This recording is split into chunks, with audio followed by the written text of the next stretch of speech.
Hayden, take us in.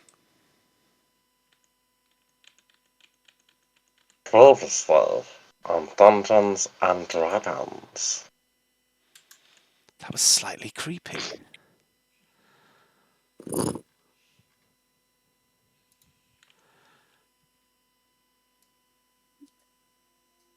So previously on Dungeons and Dragons.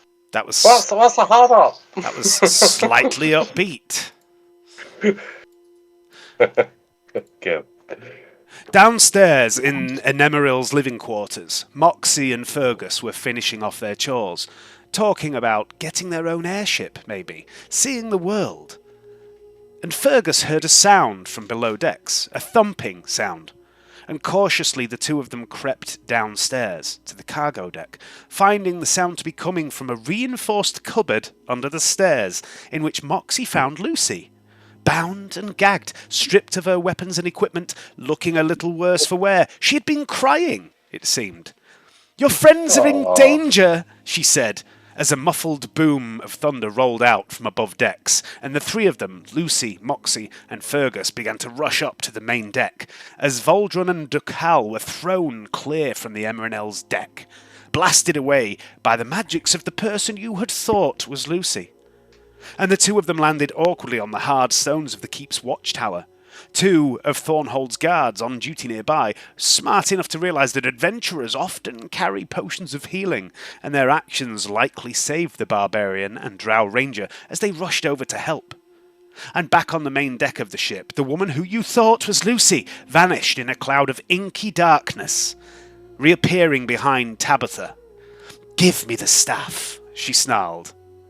And Tabitha ran, leaping off the leaping off the ship to the tower itself, and pulling a disappearing trick of her own as she headed down into the keep's courtyard, and then doubled back on herself while invisible in an attempt to throw false Lucy off the trail. And meanwhile, the hobgoblins outside the camp began to advance, calling out to Blessed Maglubiat, and to the Shadow too.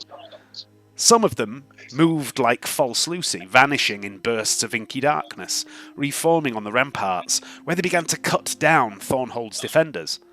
And the rest of the hobgoblins formed ranks, intent on using the strange arcane portal false Lucy had created to enter the keep. And then the real Lucy arrived, with Moxie and Fergus on her heels, and they burst onto the deck as Wu, Uther, Ducal began cutting down Hobgoblin's shadow assassins. Darwin hurled himself off the tower, retracting into his shell, cannonballing into the enemy. Voldron took up a position of advantage on the guardrail of the ship, shooting down into the melee and putting an arrow through the eye of false Lucy, who collapsed to the ground like a perfectly normal dead person would or should, but the portal she had opened remained. And the hobgoblins outside the keep began to charge forwards into the portal. In a moment they would be on the tower, amongst you all, and there were so many of them. Moxie hurled bursts of fires at the assassins, and Wu flipped off the deck of the skyship, landing two-footed on the head of false Lucy, bursting her brain apart like an overripe melon. And the portal collapsed. Soon the fighting was done. The hobgoblins beyond the keep's walls, unable to join the fray, fled into the woods. Atherton Magaster, lord of the keep, arrived presently, with the blacksmith who accused Voldron of theft. Lucy did her best to deflect the accusations, but you got the feeling some permanent harm was done here to the relationship between Lucy and Lord Magaster, as she took Voldron's side. And had there been perhaps the potential for a reward or for some assistance from the people of Thornhold, it was long gone now, long, long gone, with this petty act of thievery that Voldron had attempted. And later, below decks on the Enemeril, you spoke with Lucy. She told you the infiltrator, this false Lucy, had come aboard the ship while you were at anchor in Thundertree. It had worn the guise of Master Shagul, caught Lucy off guard, luring her into a false sense of security, and then had somehow got inside her head, stealing her thoughts, her memories, even her skills. It knew what she knew. It knew of the keys to the Temple of Tiamat, where they were and with whom. It knew that Lucy had one. It knew that Lady Gillian, Elia's wife, had once held another, but after Gillian's death, it had been delivered here, to Thornhold, to Atherton Magaster, Gillian's cousin and heir. Lucy was unsure if Atherton was aware that he holds such a powerful item. But the creature that impersonated Lucy had known. Lucy was sure of that. And it knew that another key lay in the hands of Lady Laerol Silverhand, ruler of Waterdeep, the next stop on your voyage, and that the captain of Lady Silverhand's personal guard, a woman named Inama, was a close friend of Lucy's. A close friend who false Lucy had arranged to meet tomorrow evening. Hi. Hi, Collie. Hello, Collie. Who, Collie. who or whatever this creature, this imposter had been, its goals seem clear now. It sought the keys to the Temple of Tiamat.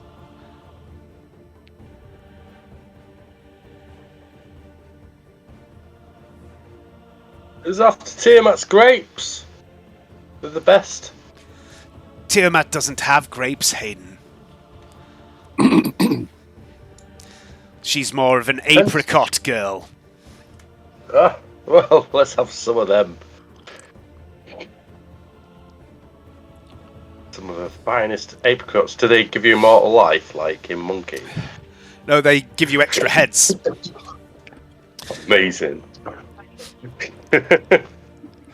Before bedding down for the night, Darwin sought an audience with his lordship, Magaster. He told him he may not be safe here in Thornhold. There may be more trouble sniffing around, and Atherton took the Turtle's advice, saying he would reach out to Waterdeep and Gauntlgrim for reinforcements. A fourth key that you know of lies in Waterdeep, where Lucy, false Lucy, had intended to take you next, and after that, she intended to take you to Olumbor, and then Baldur's Gate, 3 stops on the route to Candlekeep, to seek information on the Crown of Alagondar. This had been false Lucy's planned journey. Perhaps, as you all retired for the evening, you pondered this for a moment. The 7 keys of Tiamat, given to brave heroes who had helped seal the temple away in a pocket dimension years ago. Luciana Roth, Master Shagul, Gillian Magaster, Laerol Silverhand. These 4 people each held or once held a key. So where are the other 3? But not everyone retired for the evening immediately to ponder such things before they slumbered. Tabitha, waiting until all was quiet, crept down to the cargo bay of the ship, and she found the cupboard Lucy had been kept in. There were 2 such spaces down here. They looked a lot more like cells to Tabitha than cupboards. They looked like they were built to contain someone. They had arcane wards burned into the wooden door frames, the floors, ceilings, and walls. In another chamber, below decks, Tabitha found a small armoury, blades, shields, axes, bows, next to which she found the booze storage, a whole room full of wine and beer and rum. Lucy had been true to her word in that regard. There was plenty of booze on board, as she had said a few days ago. I know, it seems like a lifetime ago. There was another chamber down there in the cargo deck. One secured by a heavy iron door and a sturdy-looking padlock, but Tabitha left that door alone and returned to the living deck, clambering into a hammock in the communal room set aside for you all, a room shared by Darwin, Dukal, Uther, and Voldron. And Wu? Well, Wu took one of the 2 private rooms and made himself a nest in an empty footlocker, like a perfectly sane person would. A perfectly sane person who had just 2-footed an unconscious woman to death and then gleefully celebrated their slaughter. Wouldn't Master Shagul be proud of Wu? Imagine what could have been learned from the shadowy figure who could adopt the guise of seemingly anyone she chose. She had mentioned the shadow again in the fight against her earlier. This mysterious shadow. Who is the shadow? They have sent people after you before, whoever they are, and you have encountered multiple of their agents. If only there had been some survivors to interrogate! Such a shame. Of course, If one could find someone with the right skill set, even the dead can be made to talk. Unless, of course, their head has been crushed like a ripe melon. Because it's hard to speak when your jaw, tongue, and vocal cords are separated by a few feet, and your brain is squished between the toes of a murderous hoblin. And in the dining room, Moxie passed out, blind drunk, surrounded by empty wine bottles, a half-drunk keg of rum before Fergus on the floor. A night came to Enemoril, and sleep came to its crew. And I would like everybody, please, to roll a d20.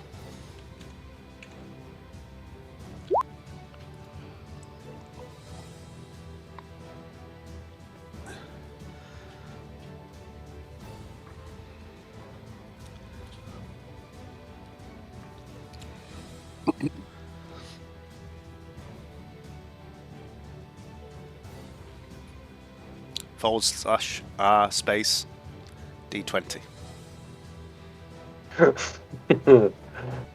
I'll just go on the dice option and press D20 and then slide it down the side. Make her type it, Hayden. Make her type it. I use that dice slider thingy. I use a dice slider all the time. It's just quick, apart from D5s. I've got fat fingers, so I can't type. What's that? There's no d5, Hayden. You think that? No D5. Oh. Roll a D5, Hayden. Roll me d5s forevermore. Right, okay. Have we got everyone? 1, 2, 3. 1, 2, 3, 4, 5. Who am I missing? Hayden, you haven't rolled a d20 for me. I have. It's Have you? in there. Yeah. Oh no, sorry, that's in my game. Doi! Get out of my game, sorry. There we go. Get out That's of my moonlight. game! I was moonlighting and did some scenery work in my game while he was talking. Well, look at that, Moxie. A 20. A 20 you have rolled, Moxie.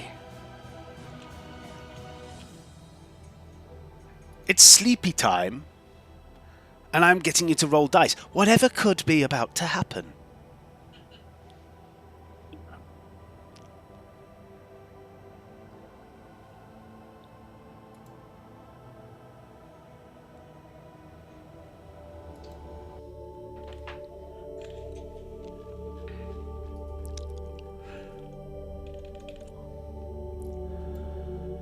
Moxie. The fungal village is full of laughter and joy. You sip your mushroom wine. You watch as Fergus and Mike the fun guy and the other mushrooms sing and dance and do the things that mushrooms do. The air is full of spores. Each creature upon whom these spores settle becomes one with the colony. A snail crawls by. A spore lands upon its little eye stalk. It retracts at speed in that snail-like way, and you feel the snail's thoughts. And the snail feels your thoughts. The snail's mind is blown, expanded beyond anything nature ever intended for his tiny little brain. Yeah, that's the good stuff. Right there. There was something you were supposed to be doing, Moxie. What was it? Moxie lass, says Fergus, trying hard to get your attention. This is a memory, you realise. This is that last night in the Mushroom Village, before Master Shagul and his apprentice, Wu, arrived with the turtle Darwin. Master Shagul, too, was heading to the material plane, as were you. A guest for the wedding. Queen Titania's son wedding a mortal, who'd have thunk it? And you found yourself on the guest list for that wedding, much to your surprise. Usually your job was watching over the fungus folk, protecting them as they expanded their enterprises along the boundaries of the Azure lands. Heading to the material plane for a wedding was, well, not something you ever expected to be doing. But then you got a sneak peek at the rest of the guest list. Dozens of other fey creatures had been allowed to attend the wedding, and each of them, you realise from the names you recognise, is a capable individual. Agents of the Sealy Court. Every single fey guest was there for one reason, and one reason only. To protect Prince Zoyath. Because the Queen does not trust mortals, especially this Neverember fellow. Fergus dances over to you, waving something at you. Moxilas! He cries again, but you're lost in thought. It must be the mushroom wine. You stare at the swirling patterns of spores in the air. Since arriving in Neverwinter, you haven't actually seen any other Fae in the city, save for Tabitha, of course, and she's technically not Fae, she just kind of is from round there. But she too is a member of the Sealy Court, an agent of the Queen. She too, you imagine, is tasked with protecting Prince Zoyath. Moxilas! Cries Fergus, waving something at you more and more frantically, desperately trying to get your attention. That is your task as well, isn't it, Moxie? Protect Prince Zoyath. Moxie! Fergus waves and waves and waves and waves and waves. Moxie! You wake up with a start. Peel your smeared face off the table where you have slept. Fergus is shaking you by the horns. Come on, Moxilas, I'm fucking starving here. A crown. In the dream, the object Fergus was waving at you, it was a crown. A crown made of thorns.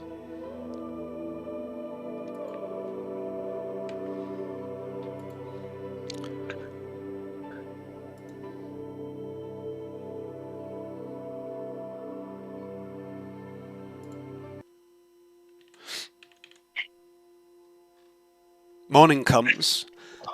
It is the 6th of Chess, 13 days to the spring equinox, to the royal wedding, where Lord Rainier Neverember intends to sit and watch the proceedings wearing the crown of Alagondar, the legendary crown of the King of Neverwinter.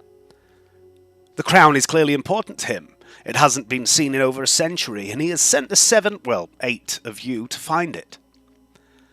Rainier Neverember intends to crown himself king, so that he may preside over his daughter's wedding to Prince Zoyath of the Feywild, for if he is king, then his daughter is then a princess. And if a princess marries a prince from another kingdom, well, the bond between those two kingdoms would be strong indeed, and any children they had would be heir to both kingdoms. But if Neverember is not king, then his daughter is not a princess. And any children she and Prince Zoyath have would be... what, exactly? The weather is still in your favour. Winter is almost done. There is a chill in the air, yes, but the skies are clear, the sun is shining. Things could be worse. Much, much worse. And each of you awakens to the smell of cooking.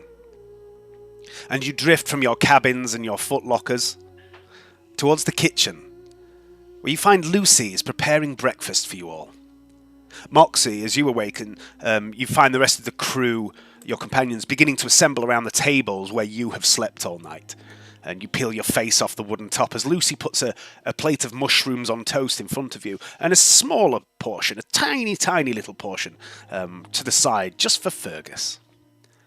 Good morning. I hope you all slept well. We've a long day of air sailing ahead of us. There must be a better word for it than that. Anyway, after what happened in Thundertree, I don't wish to be caught off guard and unprepared again, so I'll be using as little of my power as possible to guide the ship today. So I hope you've all brought your A-game, because you will be flying the ship all the way to Waterdeep. She sits down at the table with her breakfast. If we get a wriggle on, we can be in Waterdeep a little after midday. My impersonator arranged a meeting with an old friend of mine in the city, Inama Skyheart Egina Vukate. Inama and I travelled together for years, and she is currently the head of security for Lady Lerol Silverhand, ruler of Waterdeep, who just happens to be the holder of one of the keys of the Temple of Tiamat. I'm quite sure her ladyship's more than capable of defending herself and the key, but I think we should warn her that someone may be looking for it. Is there anything you would like to discuss with Lucy or each other before the day moves on?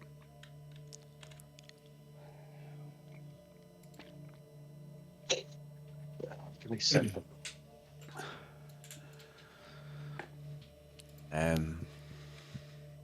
Give me a minute. So, are we to tell her that there are people coming after her Well, yes, and that it's dangerous?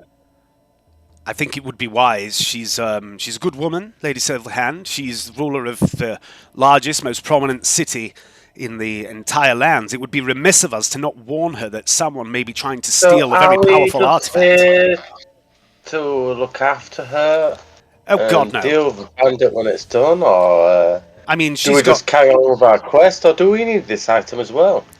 Well, we don't need it unless you plan on summoning Tiamat. She gives you a pointed look. No, Aye, not the even way of the broke dragon is such fickle. matters. Lady Laerol has the entire defences of Waterdeep at her disposal, and she is a highly skilled wizard in her own right. I don't think she needs us to defend her, but I do think we should maybe stop by, explain the situation, let her know that there may be some sort of, move against her. Maybe tell her to make sure her key is safe. Limit who knows where it is, that sort of thing. Would we? So our enemy is tell her? cunning. What's that? I say our enemy is cunning. She must be warned that they take the form of other people Exactly. and hide in the shadows. She used to trust no one. I agree with the wise insight of my brother here. Yes, we'll. Well, as I say, Inama, my good friend Inama, is a part of Lady Silverhand's security detail. So if I can get word to Inama that I need to speak with Lady Silverhand, I'm sure it can be arranged. What do you call her when she's out of armor? Aha! I see what you did. I've known her for over 20 years. That's never occurred to me before. Well done, Wu. What's that? Ha ha ha ha. Thank you very much. Although, seriously, I'd be very careful what you call her in or out of armor, because she likes to remove parts of goblins, and she might mistake you for one. So, we'll just make that introduction very carefully. Lady Ruffin, shall we just powder me up pink with some face puff? But maybe she might not cut me down so readily. It's a good idea. I mean, I can make you look like something else if you would be more comfortable. Just with a bit of powder and a bit of makeup. Let's not go magic on this. Maybe a mustache. I mean, I could. I reckon I would fit in nice with a mustache. Yeah. A mustache. Maybe help you there, and then you could save your powers, Lady Roth. I could maybe do it. Excellent. Yes. Well, that's a lovely idea. We'll hide Wu's goblinness, and she looks Voldrin up and down and says, "I think we'll just keep you locked up downstairs, out the way for the rest of the journey." I agree. It's very broody today. Yes, he's not saying much at all. He's being a right emo prick. In fact, there's so much emo emanating. I think he needs to go stand in the corner. Go downstairs, go in the cargo hold, Voldrin, and lock yourself in one of those cupboards. And he says, "Yes, miss," and off he goes. I'm going to cheekily taunt him as he does. Just remember to tell Johnny next time he's on gaming. It's some way over. Okay. Lady Roth, would you mind looking at the skeletal hand? Is this on the back of fake Lady Roth's head? Is that where it came from? Yeah. Yeah. I think this is important. I think it was providing some power to fake you. Do you mind examining it for evidence of the arcane? Of course. Not a problem. In fact, just a moment. Just a moment. Just a moment. Just a freaking moment.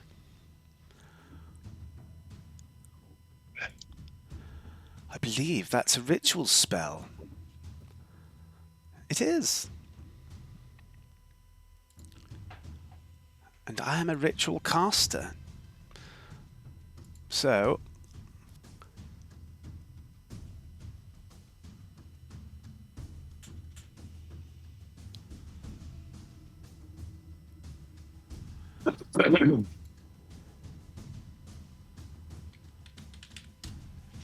She says, well, yes, let's clear these breakfast pots away, put it on the table. If you have anything else that you would like me to have a look at, I can figure out if something's magical and also what it does. 10 minutes, Miss Roth.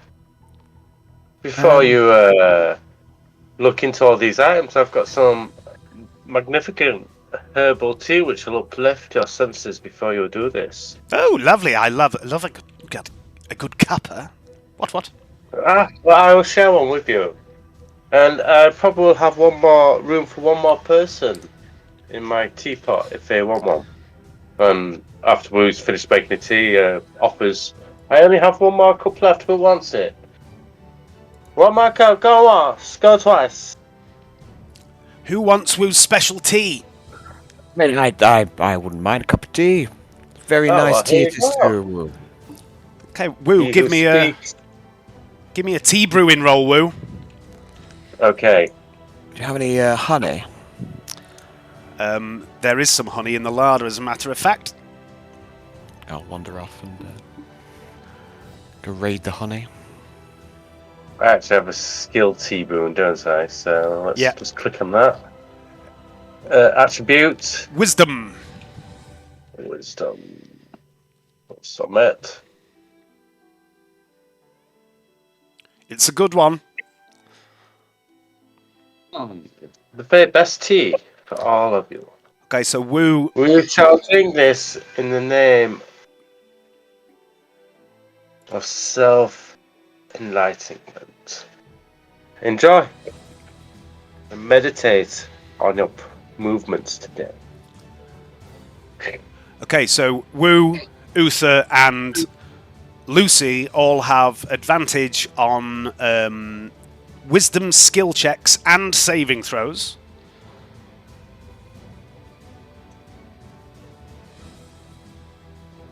For the next 8 hours.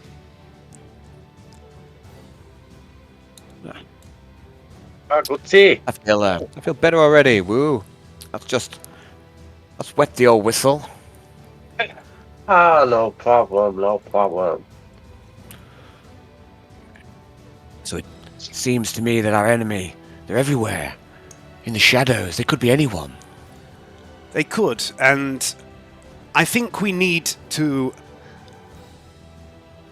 find a way of detecting them, and also perhaps a way of confirming to one another that we are who we appear to be. Like a secret handshake. something like that, yes.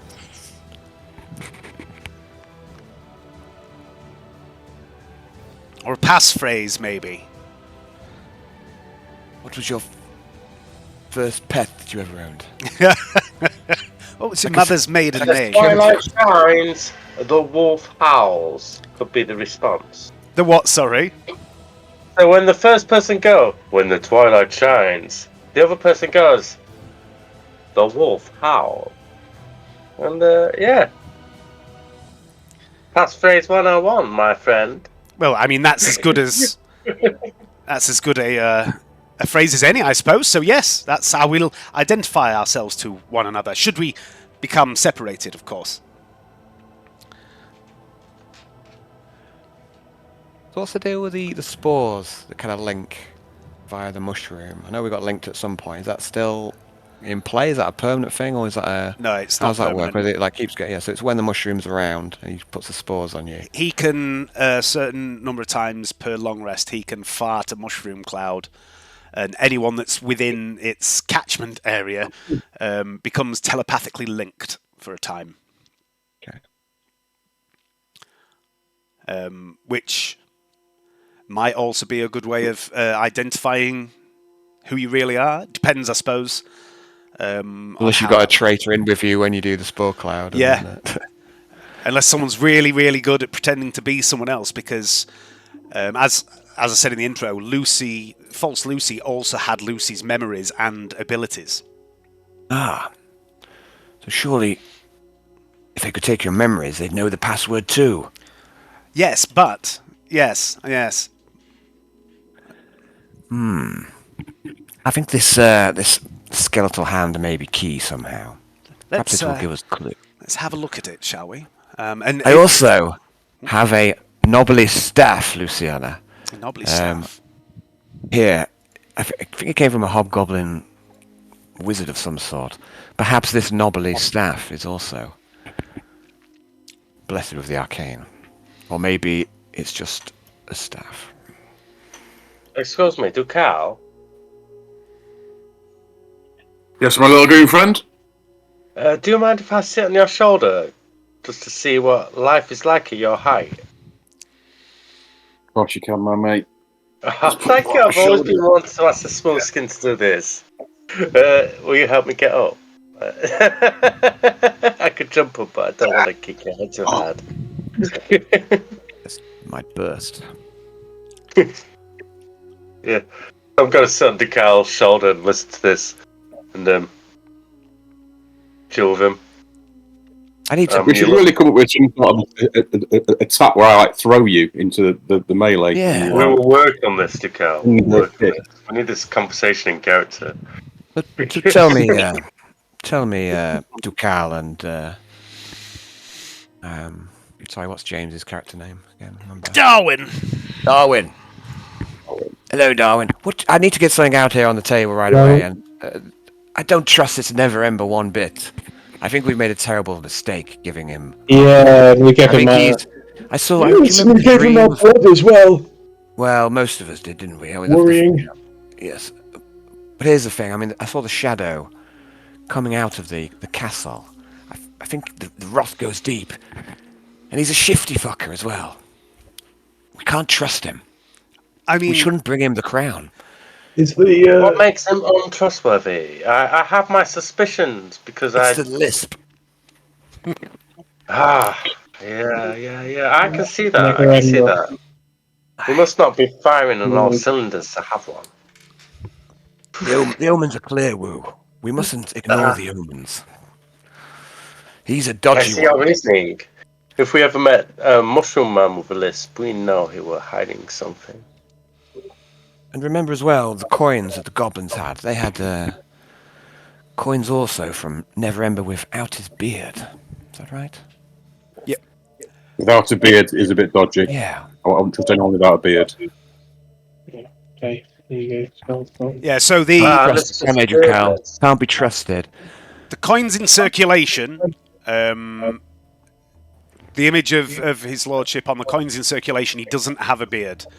The man you met doesn't have a beard, but you have encountered these freshly minted coins where they look like the other coins, with the exception that he has a beard on these coins. And we know these other dimensions all falling under the shadow. Maybe another Neverember. It could be future. Future. No, I guess I'm just guffed. What's that, Woo? Have you ever considered growing a beard, Woo? You'd look a lot more manly if you did. Lord, future November. I can't grow a beard, my friend. It's only a long tash. I can do a little point. A little. Oh, okay. Okay. But maybe we can do you a beard as well, like a long, thin beard, when we're doing your My disguise. sensei used to say, the bigger your tash, the bigger you slash. I don't understand that, but that's what he said. I think that sounds like it was one of Master Shigul's drunken ramblings to me. He did like a tipple. Did Master Shigul have a beard, by the way? He did, yeah. He's. I think he had a Fu Manchu. Remind me Shiguli's first name. Clive. Clive Shiguli. Lucy also says, you know what? I used to know a gentleman, a half-orc gentleman, who had a magic ring, Woo, that could make his hair and beard grow however he wanted. Oh, did you? Yes. I have no interest in such physical items, though. No, Why would but I care if my beard and hair were a certain set length?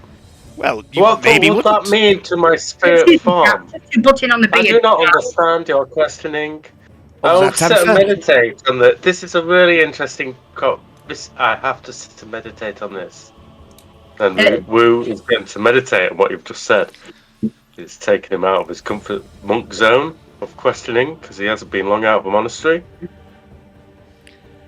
That will be the most important note I've written all night. Woo meditates on beards. What were you trying to say, Sorry to Tabitha? interrupt the beard chat. Wu Jack. meditating on physical appearance. Oh, no, Sorry. go on, Alison. No, sometimes you need to force your way in, especially, with... Go, Alison. Alison, go. So- So I'm slightly late to the party. Yes, I agree with you. We do not trust Neverember. Oh, yes? Do you know anything specific, or is it just a hunch? Just my feline senses. Yes. He's not to be trusted. He's a ruthless man. He has no love for humans. Well, no, Alright, he's so why- he's Human. I mean, he's an old friend. I've known him a very long time. That seems strange because he is a human. You isn't he? vouch for Neverember, you say? Luciana? Yes, I mean, Vouch? I've known Rainier since we were young. We used to adventure together. But what are Check the these... skeletal hands again. Sorry, what's that, Darwin? You say check the I said skeleton? check the skeletal hands again. Something doesn't add up. Nobody takes blood as some kind of Dodgy, isn't it? No, yeah. right. So You're proper dodgy, man. You could just ask us to do something for him. Go find the crown. You don't need to take my bloody blood for that. I mean, Weird. he's a powerful man, and he is also a paranoid man. The idea of the blood, I mean, you're not the first person he's done that to, and I don't imagine you'd be the last. It's so, if you were to... I'm getting a lot of feedback off someone. Who's that from? Just talk again, Alison. Hello? Yeah, Hello? I think it might be James Nelson. Alright. If I see a little bit of green, I think you might be picking up the sound from like doing a bit of feedback, James. He says, What about now? hello? Hello? That's better. Oh. Seems to be I working. don't know. It's when it's pointing in that direction, it's getting feedback from something. Anyway, it's directional, so it should be all right now. What was he saying? He's a paranoid man. He's afraid that if you do find the crown, you might keep it for yourself or run off and sell it. The idea is of having your blood is that he would be able to track you down. Now, if you deliver the crown as you promised, then it won't become a problem, will it? He's working with the shadow. Mark my words, Luciana. He's not to be trusted. No, that's preposterous, Uther. Rainier might be a little odd, but he's a good man at heart. What say you, Tabitha? Anything extra you can add? You know something you're not telling us, Tabitha. Sorry? Do you know something that you're not telling us? No. About Neverember. No, it's just a feeling. You just think he's a dodgy... Yes. Yeah. Yes. We should trust our instincts. I think Tabitha is right. He is dodgy. Anybody who has to inject his people doing him a favour by telling him the trouble's going on in the kingdom with some tracking fucking beacon is dodgy. Oh. So are you suggesting that what he should have done was invite 7 unknown people into his castle, send them after one of the most powerful magical items in the world, and just hope that they, didn't betray him? An item he couldn't find anyway. So Mark we've my got, words. we've got just as much chance of finding the crown as anyone else in the realm. Well, He's not giving any of them blood checks. oh, you think he hasn't done this before? This is why, Lady Roth, it hasn't worked. It's the whole reason why, because trust begets trust. And if you do not trust a person, you'll have these dodgy thoughts, but if they work a trustful relationship out with you, you will feel comfortable in doing the mission for them, knowing that you will get paid. I mean, Handsomely, may I better point than out anywhere else. may I point out that only yesterday a number of you were involved in trying to steal from an honest shopkeeper. I do not know what you're on No. Voldrin, he's just got a hot head. He just got a bit excited. I reined him in. I saw that what he was getting up to, and I said no. I mean, know. the blacksmith. He's just mischievous. The blacksmith said mischievous. that Wu was involved as well. I mean, yeah. How was I involved? Wu was involved. He was making a distraction, but I asked What him. distraction? I'm a clumsy little goblin. You are the least Wu. clumsy How person I have dare ever you met, put Wu. slander? I am disgusting in your book. You can't kid a kidder. Woo. Anyway, I'm going to sit and meditate on what you have just said. Yeah. You meditate on neutral good. Woo. the point is, yes, his lordship can come across a little strange, a little aloof, a little cold and calculating, but at the end of the day, he is a politician. It's his job to be like that. But he has the interests of the city at heart and his people. I've never known him be a wicked man. He's not perfect. I perhaps wouldn't say he was a good man, but he's no villain, and he has far more reason to not trust you than you have to not trust him. Anyway, I won't hear another bad word about him. All I have to say is before you lot dragged me into this, I was happy in my mush.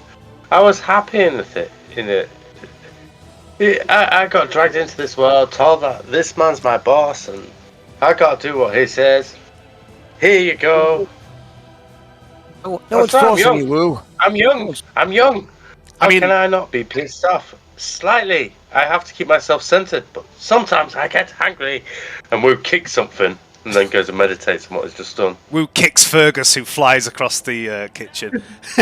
No! Wu's on my shoulder. Fergus. I like Fergus. Fergus is just walking past with a bucket. He's just bunk.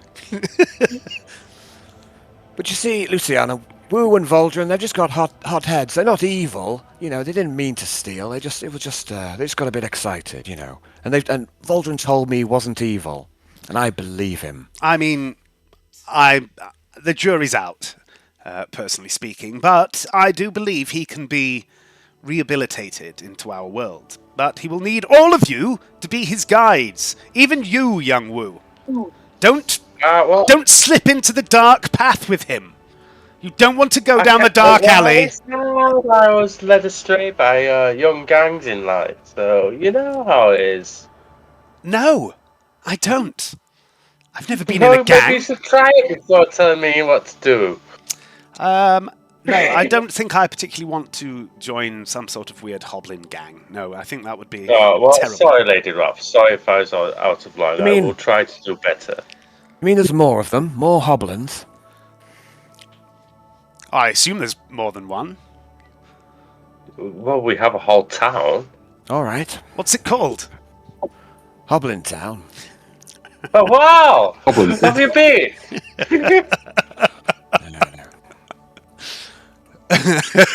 No. We're back to the naming conventions. You know the name. So how far is it to Waterdeep then? Oh, around 100 and something, about 200 miles, I think. We can cover that in maybe 5-6 hours if the weather's good. While this conversation's been going on as well, she's been conducting a ritual and she's cast 2 rituals over the first one over the 3. The first one over the hand and the knobbly stick. And then she casts a second and a third ritual. The first focuses on the stick, the second on the skeletal hand. And I'm just going to get a drink. Back in a sec. Alan. Yeah, nice, man. What's up, buddy? I love it. Because what I said in my last game with him naming, I'm very straightforward again. He went, what's it called? Hoblin Town? Was it? Yeah, it's... Yes. Yeah. I'm awful at naming things myself. Awful at it. So. Yeah. So I normally, I don't know, name people, and I try and make it up on the fly, and it shows. Yeah, I've got a bit more. Lady Roxy. A few people more active now in my game. Depending where you are in it. Yeah. Be also play with. Anyway. That was awesome. No problem. Right, so after casting Detect Magic, Lucy also casts Identify on the knobbly stick. Does anyone else, by the way, anyone else have any other things I suspect might be? Yeah, if identifying? if anyone has anything they want checking out, see if it's magical, chuck it on the table while she's detecting magic.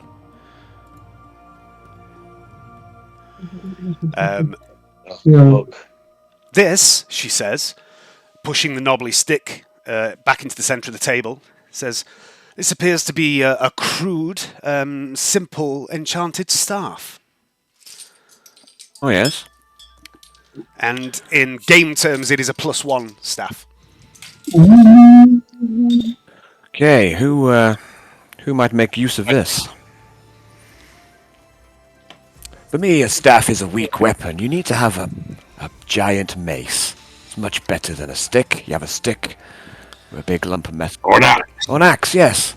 Much better. I mean, sharp, bit of metal on the end of a stick. Two axes. If I may, the staff is my preferred weapon of choice. Anyone I else? do not need to even carry what you lot are on about. You know what I mean? You just give him a slap. You just give him a slap, don't you? Well, I mean, if we had a competition, me and you had a competition to punch through that wall with our fist, I would win. Don't you dare punch a hole in my magic ship. Of course you win, Woo. Don't worry, Woo. But if I was to hit it with my giant mace, then Yeah. better your So it fist. does a lot more damage. I know that. But Yeah, I am a weapon. That is how I see myself. Yes, you are. You, Moxley, what do you use as a weapon? I can't hear Leanne at all. Is that just me, or is that everyone? Speak. You did. Can't hear. Oh, it is. It's just. Is it me? Yeah.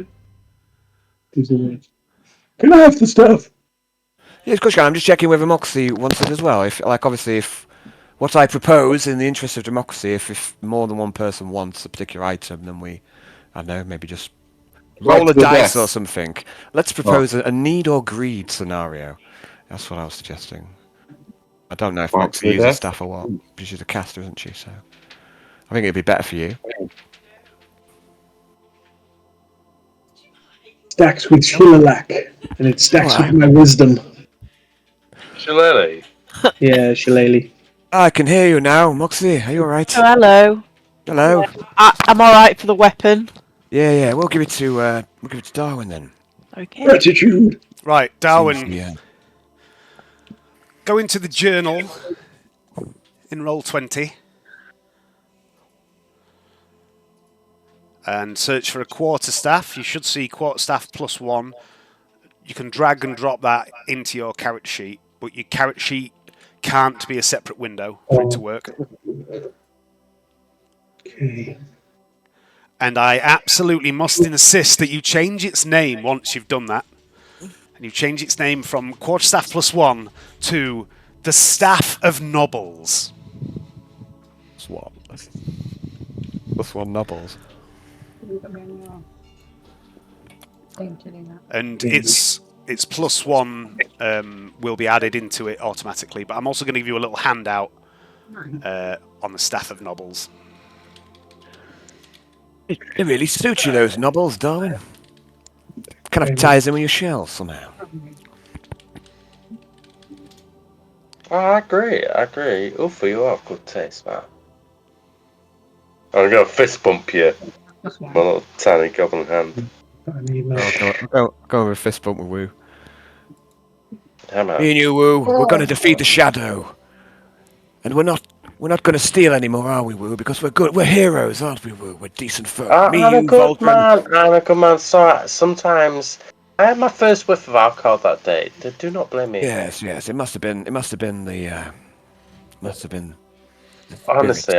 It's Bahamut has plans for you, Woo. I know. Look at the power he gave me, and if we're in, I'll breathe a little bit of fire for you. All right. I've not seen you do that before, so. No. Just breathe a What? little bit of fire for you. Truly, Wu? You've been granted this blessing from Bahamut already? Oh, what? I don't know. I think I innocently fall into his path. Yes, he gives many of us a second chance. That is what he did with me. I didn't deserve it. You do deserve it, Ufa. You're upstanding, solid, You don't know what I've big. done. Big, you are so big and strong. I wish I was granted with your strength and size. But fuck me, I have rats the same size as me. The size. What did you say about the staff of Nobbles, Dave? Anything extra? Hand, Is Okay. there a hand out, is Or there? just the name? It's just the name, yeah. It's not the size of your monk, it's the force of your attack. Wu. I know that. Don't worry, I've been concentrating my attacks. I think I can hit as hard as a. Who has a pole arm? Well, it's a pole arm. None of us, I Yeah. don't think.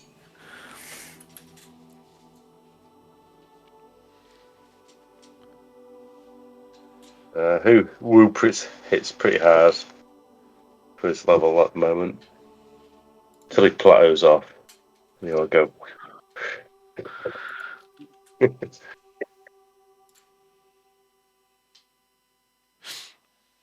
Right. Is there anything else anyone wants? Oh, the hand. Sorry. Well, the there's skeletal a hand, but Yeah. I'll also say I have this scroll as well. I don't even recall where we got it from. It's been there a while, and I don't know what the scroll actually does. So maybe you could have a look at this as well, if you don't mind, Luciano. Shazaluk says, "Oh yes, straight away. I know exactly what that is. I have a similar spell. Well, I have the exact spell in my my trusty spell book here.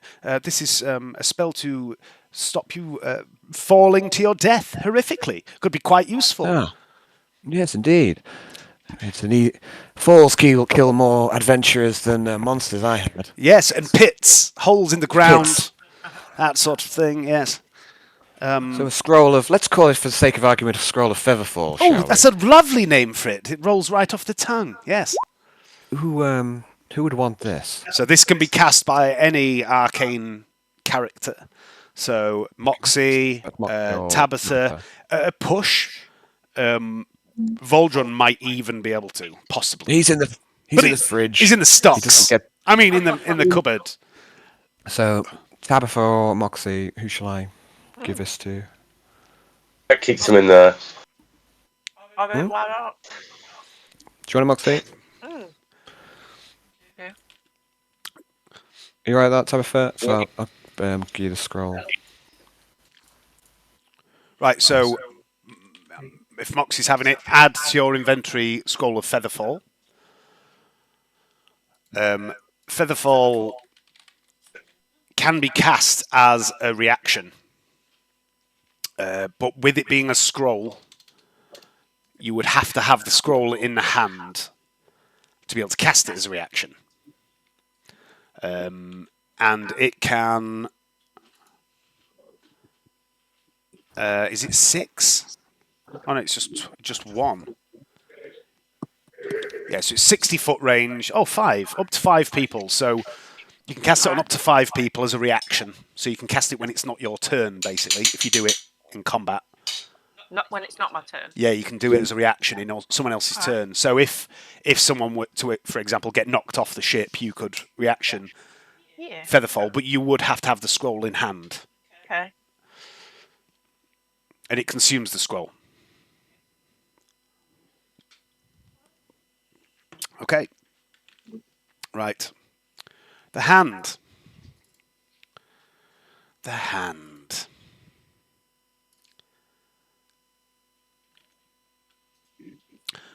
Lucy looks quite concerned about this hand for quite some time. And she's peering at it very carefully. You see this slight ripple of arcane energy around her and the hand she concentrates on it. And then all of a sudden she gasps, her eyes go wide, and she leaps to her feet. And she grabs the hand, and she opens one of the windows. And she points to you, Moxie. And she goes, Moxie, fire! Ready? Yeah. On 3. 1, 2, 3. And she launches the hand out the window. Would you like to try and shoot the hand? All right, yeah. Make a firebolt attack at disadvantage, please, because it's quite small.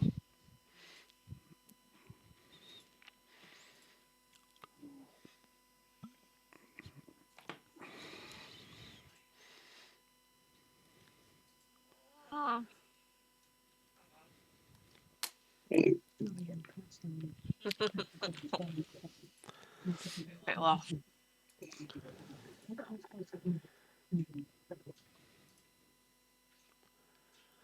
What are you doing? Sorry, I'm like eating at the same time. Yeah, but I just watched you open your character sheet and then close it again. There's no rush. There's no rush to Yeah. process. Oh, come on. And now roll 20's like, no, you had your chance. Getting a bit slow. What, you or roll 20? Oh. There we go. Oops.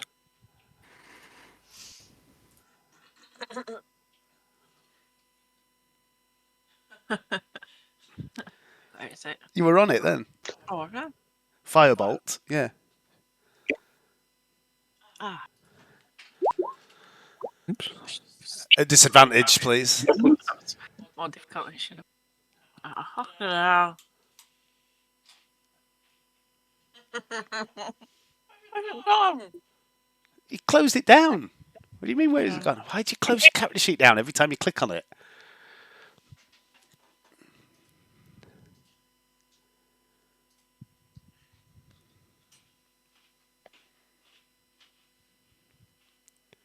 Ah. You only need to roll once. You've already rolled it once. I'll take the second one. That's a hit. God, that didn't feel worth it. Roll damage, please. It's because I'm eating pizza at the same time. Can't do both.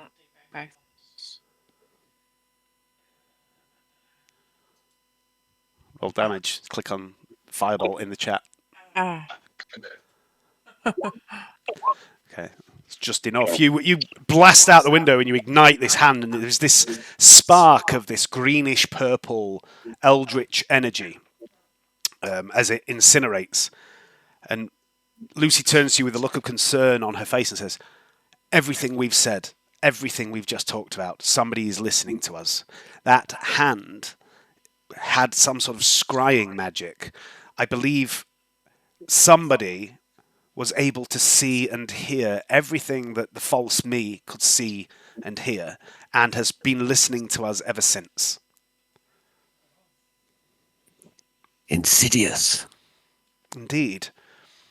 And I had a few thoughts myself during the night. I got to thinking, how did they know where we were going?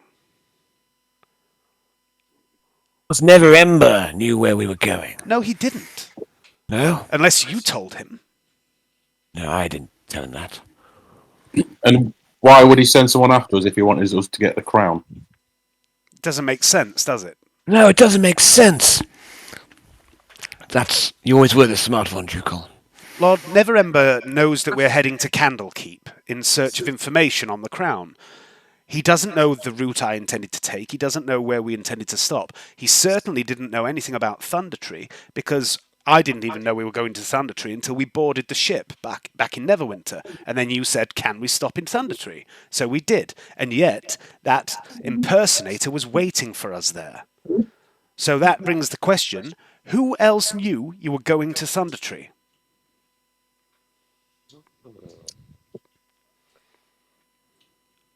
It was Alice, Well, of I course. saw two She- squirrels arguing on the way, giving us shifty looks as we were discussing this. I think it might be them who could have told the masters and so on and so forth. Not the squirrels, Woo. I know they're not to be The trusted. blacksmith was They're not Well, very they look trusted. suspicious. Obviously, Alice? It's Alice, isn't it? Alice sent Alice. us in the first place. But Alice, she, yeah. you know, Well, she, but she knew that we may be going there because obviously we wanted the. well, she was the one who the- sent us, wasn't she? So Yeah. she's to be trusted, surely. Who else? Surely.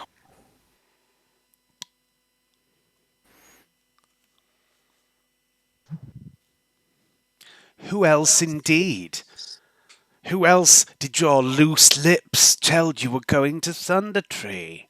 Hmm? We asked. Well, we got a map from that place, didn't we? The map of. Oh, Miscado's Yeah, maps and that's one. something or others. You did. You did get a map from there of Thunder Tree and surrounding area. You did specifically ask for information on Thunder Tree. You found a book as well there that had a bit of history on Thunder Tree. Did we mention it when he was in the magic shop, the potion guy? I don't remember, Drukal. It seems so long ago, and I find in my old age, Can't you know, remember. it's harder and harder to keep hold of the memories. What do you mean so long ago? It's only been a Only- couple of days. But it just feels like longer. It just seems like months. I don't know. You did mention going to Thunder Tree in the potion shop in Yeah. front of. I think we mentioned it everywhere, so I think we're not going to find out. Who it is. You mentioned it in front of, I think, Briff Everyone. Chodrig, the druid who works in the potion shop. I don't think his assistant was there, but his teenage stepdaughter, Takula, was also there. Could be anyone. Maybe we need to silence her with some nice candy and ask her what was happening. What about going back with Candy, Woo? No. What about maybe there's another scrying device somewhere? Like maybe they're watching us still through another magical item. What if you double foot stomp on her chin so she can't tell anyone anything again? I mean, to be fair, we had all that shit in our head as well, didn't we? So You mean the other things? Excuse me, Darwin. You sit there all high and mighty in your shell. But if I did not stamp on her head, that warp gate would still be chucking terrifying large fucking goblins at us. Well, I'm not accusing you of anything. I'm just saying you're effective at silencing people. Alright. No, I'm sorry, no Green. survivors, I'm Woo. sorry, Green brother. I'm No sorry, Green survivors. brother. No survivors. Okay. I love you, man. And then he subs. I love you too, my little green friend. Right, so what we're getting to the bottom of here is that a great many people could potentially know that we were heading to Thunder Tree. Yes. We're everyone we ever encountered. not very good at espionage or using common sense. I mean, I'm not surprised. I mean, when we arrived here, you just ran up to Lord Atherton Magaster, who you'd never met before, and started babbling that we were on a secret mission to find the crown of Alagondar. So I'm not surprised at all. Who said that? That was you, Darwin. I never said anything about the crown. I don't remember that. He did. He definitely did. I don't remember that. I'm sure it didn't happen, Darwin. I don't give a shit about the crown. I wouldn't have said a goddamn thing about it. Fuck your crown. Can I weave your crown of thorns, David? A crown of thorns? The crown of Alagondar, by the way, is not a crown Darwin's of in a thorns. monologue to the GM. Breaking the fourth wall. Yes, we weren't subtle with that guy. I did go on about the shadow quite a bit, didn't I? But it seemed like the right thing to do. I have to follow the omens and my heart. Well- and we shouldn't be lying about this sort of thing anyway. No. Lying's wrong. No, lying. Yeah, I agree. Lying is wrong, but there's nothing wrong with keeping a few secrets. I mean, I'm not saying what you did by telling Atherton was a good or a bad thing. All I'm saying is he is now involved. He now is aware of something he wasn't before. And, sometimes actions have consequences, don't they? I'm sure nothing bad's going to come of it. No, nothing bad could possibly happen. No, He'll be fine. No. I mean, Thornhold may be small with a Not small the garrison, bad but Thornhold may be a small fort with a small garrison, but it's very easily defensible. And now, of course, his lordship is aware that there is a more insidious threat. He may take extra steps. We're not far from Neverwinter. He'll be fine, and so will his key, I'm sure. Anyway, anything else, or shall we get on with things? Let's get to the skies. I've had an idea. Once we're up and about in the air, I'll do a sweep of the ship, see if I can find anything untoward anywhere else. Yes, good idea. Yes, we wasted too much time, Luciana. Okay. Yes, we are very good at that, Uther. We are very, very good at that. Anyway, with breakfast finished, Lucy takes a mortar and pestle, and she throws a couple of eggshells left over from breakfast into it. She grinds them up to dust, and she blows the dust over each of you. And for the next hour, your thoughts are all connected. And as she begins to instruct you on setting off for the day, while she patrols the ship, casting detect magic as she goes. She says, "Right, so who's at the helm today?" I can't even see over steering wheel, so it's not me. So just who's learned? Yeah, so you have to remind us, Dave. So who's to learned, remind you, Tabitha has spent the most time. She spent about 4 hours piloting the ship, and Uther and Voldron have both had a little go, but not any substantial amount of time. I would nominate Tabitha. I don't feel confident enough. I think she's the best choice. Well, I second that. Yeah. I am happy to take control. Okay. Don't crash it, will you? Yeah, don't crash into any bigger things than us. I mean, I was going to suggest maybe Darwin have a go at steering the ship, but I was afraid for a moment he might crash into some asteroids or something. Do you even know what that means, Luciana? Don't make me roll a navigating check. I'm never going to stop ribbing James for crashing the ship in Alan's campaign. Next time, I'm going to voluntarily crash it into an asteroid. I'm sure Tabitha won't do that. Fuck the campaign. Yeah, I mean, please, James, put us all out of campaign. You're doing us all a favour. So, we've got a pilot. Yep.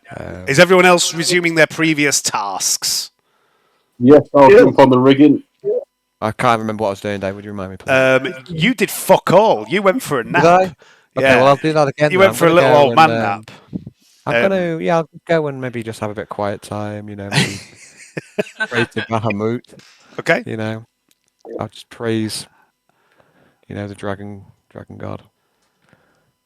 Right. Let these guys, let these young uns do the work. So what we've got. Go on, Hayden. I'm going to lead by example and do riggings on the rope and help with keeping the ship going forward, doing agility-based jobs and leading by example. Okay, so you were learning to be the first mate, but you can do whatever you want, and also the first mate has to be able to do a little bit of everything. Yeah, exactly. So we'll set the roles. The roles are captain, which is obviously Lucy, first mate, navigator, pilot, then there's bosun, and then riggers. There's also a couple of other roles that you don't need but are helpful, and they are gunners. But we don't have any guns, so that's pointless at the moment. Carpenters, which you don't need unless you've taken damage, and a lookout, which is optional but advisable. For obvious reasons. Can we bring Johnny out of the fridge? You can puppet Johnny up in the lookout in the in the wyvern's nest, if you'd like. Yeah, unless anyone He's else. proper on it. He really loves looking out for stuff. Can't wait to kill something. Okay, so captain's going to be Lucy. Woo, are you gonna? Do you say you're going to do some rigging today? Yeah, I'm going to help and try to get the ship moving that little 5% faster by efficiently doing the manoeuvres of the rigging and the rope changes more efficiently with the crew and go through drills like that while we're doing it. Okay, so you're rigging.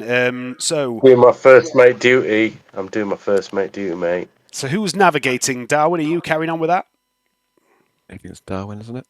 Aye, Captain. Okay. Ducal, what are you up to? Cartographer. Rigging again. I was rigging, so Yep. I'll Lookout's still going to be agreed on Voldron. What do I need to navigate? What's the stat We'll it's come- based on? I'll come to that in a bit. Moxie, are you continuing your role as the bosun, looking after the crew and ship? Right. She's a little worse for wear. Just trying to pot around. Piloting his Tabitha. So that just leaves Uther. There's a role as first mate. You could help in the rigging, or you could go and have a nap.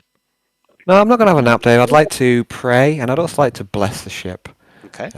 in the name of Bahamut. But no, I'm just gonna ignore your prods and just not learn anything useful. And Okay. in fact, It's all right. you know, Just making a note. Uther is just not pray- helping. pray and or nap. I mean, if I've finished all my praying tasks, then I'll have a little hour nap. But This is going to be potentially about 5 hours of travel. Okay. Okay. So let's do some air sailing. There must be a better name for it. Lucy leads you up onto the main deck and instructs you to take your positions, and she stands, arms outstretched, upon the aft castle of Anemaril. Flickers of light behind her eyes and crackles of power form around her fingertips as the arcane anchor begins to snake back into the deck of the ship, and Thornhold drops away below you as the ship floats free and drifts up and up into the clear, pale blue sky. Let's make some rolls. Okay, to start with, Lucy is going to give you some helpful words of encouragement. 13's still in effect. Yep, 8 hours it lasts. So she is going to she's going to be nice today. She's always nice. She's lovely. She's going to talk to you all calmly, explaining to you what she needs you to do.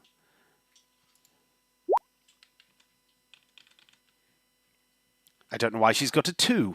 Why is she getting a +2? She's got guidance on her for some reason.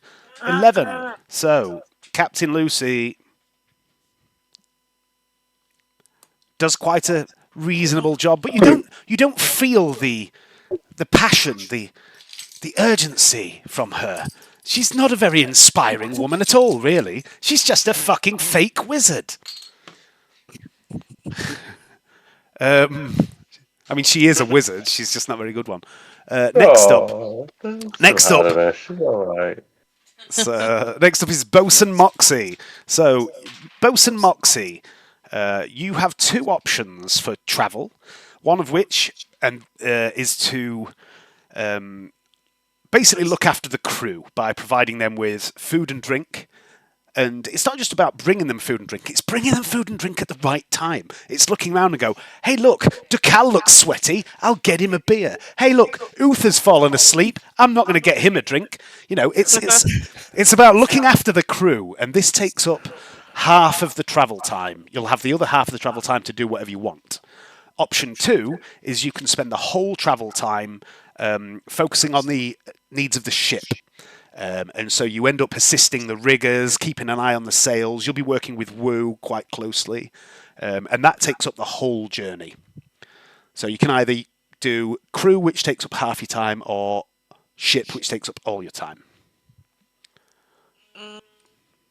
I'll do crew because a bit hungover, so Okay. of a bit of time. I'm just swaying, puking. Okay, so you're looking after the crew. So there's two different roles you can make here. It's your choice.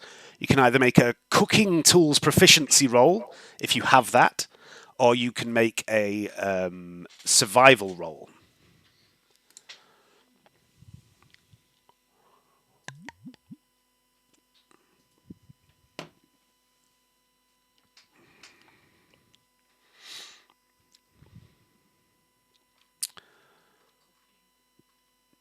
Okay, so it would be survival if you don't have it.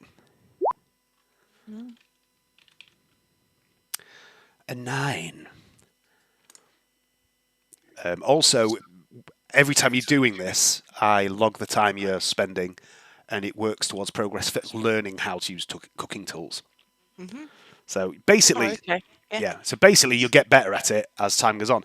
Once again, Moxie repeatedly turns up with small cups of mushroom wine and a bit of mushroom soup. She really needs to learn to branch out in the ingredients. Everything she brings is mushroom based, with the exception of probably ale that she might pass around to some of you. That role has the potential to make other roles easier. But today, Moxie, you didn't do too well. Perhaps it's the hangover. Perhaps it's too much mushroom wine from last night. Maybe. Next up is the first mate. We don't have a first mate permanently today, although Wu is technically the first mate. He's focusing on rigging today, so he doesn't make as much of an impact. Yeah, so I will do my first mate duty. If that's okay. Just I will do my delete. first mate Just duty. delete all my notes, Hayden. It's fine. Just No. erase Okay, everything. don't mind. I guess I'll write it all in again because I've just fucking deleted it again. No, honestly, if you do what you want, Hayden, I'm only pulling your leg. It's up to you, Hayden. Well, let's go back to before when you've got the notes. To rigging. Okay. First of all, Navigator. Navigator Darwin, would you plot me a course, please? So, Dave, have you literally deleted the notes? no, I hadn't done He's done no anything. such thing. He's done no such thing. Don't believe his I lies. know. I just felt bad for a second. No. First time, You can do whatever you first time want. in a long time. Savor it if you must. I made him feel bad, Alan. I made him feel bad. I feel like I won something today. Well, I mean, I thought that if you get a reaction out of him, that's something. Right, okay, so Navigator Darwin, can you make me a navigation airship proficiency roll? Oh, I don't think you have that, do you? So this will be just a generic navigation roll. As time goes on, you will get better at navigating from the airship. So I would like you to make a survival roll, please.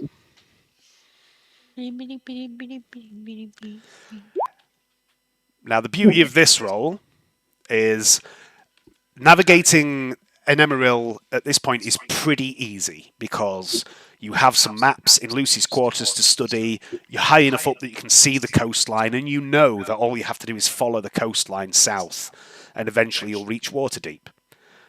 So it's a simple task this today, and you think you've plotted a good course. You've picked up on a few landmarks. There's a mountain range southeast of you, and you use that to guide you for most of the day. And you make good time as a result of Darwin's navigation. Good work, Darwin. Can I use Darwin. cartographers to boost that? Say again, sorry? Can they use cartographers' tools to boost that in any way? Or is that just for map As making? for map making, so the thing is, at the minute, you're following familiar territory. No worries. But when you start going out into the wilds, to places you don't have a map of, you can make a map as you go. And depending on how good it is, will affect how easy it is to return the same journey later. You can make your own maps, basically. Next up, we have the riggers. So this is Wu and Ducal. Aha! So there's 2 options for you guys. One of which basically uses only an hour of your time, and you set the ropes, and you think that's good enough, and you fuck off and leave them for the rest of the journey. The other option is you can spend the whole journey working with the ropes. I don't mind a bit of hard work. I'll spend the whole journey. Okay. What about you, Wu? Since there's decals on it, I'm going to do a bit every day and still get into my other tasks as quartermaster, and do a bit of everything else as well. Okay. I suppose That's doable. quartermaster, but first mate. But I've got to do everything, don't I? Yeah, so that's doable. You won't have an impact on any of the other tasks, but you can tell me how much time you're going to split between the different positions, and it will count towards you learning it, but you won't have an impact on it, if that makes sense. Yeah, I understand that. I mean, Okay. I'll do it for today, but for next time I'm going to split my time. Oh, so okay. I'll do ropes for today. All right. Okie dokie. Now I am actually deleting my note that I just wrote, but it's fine because I have a fancy notebook. I feel like the chef was pissed off with me, my indecision between tandoori and this thing in the restaurant I went to in York. And he screwed up his piece of paper and threw it angrily in the bin and then wrote out the next bit angrily. After I changed my mind. You angered the wait staff. Yeah, because he was pissed off, I couldn't help but laugh at him. So I don't know if my pizza got spine. Right. All right. So both of you make an athletics or acrobatics check, or one of you can make it with advantage because there's 2 of you doing it. Entirely up to you guys. I have athletics. I have athletics, acrobatics, I think. To be honest, you're both probably about as good at one or the other. I think Wu is better at acrobatics, and Ducal will be better at athletics. But you can make one each if you want. Yeah, make one each. Got I'll do it. one on acrobatics. I'll do athletics then. Let's do it.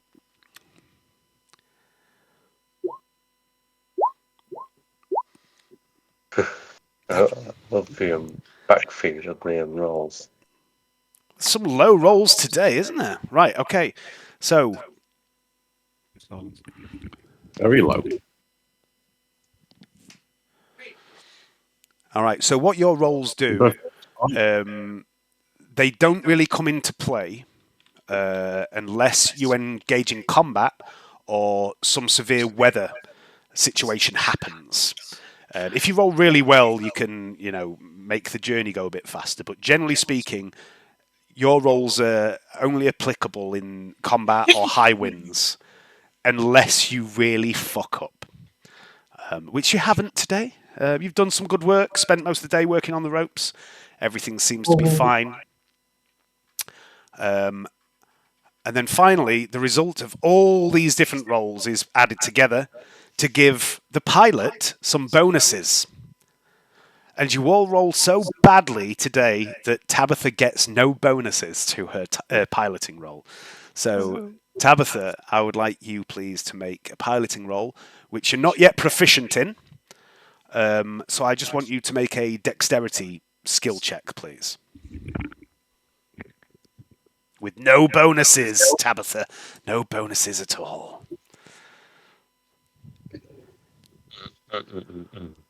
James has gone off to the loo. Okay, right. I'm not sure what I'm supposed to do. Hang on, I need to put it on mine. You can see your character sheet, can't you? No, it's James's. Oh, James, you've overcomplicated things somehow. That's not like him. I might be able to do it on my app. Okay, if you can, just try clicking on dexterity and see if it does anything.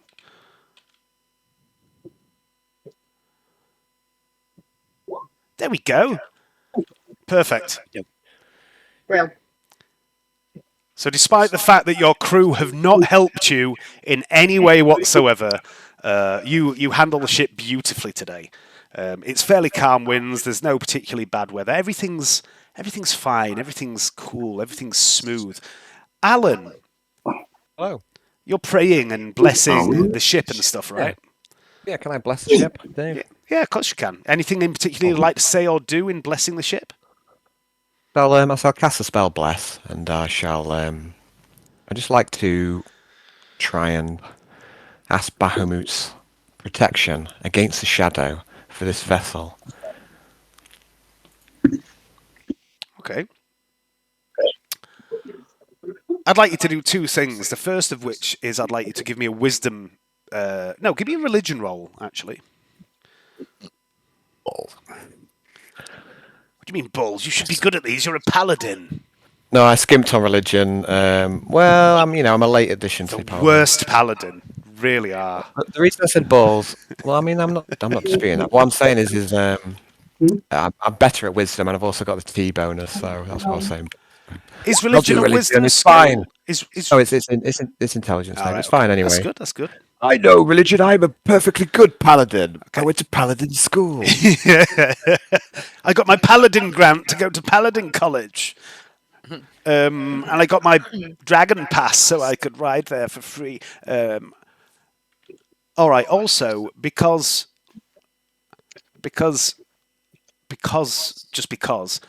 I would like you, Alan, to momentarily take control of our beloved dark elf. Oh, sure. I'm just giving you control of the young whippersnapper. There you go. You should have access to Voldrin now.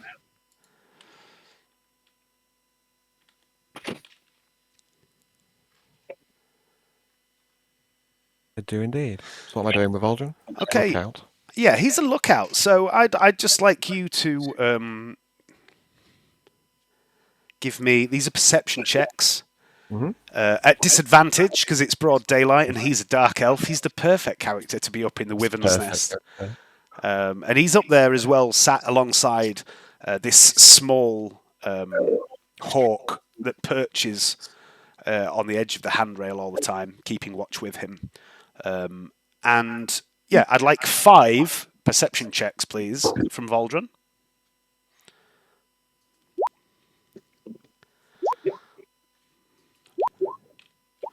One per hour of the journey. Nice. 8. That's some strong. 6, Some strong. I am a 5. natural drow. I was born drow. That's why my role. Oh, I've just noticed because I've got a pro subscription with Roll20. Every month I get like an offering from Roll20 where they give away free stuff. It might be tokens, it might be maps, it might be adventures, and this month's is a trio of Christmas-themed adventures written for D&D 5th edition, and they're all based on Christmas films. And one of them is called Drow Hard. Oh. One of them is called Kobold Alone, and the other is How the Lich Stole Christmas. And I'm really tempted to run one of them. I might do Drow Hard. I would play Kobold Alone or Drow Hard. Good drow hard.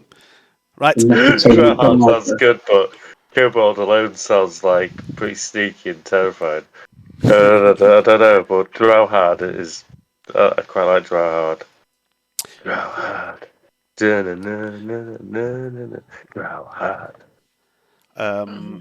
Okay, and now, as your journey goes on, I'm going to see if anything happens. And to see if anything happens, and because I like to be absolved of all responsibility, I'm going to ask you guys to see if anything happens. So I would like each of you, please, to roll a d20, and we'll see what happens. It's Alan's fault! Don't mind. It's either very good or very bad, guys. Hey! Oh my god. What's that? Yeah. Rolling low. Yeah, so it's 13-20.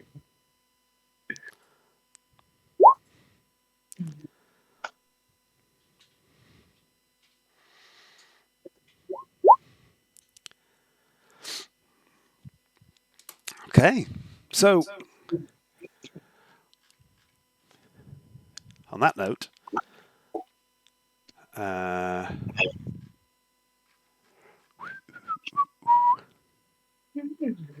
where is the thing? There is the thing. Right. So on the 5-hour journey through the sky from Thornhold to Waterdeep, there are a total of 3 encounters. Wow. What are they? I don't know.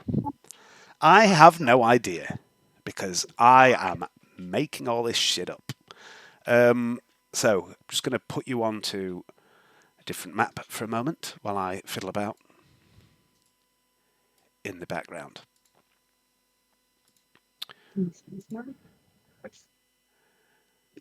I got a bad feeling about this, people. I Heck, don't know why, but You always say that, man. I do. I got a bad feeling about this. I think there are snakes on this plane. And chickens too. Alan, what made you say that? I'm just trying to encourage you to actually chuck some snakes on your windship, Dave. I mean, if that's what you want, that's what you can have. In fact, No. first of all, let me just roll something. Hang on. Oh no, that's the wrong dice.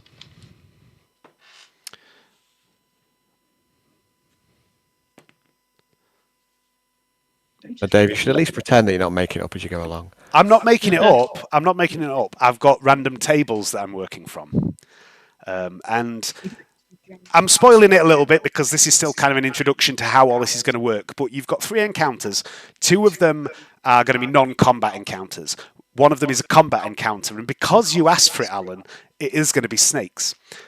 Because snakes is one of the things on the random list. But we'll come to that. So first of all, Do it. you're about an hour into the journey when Valdrum doesn't see anything because he's really, really blind up there. Where's my D6?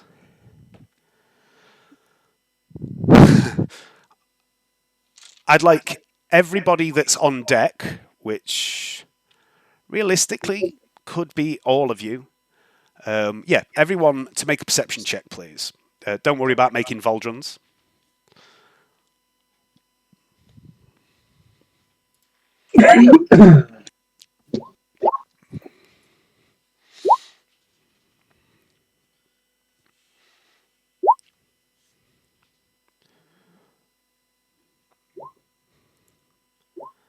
Fuck it, yeah. Like, pretty much everyone except Darwin sees this as you're all working away. Maybe Tabitha spots it first and calls it out to the rest of you. And within a few minutes, everyone is staring at this.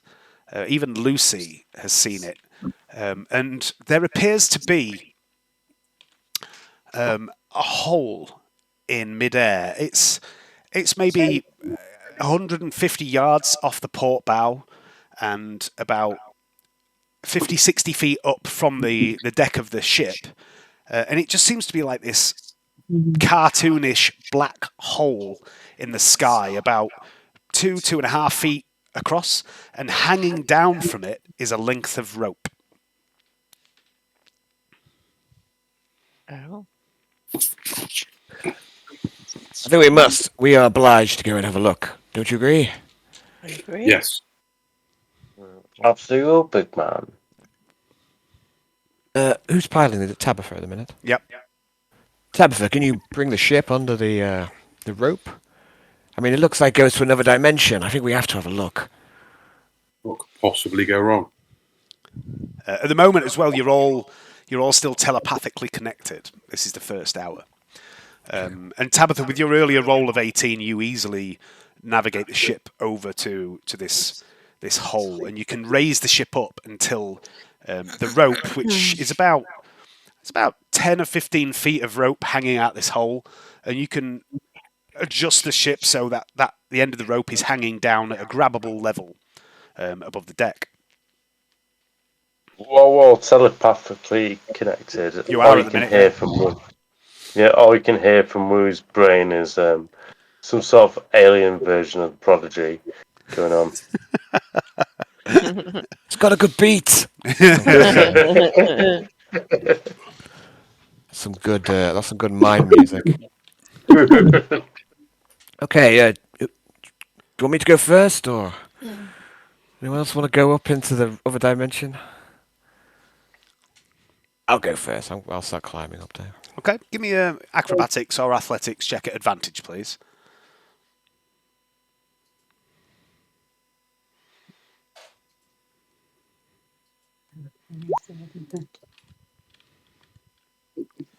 Okay, yeah, so easily enough, you climb up the rope. And the rest of you watch as Uther gets sort of to the top of the rope, gingerly looks around. Are you going straight into the hole? Well, I mean, I was going to stick my head up there first, I suppose. Okay. Have a little look. The rest of you, like watch as Uther's head and shoulders just seem to disappear. And Uther, what you see is this bizarre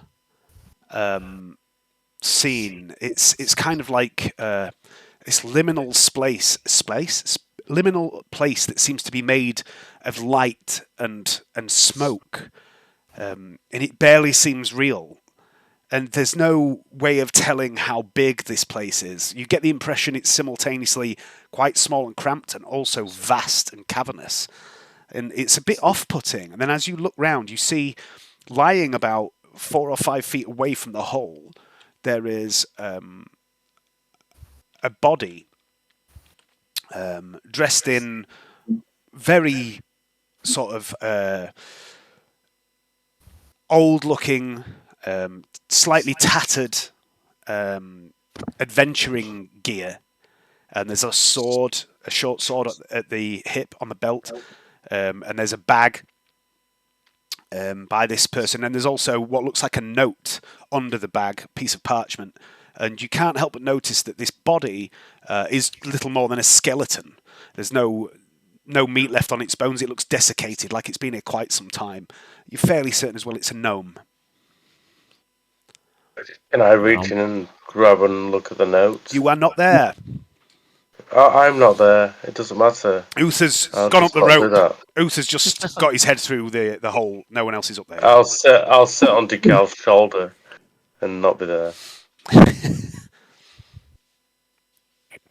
I'll mutter under my breath that I hate gnomes, and then I'll head up into the other dimension or whatever it is, and so probably take this sword and bag on the note and have a look at the note. I guess I'll do that first. Have a read of the note.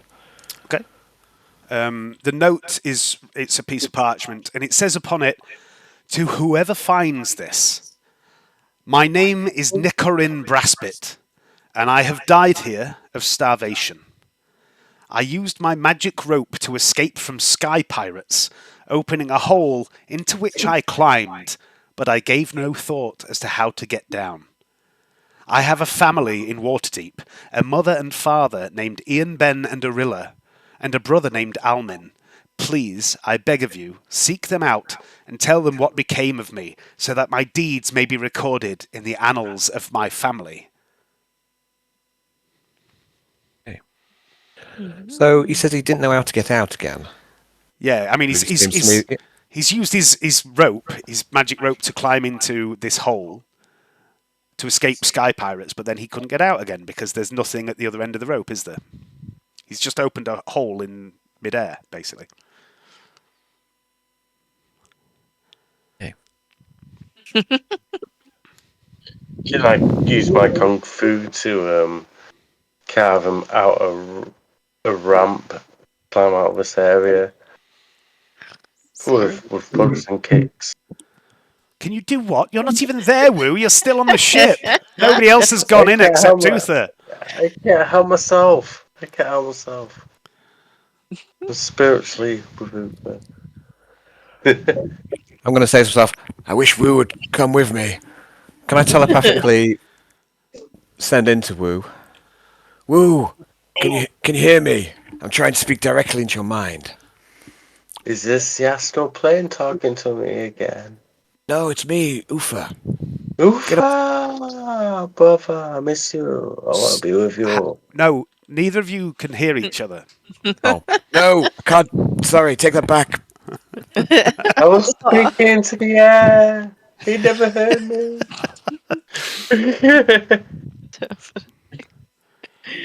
But now I'll start picking up the let's say the bag and the sword. I don't know if I can carry his body as well. I don't know if that's. But I'll try it. I mean, he's only a gnome. He's not very. You could just chuck him back down the hole. I'll just stick him in a sack. No, I'll carry him. I'll treat him with a little bit of dignity, even though Okay. he's a gnome, and I'll just bring him back as well. Okay. So, where's the rope attached to on the other side then? You've no idea. You don't. Okay. Where you are now, you can't see the rope, but you can see the hole. Okay. So yeah, on the other side then you can't see where the ropes No. doesn't come through. It just ends with a hole. Okay. Mhm. Okay, I'll climb back down then to the others. Okay. So as soon as you see, it's a bit confusing. The hole isn't showing the ship or sky or anything like that. You can just see this black hole, and as you reach in without even trying, you realise your hand immediately grips the rope, like it's guided onto the rope. And you can easily climb back through. And you realise this doesn't make a lot of sense. Some sort of extra dimensional space has been created by this hole. And you climb back down the rope easy enough back to the deck of the ship. What would you like to do? I'd just like to inform everyone else what I've seen and just give them a rundown on all of that. What I don't understand is why the gnome couldn't come down by the same route. Well, he could, but where would he have gone? He was hanging in the sky. Just be hanging. There'd be nowhere to go. I think I'd have rather chuck myself off of it into the sky than starve to death, wouldn't you? But then he wouldn't have been there for you to find, would he? No, that's true. That's true. Yeah. Yes, and maybe we can use this rope somehow. I mean, if it can be used once, maybe it can be used again. How do we get it down? How do we turn it off? I'm no magic user. Lady Roth, can you explain this? No. It's some sort of magic rope. I would guess there's some sort of extra dimensional pocket dimension at the end of it. I mean, such things usually, can be useful in certain situations, of course. But I mean, she grabs hold of the rope. Let's give it a good yank.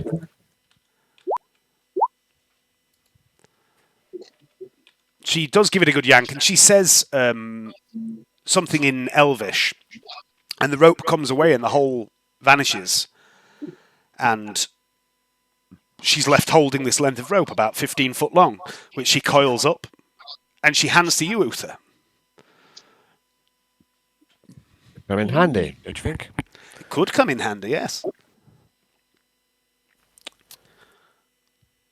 I suggest we take this gnome's body back to his family. I don't know. Let's have a look at this bag, Luciana, and the sword. Okay. She's going to have a look at the sword. She casts detect magic on it, and she realizes it is something. And she then spends 10 minutes casting identify on it. And it is a +1 sword, short sword.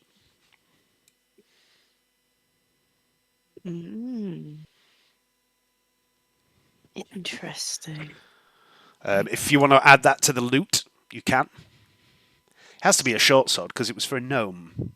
I don't know if any of you can make use of short swords. I know Johnny could. He's in the fridge. Yeah. I also add to you, either to your inventory or to the loot list, magic rope with a hole attached. Oh, the hole's attached, is it? The hole is a Holy part of it. A holy rope.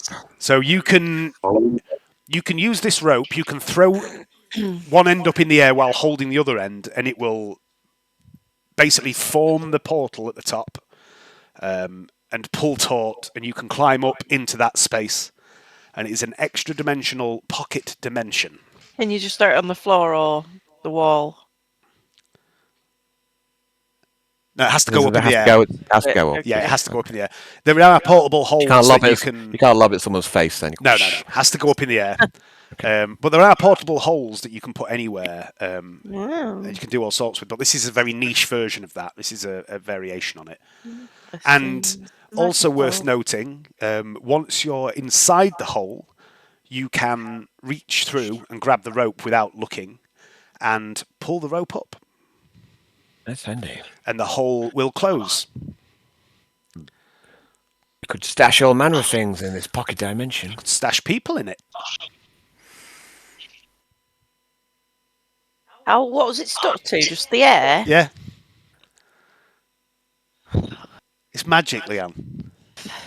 It's curious. Fascinating. Would anyone like this? Mystery. Who wants this hole on a rope? Oh, I've always got more room for rope. You can't be trusted with a hole in a rope, Woo. Well, Your mouse is on the floor, Pat. Can you be trusted with a pocket dimension? Oh, of course I can. Okay, fine. I'm gonna take Woo at his word. I'll go give him the rope or the pocket dimension on. Okay, so Thank you very much. Woo, add to your inventory hole on a rope. Hole on the rope. I will add that once I get reconnected to the inside. What about this bag? Okay, so Is in it- the bag, Is it just a regular bag or is it a special bag? it's just we've a seen? bag. It's just a bag. But inside the bag, if you've got the loot list ready, Alan, there is some stuff. There is 19 copper pieces, 2 silver pieces, a smaller bag with 9 gems inside. Each gem is worth 10 gold pieces.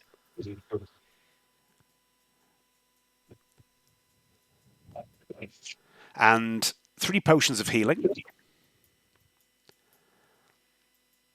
And a small handwritten journal written in the first person detailing the great adventures of young Nicarin Brassbit as he sets out on his new life to become an adventurer. And it tells how he leaves from Waterdeep on a skyship heading for Neverwinter and then gets immediately snatched by pirates riding on winged beasties. And then while laying on the rump of one of these beasties, being carried away, remembers he has a magic rope and uses it to escape, and then dies of starvation. And that is the length and breadth of the adventures of Nicarin Brassbit. Shouldn't like whoever's got that book? I reckon we should put it with the rope as a museum piece and wherever we live. That sounds cool. I've got an idea, Woo. Maybe we should write him a better ending. Let's write him a better ending to his story. And then give the journal back to his family. And then they'll believe he died a hero and didn't just die because he didn't have any food. It's a pretty bad end for a gnome, just to die in a pocket dimension. Too scared to jump out. I'm a good person, and I death, think that is a bad idea because it might mean we have to give my rope back.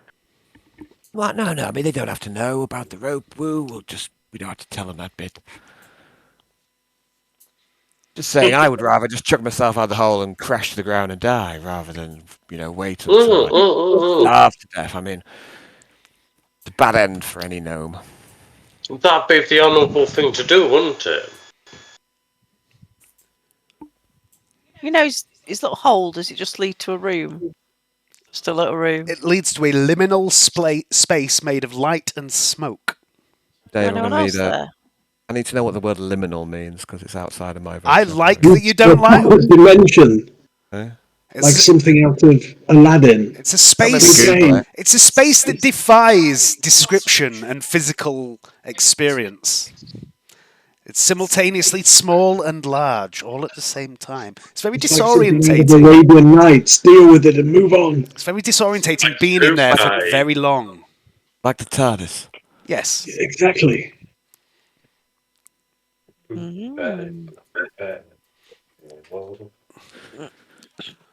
Okay, I mean, let's take this gnome back. I'm going to write him a better ending, but we'll keep his sword. I think Vol'jin might like it. Okay.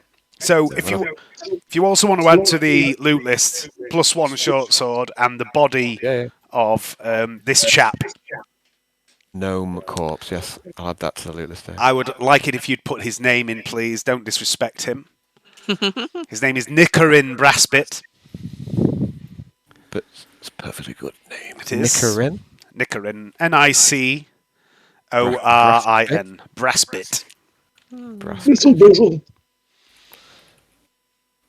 Corpse. Okay. Bizzle, brizzle, bizzle. And then are you proceeding along on your journey? Okay. With the snakes. Slightest of the snakes? What are you talking about? Can you see the future? What's that, Darwin? What do you say about snakes? Have you had another bit of Christians? That looks like a snake son to me. With a slight delay to your journey, you continue on your way to Waterdeep, and up in the crow's nest, peering into the sun, bleary-eyed, Vol'jin does not see them coming. Sees nothing. You have no warning. You're busy doing whatever it is you've all been doing for today, because Vol'jin is a creature of the night, and he does not see the approaching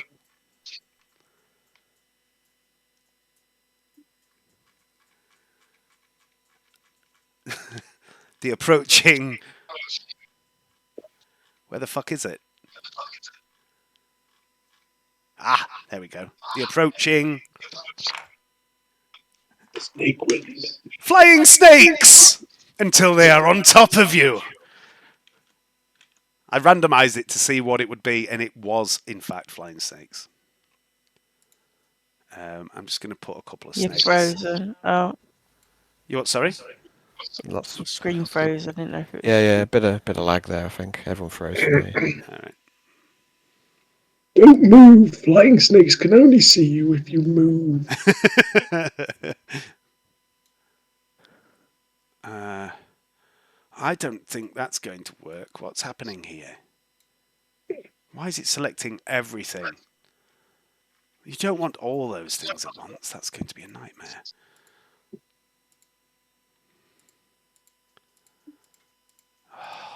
Just a second. I'm having to do this the awkward way.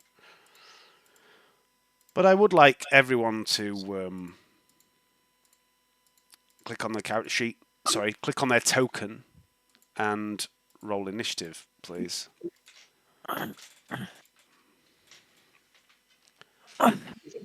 a lot of snakes. Okay, so I'm gonna fuck about a bit here.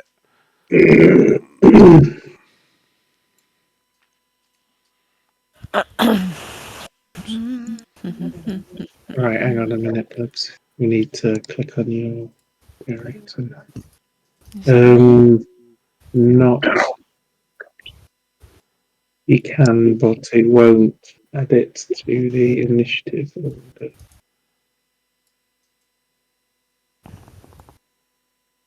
Not like doing this one. Moxie, it appears that you are not on full health. Aren't I? No, press your long rest button. You obviously didn't do a long rest when you should have done. Why is fucking? I just disappeared off the thing. Oh. Could, I can't see my token, Dave. I don't know where it is on Roll20. Oh, I appear to have disappeared. you should be able to. It's Aha! There I am. blind sight 10 There. Uther, where would you be? So I can see everything within 10 feet. How far are we in since we started, Dave, in time-wise? This is about an hour and a half. Yeah, so I'll probably still be blessing the ship then, I guess. So I don't know whereabouts. Maybe at the front of the ship, blessing the figurehead or something. Okay. Moxie, That's a stupid message. where would you be? Um, So you were looking after the ship today, weren't you? So you can be pretty much anywhere you want to be on the ship, on any deck.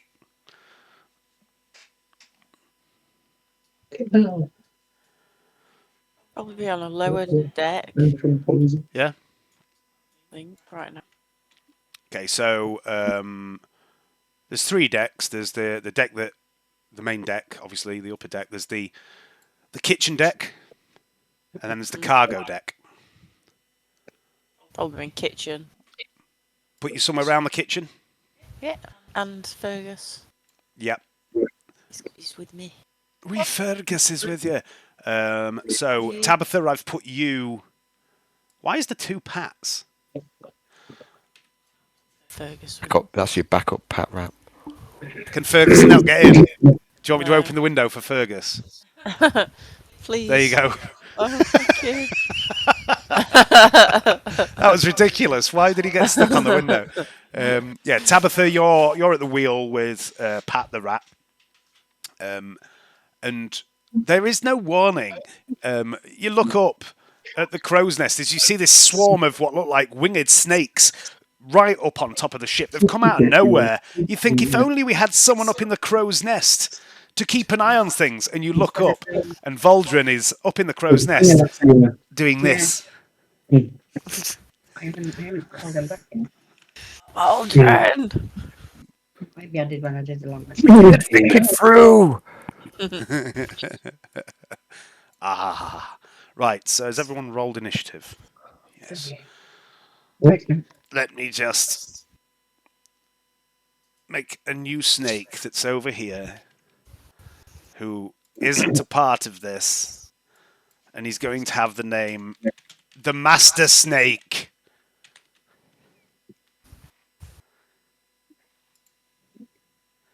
And he's going to go on the turn order and no one else.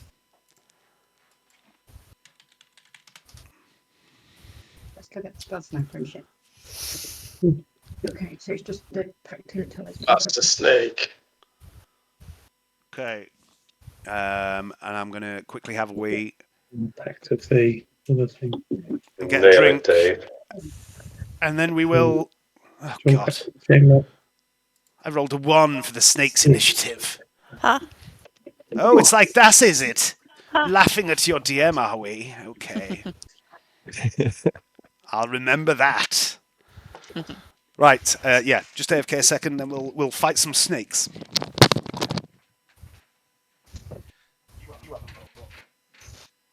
What? Alright. I have, though.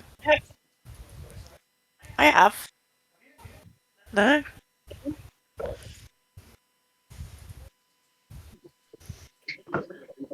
Yeah, we haven't had it yet as well. Okay, David. I'll mute myself. He's still on the range, can't do anything that will speed that.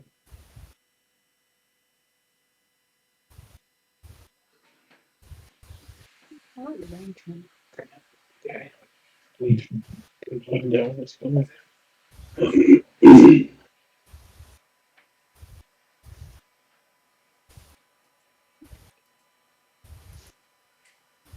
We found it, didn't we? Do, do, do, do.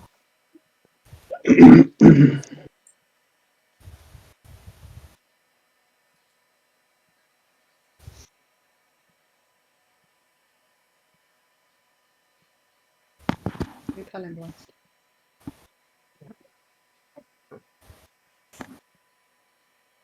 Bumpy.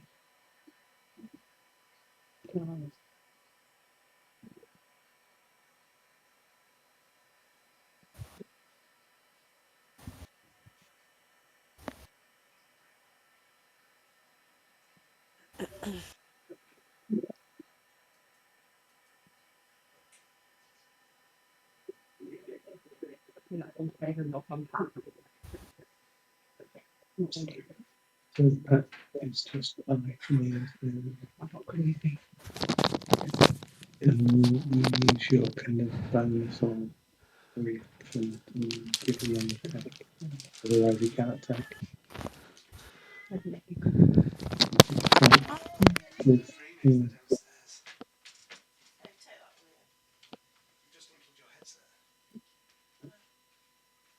Small range of cat.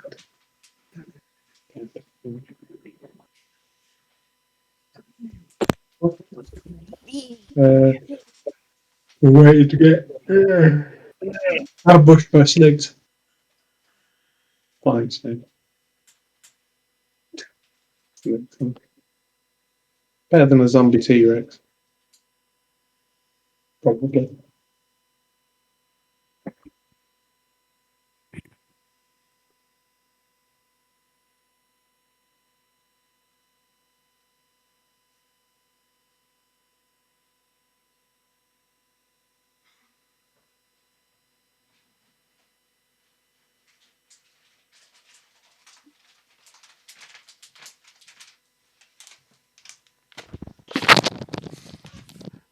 So, it's 8:15.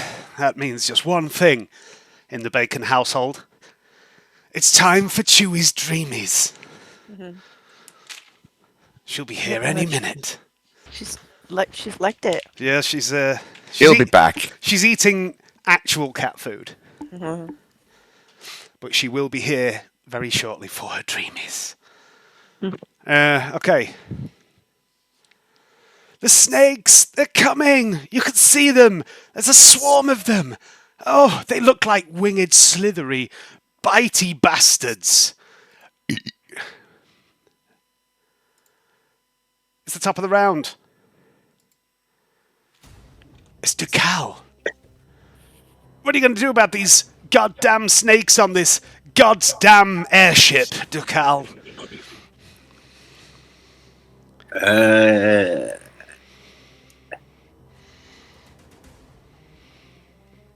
I think I'm just going to have to move. How far can I?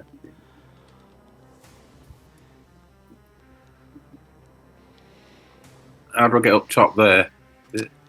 You can just move up there. There's stairs either side. You can see it under the sails. Yeah, sorry, it's just been really laggy. I'm now off the ship. Yeah, I'm there. Yeah, that's me doing. Okay. Be done. Yeah.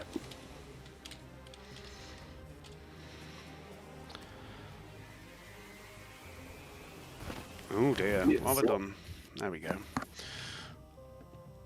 Okay, so that's you there. Are you doing anything with your action or anything? Just getting ready to rage. Okay, so remember you can hold an action if you want. Which you can specify what the action will be and what triggers it. So if you wanted, you could say, I'm going to hold an attack for if something comes close. Yeah, I'll hold an attack for a snake that comes close. Okay. Next up is Moxie.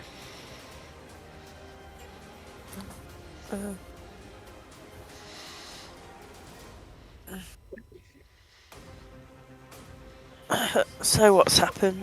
Do I know there's an attack? Yeah, you can hear people yelling about snakes.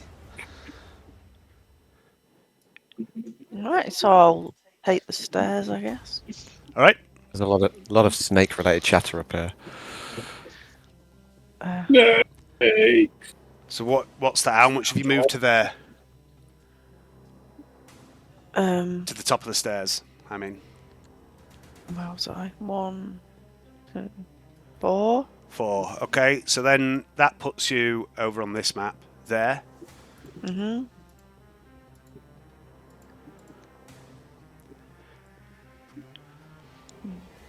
So can I just move 6, is it? Yeah. You have to open the doors. Action or a bonus action to open a door. Yeah, 5. All right. Yeah. And that puts you Yeah. there. On the next map over now. All right. Okay. Okay. So is that all your movement? And Burgess. Yeah, I think so. Yeah, is it? I would say you've got another square of movement.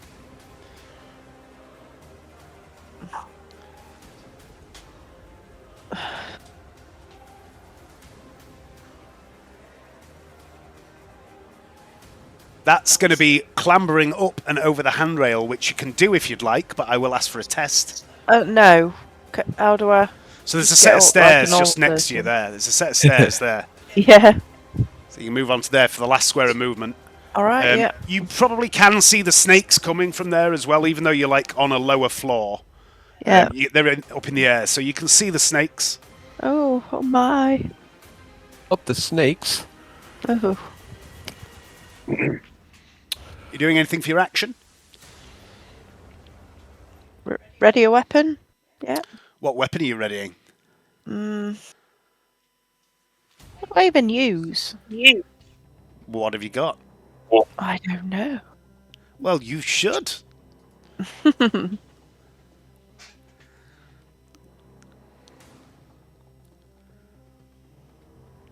don't use anything to cast with, do I? You use your spell focus, which is your anklets. All right. You click your heels together, don't you, to cast your spells? Because why not? No, then I won't do anything. I'll just wait. I'll wait upon. They are in range of your spells. You can see the snakes. All right. I mean, if you look at the map, I mean, you can literally I see can the fire. snakes. If I want. You're sorry? I can fire if I want. Yeah. At them. All right. Look at the map, you'll see the snakes. Oh. Have you only just realised there's a shitload of actual flying Well, I've snakes already on the map? zoomed out. All right. God. Yeah, I reckon I'll fire at this one then. This closest one. Okay. Give me an attack roll. Give me a firebolt or whatever it is you're doing. Yeah.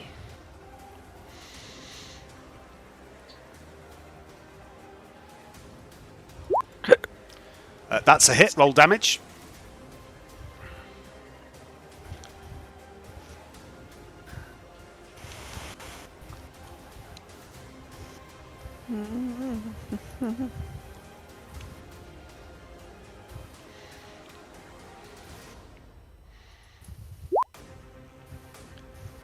Okay.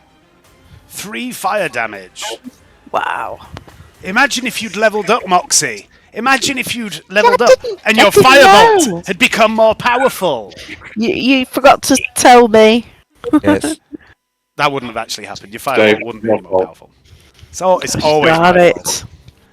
It is. You're right. Yep, so you hurl this bolt of fire and it hits this lead snake. Decal, you see the bolt of fire come whizzing past your head.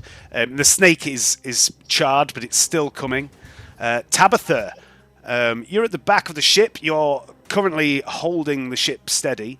You do know there is a rope that you can attach to the wheel to stop the wheel turning, so you can maintain the course you're on at the moment. And you can see all these snakes coming. You see Moxie starts hurling fire at them. What are you doing?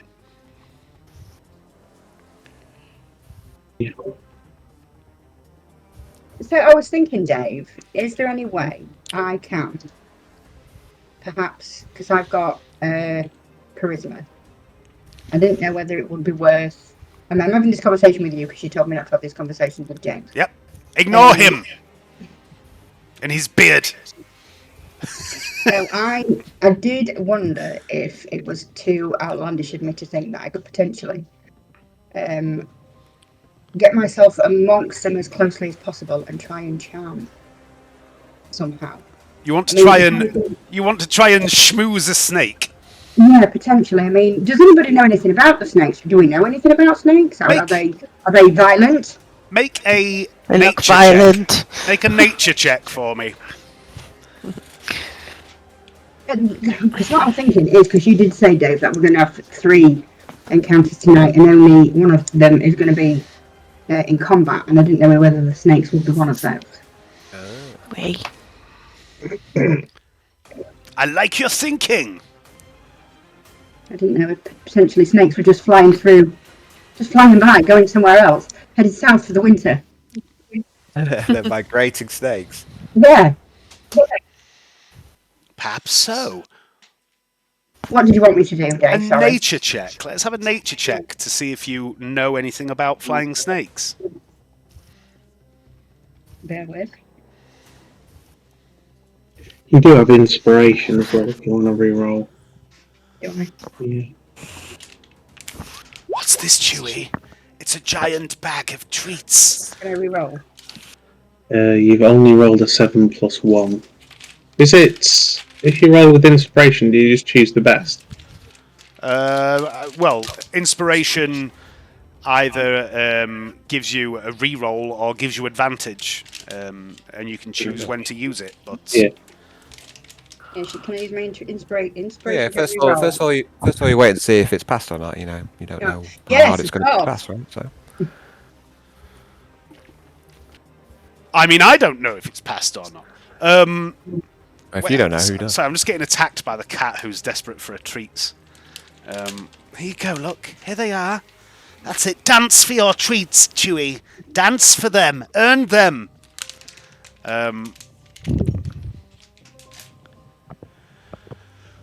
You don't know jack shit about flying snakes. Apart from one thing. You think they tend to be more commonly found in tropical climates.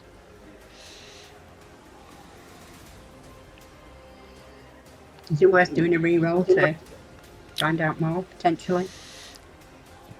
Is that possible? If you want to use your one and only inspiration point to try and learn more about flying snakes, feel free. Well, yeah, I would like to, actually, potentially. Okay. You can make a re-roll if you want and remove your inspiration point. I've removed it. Yeah. That's one. Not only, but one other bit of information actually, although you also know that they are usually native to tropical climates, you do know that this is not a tropical climate. Okay.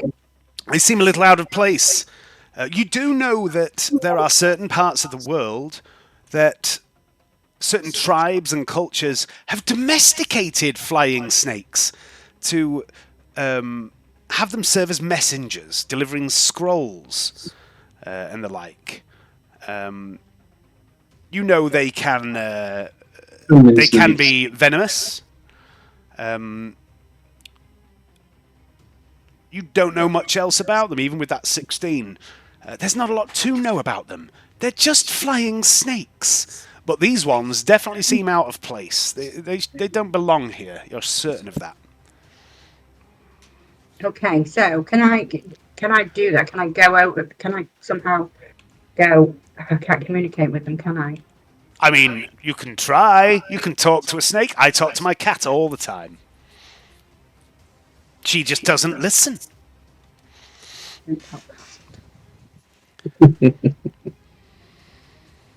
Alan, you're the Slytherin. Do something. Yeah. So can I? I'm a good character. I'm lawful good. I stop stealers. I uphold the law. I don't steal armor. I'm not Slytherin. You don't. I'm for Gryffindor. Me. Loyalty, truth, honor. These are my codes. Snakes. Way. I don't care what they say. It is by straight again. It slips in no way. What? What are we doing, Tabitha? Yeah. So can I type? Did you say I could type a ship? Yep. Yeah, so you can use a bonus action if you want. There's a rope nearby. You can just grab it, hook it on the wheel. It stops the wheel turning. Yeah. So I will do that. Mm-hmm. And can I go out? Can I move to the front of the? What's the furthest I can go? Where am I? Yeah, so 1, 2, 3, 4, 5, 6, 7, 8, 9, 10, 11, 12. You could get next to Uther if you used cat sprint. Mm. Yeah? Mm-hmm. Or just run. Yeah. Whatever. You're out of range to do any charming or anything. Am I? Yeah, I'd wait until everything's swarmed around you. Yeah, you've only got 2 squares around you to charm. Can I not get any closer? I don't need my other. No. Are you sure? Yeah. I thought I could do shit. You can. I could combo shit up and move You further. can, but then you can't use an action. Yeah. You would sprint and cat sprint, use like double to move 24. I mean, most people can only move 6, you know. You've already Okay. cat sprinted up there and then hold your action for next time. Yeah, Lily. Oh, yeah. Save your action for next time. Okay. Has Yeah, the committee right. decided? Yeah. I'll stay there. Stay in there, holding your action. Yeah. What action are you holding and what is going to trigger it? So you can say, your action can be, I'm going to hit something that comes close, I'm going to cast a spell, I'm going to, you know... All right, whatever. okay. I wanted to chat to them if they came closer. I'll try to communicate with them and charm them if they come closer. Okay. She wants to use Fey presence when they get close. All right. Not a problem. Darwin. Right, I'm gonna use my mushroom shapeshift, and I'm gonna use Shore, and I'm gonna move. That's my turn. So action, bonus action, done. Oh, get out! Let me out! Lucy, where have you locked me in?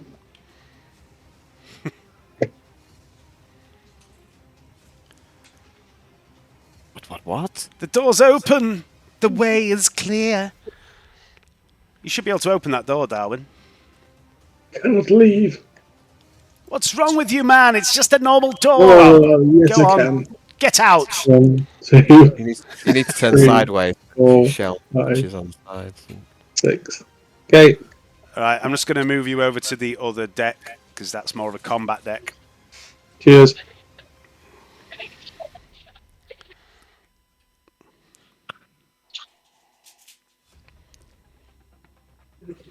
Right, so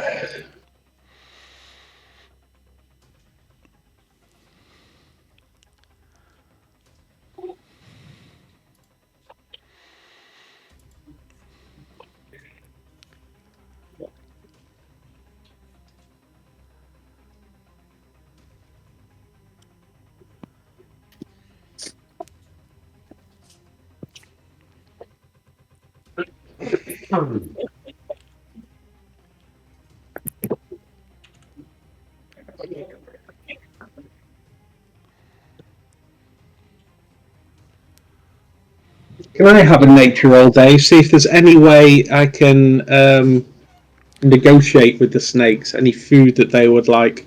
I was sure. Make a nature roll. They're fucking snakes, man. Yeah, make a nature roll. They're snakes. They eat small vermin, rodents, anything they can get really that they can swallow. Maybe eggs. I mean, up in the sky, you know, maybe they eat birds as well. They're snakes.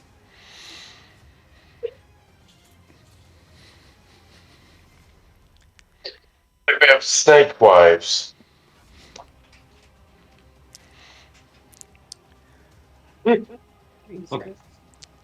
This isn't some kind of snake mating orgy in the air, is it?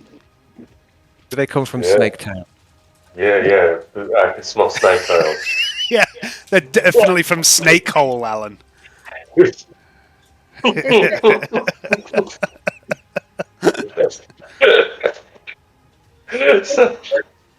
Wow. They've come all the way from Snake Hole. Not snake hole. It's a long winding tunnel which is never straight.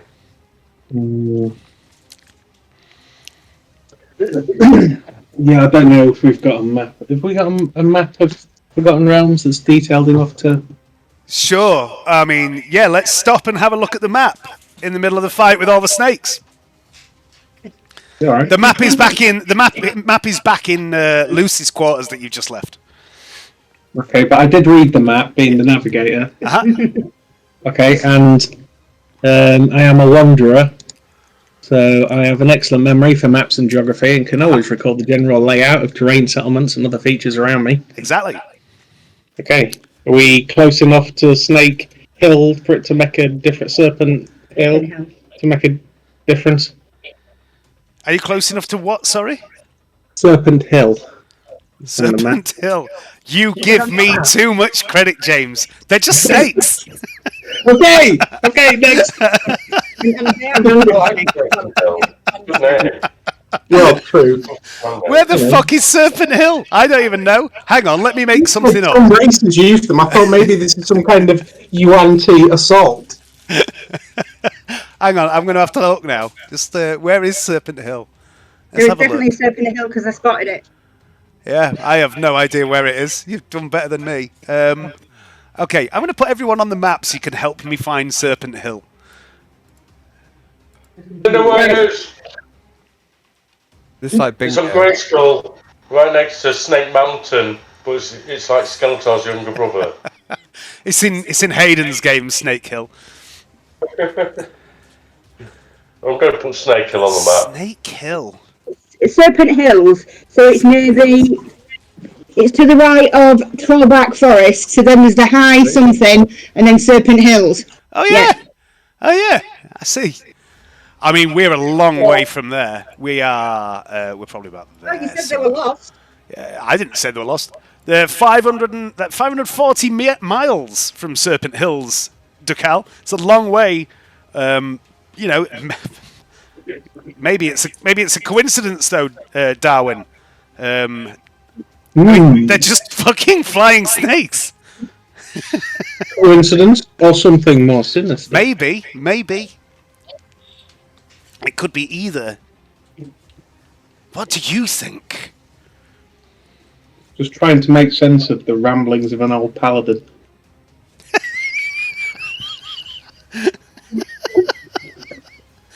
No sense to be found. This is glorious. I'm enjoying this way too much. What are you going to do? Going to, it's not my turn yet, is it? No. Is it still Darwin's turn or is it my turn? It's still Darwin's turn. He's contemplating what to do about the snakes in the sky. They are a long way from Serpent Hills. Surely that's a coincidence. They're definitely out of place. You know, with your 16 nature, just like Tabitha, you know that these snakes are native to tropical climates. They're not in the right place. Are they lost? Are they migrating? Are they just innocent snakes flying from one place to another that Moxie has just hit with a firebolt? What are they, Darwin? I see five snakes coming at me. I'm killing them. As you stand here pondering this, they're getting closer, Darwin. You need to act. What are you doing?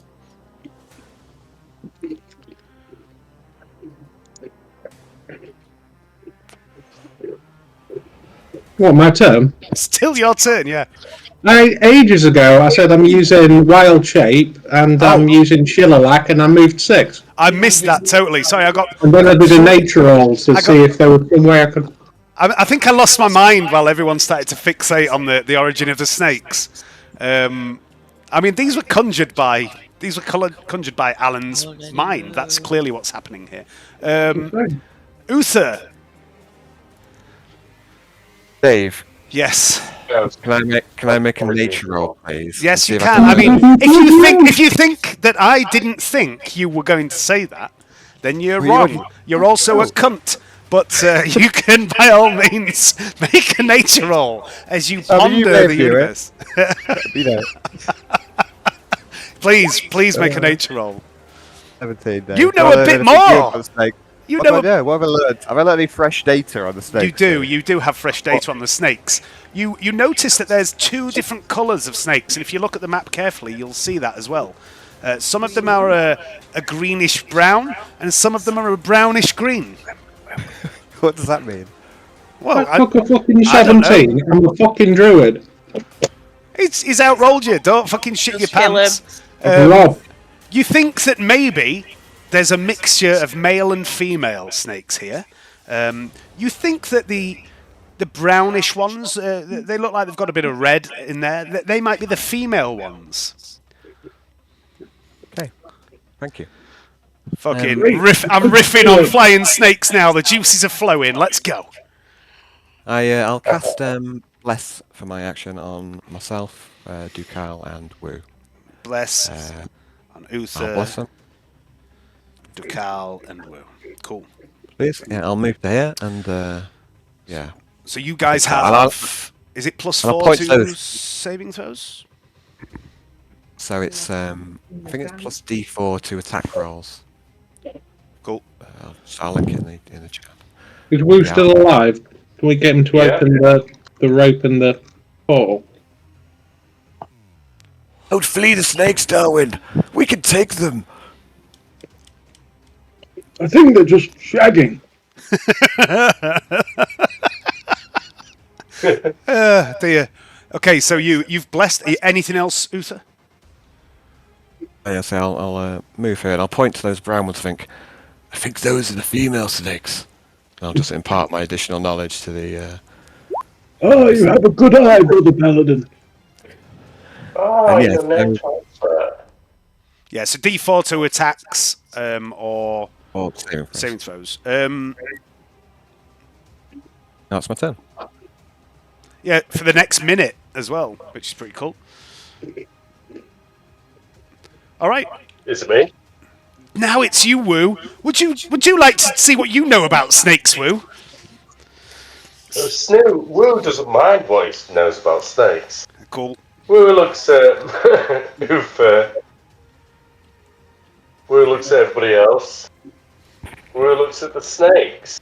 Wu thinks about how those snakes are gonna make, and then Wu tries to burn them all with his ice breath. Freeze them. Okay. Ice burns. Because it's a burner. What's the range on that? Give me a second. I'll try getting to the best position. If you could do that for me, Dave, while I'm looking up the... The best position, I think, is just behind Tabitha, Ducal, and Uther. If you stand there and breathe, that would be good. Okay. I'm joking. What is it? 20 a 20-foot cone. So it can either be a 20-foot cone or a 30-foot line. Yeah. Oof.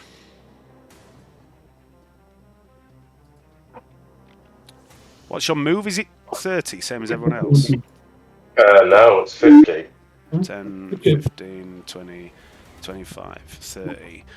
I'm just going to move you 30 to put you right at the front of the ship while I figure out. Yeah, I can still move after I've done it, so Yeah. it's fine. The cone might be your best bet. Let's have a look. 20 foot. Cone. Own them, Woo. Hit them with your cone. Like we've never been coned before. Right, so 20 foot. That would be 3.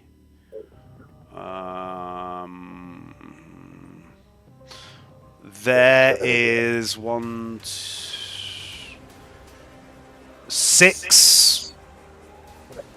6 is probably your best shot over here, if you can see that. Yeah, 6 is good. Actually, no, that is 7. I don't think you're gonna get a beam better than that. Okay, what do I roll? So what are you doing? You're doing cold damage, are you? Yeah. Okay, so each of them must make a dexterity saving throw against your key save DC, and they take damage of your 2 of your martial arts die. So if you want to roll 2 of your martial arts die for me. Well, you might last time. Right, so. And I will start making dex saves for these little buggers. Oh, they're good at these. What is your key save? I feel like I should know that, but I have no idea what it is. Ah, key save. 8 plus proficiency plus wisdom. So 8, 9, 10, 11, 12, 13 is your key save. And your martial arts die are D6, aren't they? No, D8. So roll 2 D8.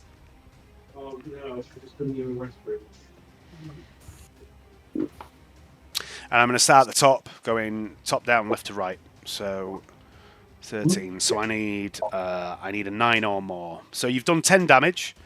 So that's a pass. That's a pass. That's a pass.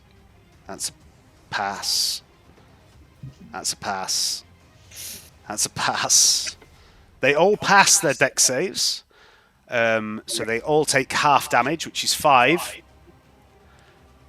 They all have 5 hit points. You kill 7 snakes. And the rest of you, you see this bizarre sight as Wu does this thing you've never seen before. He rushes to the prow of the ship, sort of leans up on the handrail and just roars over the handrail. And as he roars, there is this cone of icy frost breath that comes out from him. And I'd like everyone to make a perception check except Wu. As Wu freezes them. They all kind of freeze in midair as well, Wu, and just drop out of the sky. Awesome. Oh, I'm still on. Oh, it doesn't matter. I like that. You still on what? Sorry, Al? No, it doesn't matter. I said I was on advantage for this T, but it still doesn't matter regardless. I don't think. 6 and a 2 for me.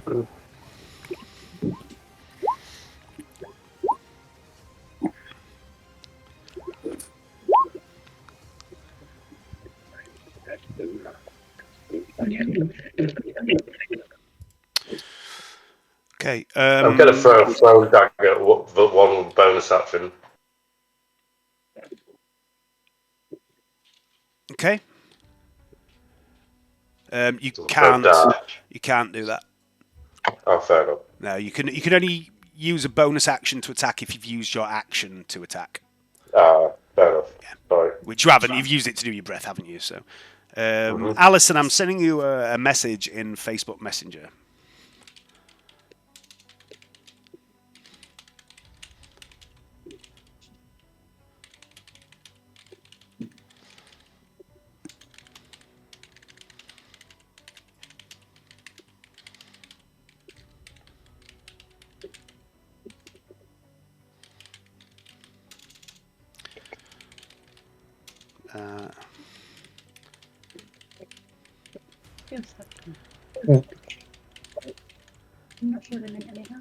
There you go.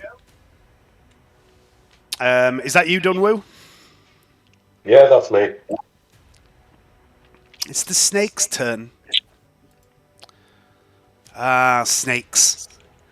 This far north? At this time of the year? Seems unlikely. Male and female ones. Maybe they're migrating. Maybe they're just lost. Maybe they've been put here by magical means. Who knows? They're snakes. It's not like you can stop and have a chat with them, is it? You can't ask them, hey, snake brethren, how are you doing? Oh, you know, it's just hanging out in the sky. But it's too late. First blood has been drawn. Little Wu has attacked the snake horde. What's the collective noun for snakes? Inspiration for the first person to give me the answer. Snakes. It's what? A slither. Snakes. The collective layout. I don't know. The snake. Honestly, don't know. And hit a bed or a nest. Coil. Oh, this snake then I'll pit. A murder of snakes. Yeah. A group of cobras is a quiver. Ooh. Quiver of cobras. That is pretty awesome, I have to say. Alison, you have inspiration. Got it back. Got it back. This quiver of this quiver of non-cobras angles itself down towards the ship, hissing as they descend on furious tiny little wings. Maybe they were peaceful. I've just locked up, haven't I? Has my connection just died?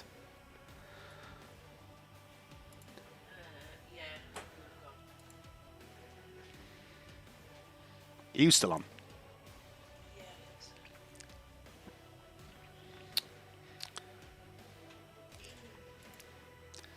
What's happening?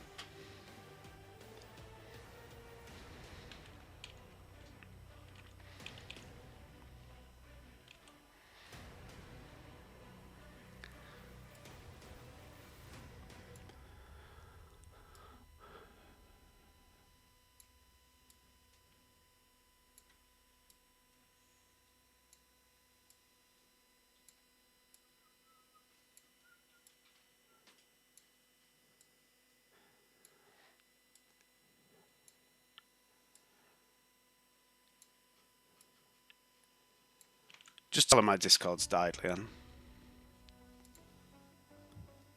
Leanne?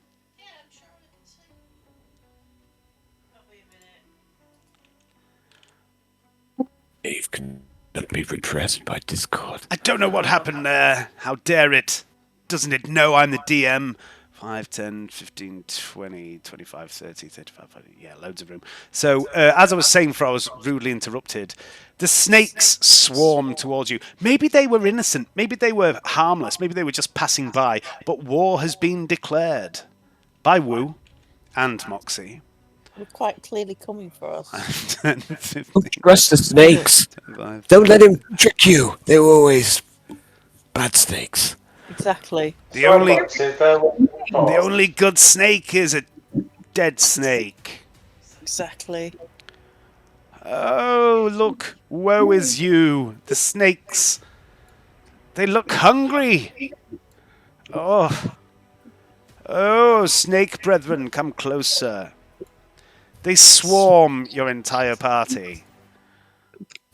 There's so many. Give me up the rope and hide. There's so many snakes. Don't fear the snakes, Darwin. Get in the hole. Take them. Don't need to flee. I'm going to burn some more. I'm going to burn some more.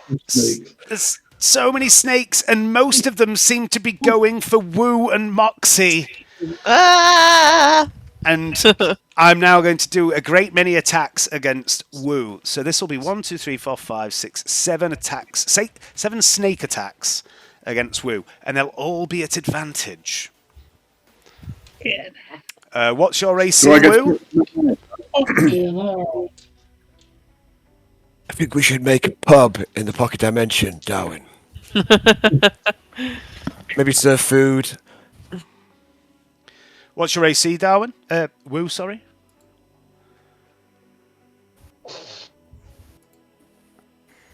It's okay, I'll find it myself. Got some lag there. 16. Right, okay, so that is 1, 2, 3, 4, 5, 6, 7. All 7 snakes hit you, Wu. Brilliant. So that is 7 piercing damage, 1 from each of them. And also some poison damage.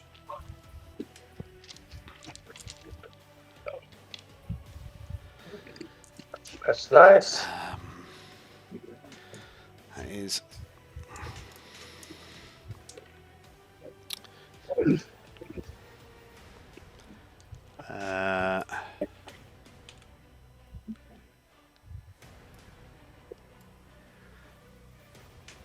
11 poison damage.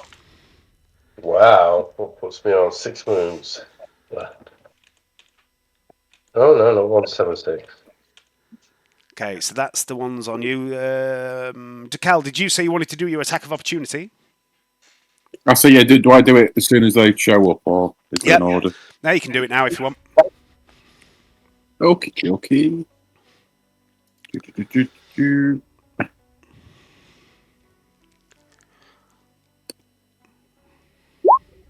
Amazing. That is a miss. Amazing. Okay, and then right, so Was it really amazing? Or Amazing. there's going to be 8 on you, Moxie. No. Good hell.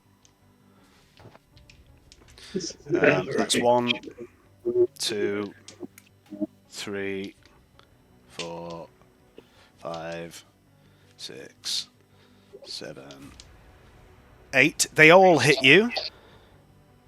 Hooray. At what point does Tabitha's action play off? We'll do that in a second. 8. 8 piercing damage on you, Moxie. And another 8 poison. There's no extra poison damage, so you take 16 damage altogether. So just shit. Okay, and then the other ones, couldn't get to them too. Right, let's do Tabitha now, because they get the initiative on their turn for that, because of what Wu and Moxie did. So, Tabitha, what are you doing with your held action?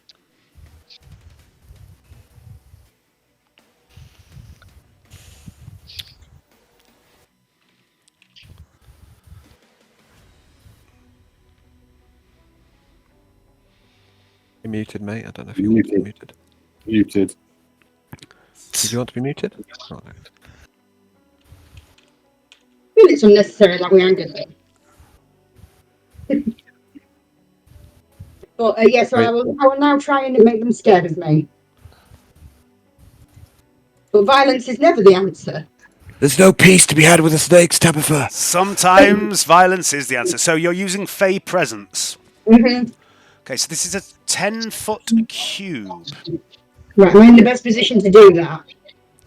Is probably the best position for it is probably. Oh God, is probably there. Okay. You can get 4 there.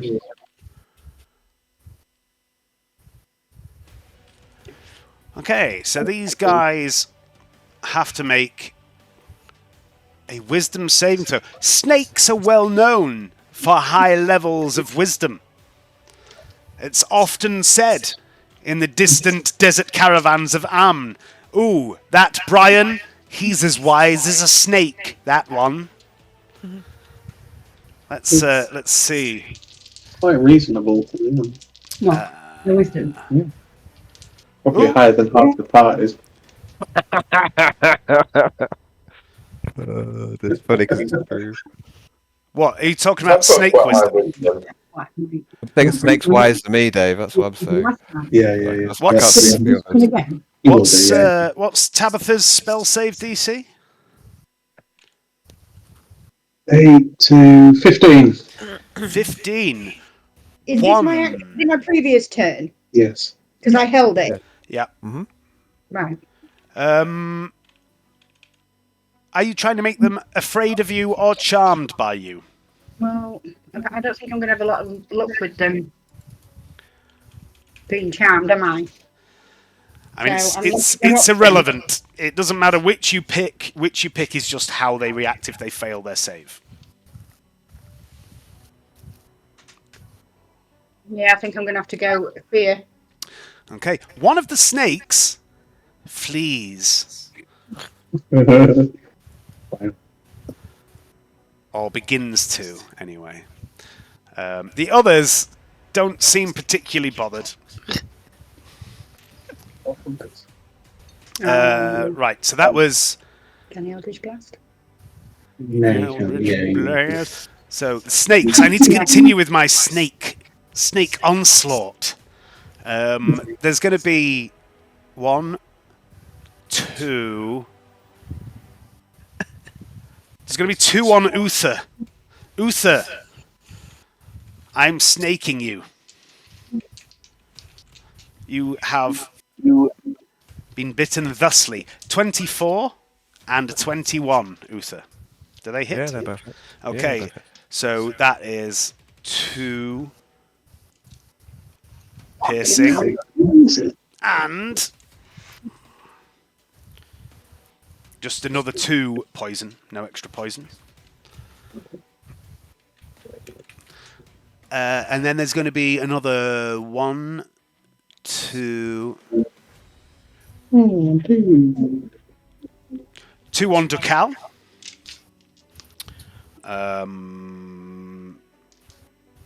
One of them hits, one of them doesn't. That's going to be 1 piercing and 1 poison, so 2 damage to you, Ducal. Yes. And then there's going to be 1, 2 on Tabitha. That's a 26 and a 20. They both hit. So that's 2 piercing and 2 poison damage to you, Tabitha. Oh, reaction. What does that mean? It means you can use your pushing reaction spell. Hellish Rebuke. Yes. Is that the one you're thinking of? Yes. Yes. All right. Okay, now it's got good dexterity. Mm. Okay, so what do I do for Hellish Rebuke? Dexterity saving throw. Or take 2d10. Or just d10 if you pass. Dex save for a snake. They're good at these. That's an 18. That's a pass. He's an 11 or higher, I think. So it still takes d10 damage. Is it D10 or is it 2d10 halved? I think it's 2d10 halved. Yeah, okay. It's an important distinction in the land of the nerd. Right, one sec. Where's Tabitha?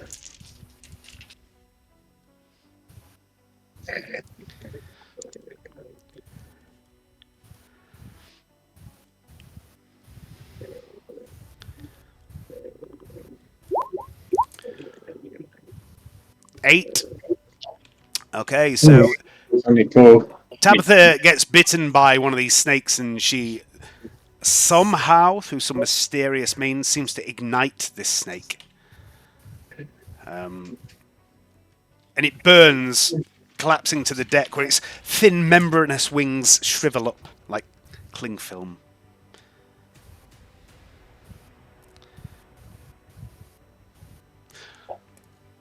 That's the snake's turn. Decal. What did the snakes do to Tabitha? 2 points of piercing, 2 points of poison. 4.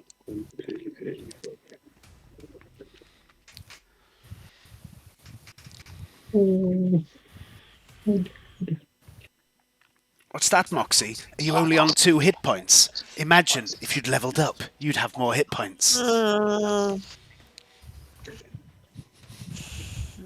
86% efficiency. Decal, it's your turn. Okay, so I'm going to use my free action to start raging. Yeah. Wouldn't be able to save you. And then I'm going to attack the one that is Being sworn. south to me, so the one between me and Moxie. Okay. Yes. You do get advantage because Moxie is in melee with it. Previous turn. Yeah, you also get, say, D4 on all your attacks as well. Now we're waiting for the initiative order to come round again. Is that the damage or to hit? Yeah, To hit. You can drag I can drag Blessed from the compendium. action went Well, off. you can like click on it, it'll just do it Snake automatically. up there to- I'll do that for you, Ed, while then to the top while I'm in there. there. So, Tell me when it's on, and I'll roll to hit my first one. You, me. Your third.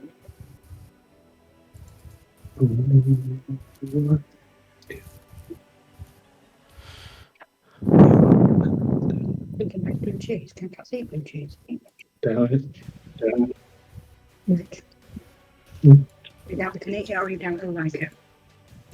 Definitely can eat it. There you go. So you've now got Bless in your saving throws and also in your attacks. You'll see below your attacks, global attack modifier, D4 Bless, it's ticked. So if you click an attack now, it'll add the D4 to it. Okay. So yeah, that one there. So got advantage on. So That's a hit. that's a hit, and then damage. There's no longer a snake there, Dokal, but there is 2 half snakes. What else have you got? So then I would like to attack the one that is. Where's Tabitha? The one that is south of Tabitha, so my angle. There. Go for it. My next attack. So offhand. Also a hit. Also a hit. There we go. Wow, amazing. Yes, this snake, similar to its friend, is now 2 half snakes. But whereas the other one is 2 equal lengths of half snake, this one is just mostly snake and a little bit of its tail, and it turns on you and hisses, and it's not dead. Anything else, Dokal? That's me done. I can't do any more. Moxie.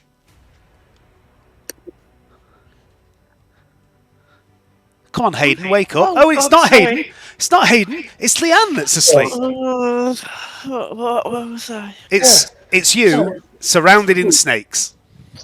Oh, gosh. You have to go deeper. This is what a dream to wake up to. You're surrounded by snakes, Leanne.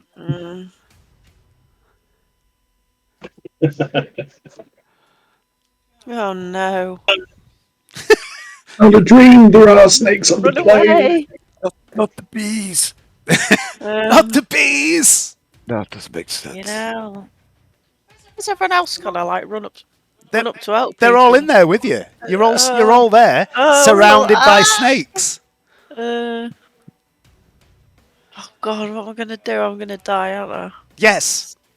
If you don't do something, yes, you're going to die from the snakes that were probably just, passing by. They probably weren't causing any harm. Oh, They had shut red up. auras. Don't listen to him. They had red auras. Quite It was clearly had plain come as for us. day. Don't listen to him. I mean, they're several hundred miles. I mean, they were just snakes attacking you, but then Alison and James started to question the snakes. So now they've got a backstory. Now they're displaced snakes that are hundreds of miles out of the place they should be. Now there's a reason for them to be there. Now maybe they were just flying around looking lost. You started this fight. Just remember, when Moxie dies, you guys started this fight. Snakes had it coming. I'm sorry. What are you doing, Leanne? You just give me a minute. I don't know. I don't know. Wait, have a look what spells you've got. Oh, hang on. Got a cone or anything? What sort of cone? A wooden cone? You're going to put one over the head of one of the snakes to stop it biting you like it's been to the vets? There's no time for that. They're trying to kill you. What's this ray of frost? Ray of Frost is Ray of Frost. That's just a cantrip, isn't it? It doesn't do much. Would you like some help? Yes. Okay. I was thinking of hitting multiple targets. Yep. I see what you're going for. So let's see what spells you've got. So your cantrips, generally a single target until you get to higher levels.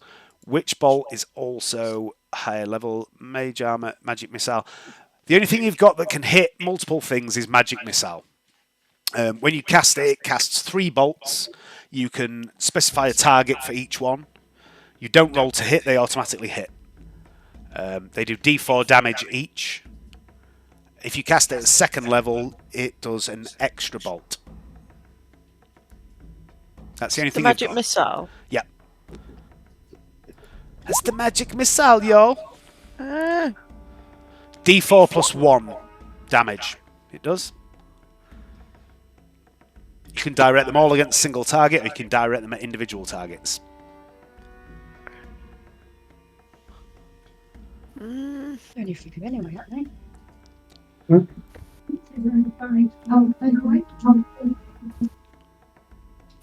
I could. I'm just gonna get hit by everything and die. What's the one I fired at? Do you know? It's this I do one know, here. yeah. Yeah, Hang on. next time you're going to fire at them, rethink your life choices. It's. Just give us a second. I'll find it. Down here. No. You won't be able to tell.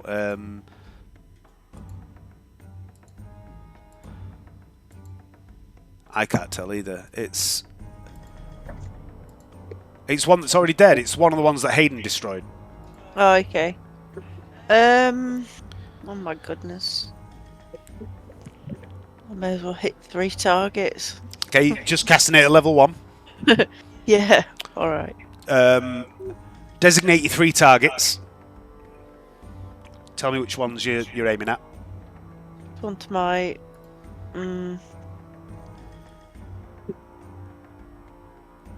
One either side of me, and one that's above. Under Uther. Under Uther is Tabitha. Oh. Can It's a snake. I now, shapeshift into a mongoose? No, that's Tabitha. This. Oh, but that's not below Uther. That's below Tabitha. Right. Okay. So one either side in that one. So you've accidentally rolled 5, 5, and 2 in the chat while you were looking at Magic Missile. Do you want to keep those numbers? All right. Yeah. Okay. Which of the 3 wants the 2, and which is having the 5s? So which ones am I hitting? The one either side of you, and the one diagonally up there. Yeah. That one I'll hit with the 5. Yeah. And these 2. So there's 2 5s. That one a 5. That one a 5, and that one a 2. Cool. Moxie kills 2 snakes. Ah. I hate to be the bearer of bad meta-chicken knowledge, but if you'd have done that ever so slightly differently, you would have killed all 3. But never mind. You weren't to know.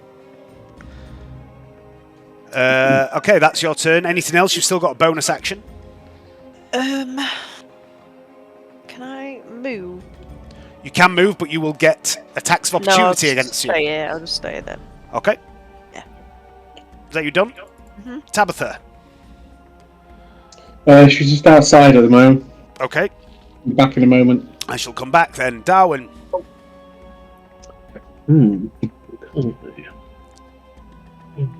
Yeah, it's your turn. Yeah, I know. I just told you that, James.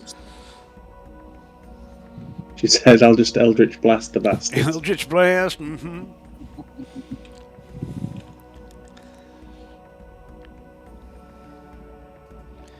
One, 2, 3, 4, 5. Y'all are gonna die to the snake party. 1 sec. Right, I'm gonna hit this one. Okay. Well, do either of these look like they've taken any damage? No. Okay. So this one needs to make a Constitution check. They look like fresh snakes, James. All of them. That's a Virgin 5. snake, untouched by Virgin- harm. virgin. Untarnished. This snake isn't just any snake. This is a pure Marks. virgin snake from the shores of Tabaxiland. He's failed his snake save. Right.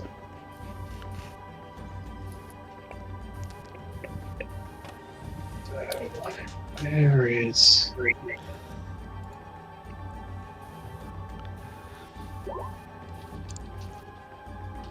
Is that 9? I can't. No, that's not right. D6 symbiotic end. 2d4, 3. I don't know why it's done that. What's it supposed to be? Oh, I do, because my symbiotic entity's on. So it's just 2d4, but Okay. it's just 1 and 2 there. Okay, so that's 3 damage in total to that guy south of you, yeah? Yeah. Okay. The snake does this as James passes close. It goes. It doesn't look like it's having a good time. What else you got, James? The one north of me is getting twatted. Okay. Is that?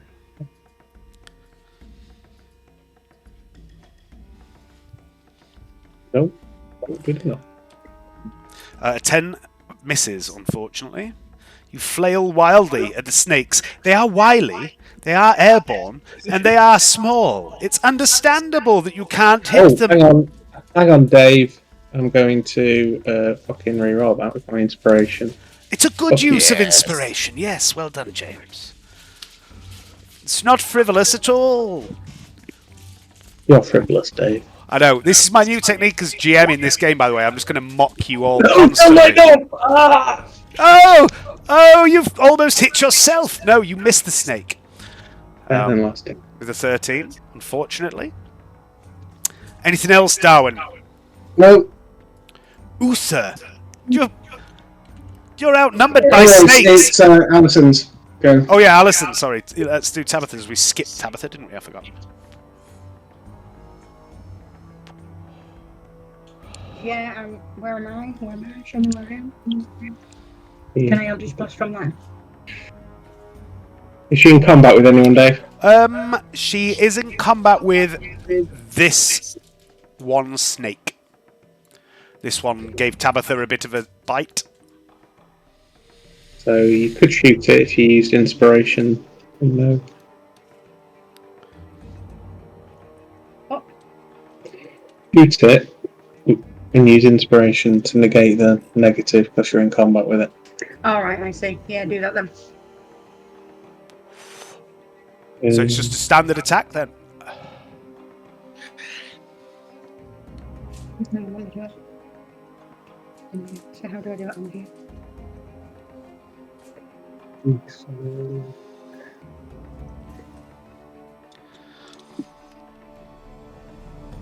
Okay, that's a little slow.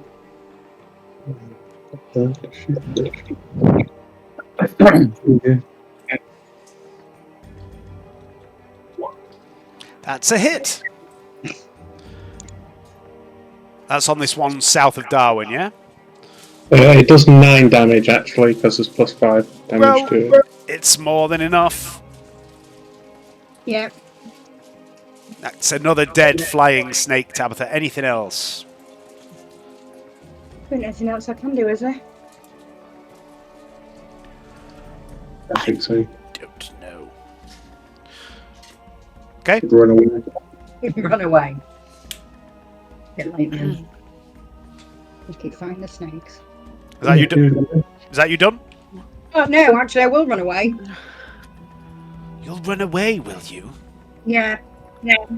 You incur the wrath of the snakes by fleeing from them. You won't even fight them honourably, Alison. What sort of tabaxi are you? I can fling my Eldritch Blast at range, can't I? I can still fight without being a monster. Snakes, No, I don't know if you snakes can don't get in. understand that. Snakes just want to wrestle. They want to Don't let him cuddle. goad you, Alison. Don't let him goad you. They need to be miles away, do I? There's no reason not to be. I think. Yeah, that'll do. Okay. Uther! Is this what it's like when you get old? You start hallucinating snakes all over the place, Uther? Is this what life is now you're a paladin? It was so much easier before you put on the armor. Snakes are real. Voice in my head. And what can I do with the healing potion? Can you use a bonus action to Yeah. use one of them? Yeah. And can I give one to Woo for that bonus action or not? As long as Wu is willing to open his mouth and accept your healing juice, yes, you may force feed Wu a healing potion. I want to force him. I want to give him a healing potion. Run the group loot if I can. Again, I don't know where the potions are. Are you accepting the offering of the pouring into your mouth, Woo? It sounds like he's non-consensual. I mean, Is he there? I don't know where he is. I can't hear him. I'm here. I thought it was, I'm here. are you allowing Uther to pour this vial of suspicious red liquid into your mouth? No. Yes. Right, it's dragon's sperm and Trust- reindeer's. Just the process, Woo. It's for your own good. Okay. He said no, Alan. He does not consent. No, Uther is trying to give you a healing potion, Woo. Yes. Are you sure? You sure you want to do that? I would like it. Would you like to make a nature roll to see if you know where the potion was fucking made? Oh no, he's got a bum furnace. Okay, so Bum furnace or a bum I'd rather furnace? not know. I'm not nosy enough to find out where his bum furnace come from. what? Furnace. Yeah. Well, it looked like no visible places to hide on. Since travellers must have been. Have we entered an alternate reality? What's going on? Must be. I don't know what Hayden's talking about. Does anyone else know what Hayden's talking about? Oh, Hayden is probably going to have to go to bed. I'm talking gibberish to you all. 20 past 9, Alan. Liz is laughing in the background at me. At my lack of English. Maybe it's you. It's supposed to be a bum furnace, but I don't know what a Bum furnace. I don't know what a bum furnace It's kind of like you get like some kind of critical heat level, I'm like a forging temperature. I mean, yeah, I can't. Yeah. So anyway, Uther, would you like to roll your 2d4 plus whatever it is, plus 2? As long as it's consensual. It's consensual. I'm sure Woo will happily open his mouth and accept your fluids. It's only 3 wounds, I'm afraid. One is plus 2 as well. Yeah, it's isn't plus it? 2. It's 5 So Woo, you heal 5 hit points. I think I best do that bit. Let's. Yeah, I'll do that. There we go. Dave, I've done it for you, Hayden. I'll get be asleep in a minute. No worries, mate. I have been up since 3:30. It's almost your turn. So close, Hayden. So close. Okay, Dave. Anything else, Uther? So that's bonus action. I'll do a just a standard attack. Well, actually, what's like drawing a weapon? What's that cost? Is that like an action? It's a free action to ready 1 item per turn. After that, you have to use bonus or free actions. Okay, so I'll do a standard attack with my action on the snake south of Woo. Okay.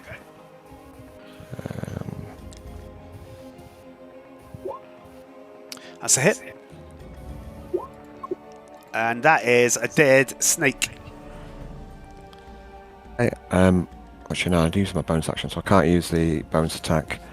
I'll no point moving. So there's a free action. Can I ready my shield? Yep. Okay, I'll do that. And that's my go. Okie dokie. Next up, it's Woo. Are you still there? Can you do your turn before you collapse, Woo?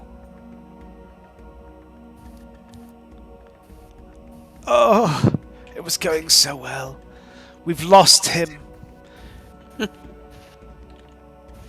I'll do some Woo business then. Woo's gonna attack the one north of him to start with. Let me find Woo's sheet. Yeah, put blessing on Woo as well, if you would please, Dave. Yeah, no problem. Bless. Bless.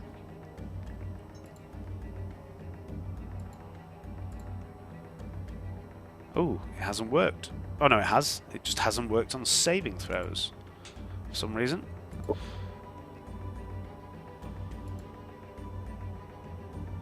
There we go. Right.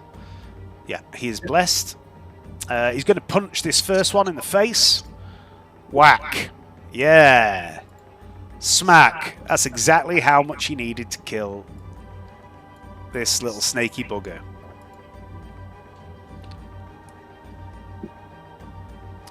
Then he's going to put the next attack on this one, which is his offhand, I think. What's that say? An overripe melon. The classic. That's another hit. That's another kill for Wu. Oh no, that's not a kill. 4 damage. That's still alive. Wu's also going to actually... Fuck it. I'm going to play it like Caden would have done. I'm going to...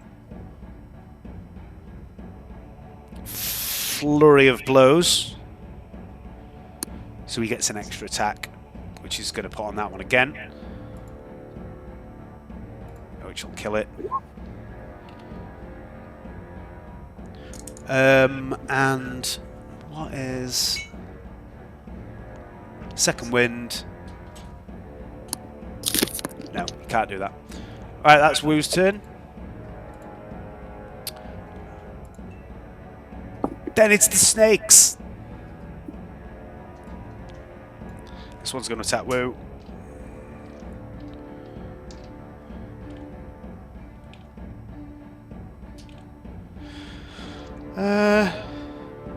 Both. It's only one. That's a miss. Next one on Wu. Also a miss. No, that's a hit, sorry. Third one. Hit. Fourth one. Hit. So that's 3 hits on Wu. So that's 3 plus 4, 5, 6, 7. 7. So 10. 10 damage on Wu. Work. Took some extra poison damage there.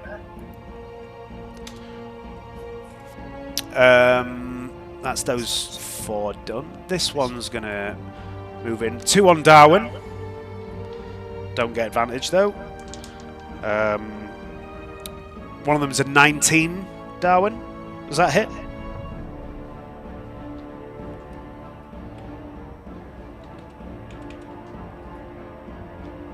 James? You're on mute, James. Oh, sorry. Yeah. You're muted, James. Yeah, 19 is the AC you're aiming for. Yeah, so 1 piercing, 1 poison. Just 2. Yep, total. And then there is 1, 2 on Uther. Don't get advantage. They both miss. 2 on Dukal. One of them hits. That is 1 piercing, 2 poison, so 3 damage to Cal. Half because you're resisting. Because you're raging at you. You just the 2, is it? Yep. Yeah. Okay. Well, it's halved in your favour, so I did 3, so halved is 1.5, round down to 1. Thank you. It's just the piercing that I'm thinking, not poison. Oh, you're not resistant to poison? I thought you resisted poison as well for some reason. So. No, it's just slashing, piercing. Where is it? Yeah, so it'd just be the 2 poison. Okay, and then Moxie. There is a number of them on you. Oh no. They don't all get advantage now, I think. No. Oh no, 4 of the 5 do. So I'll do the one that doesn't get advantage, which is a miss on the 2. The 2 at the bottom. Both hit you. No.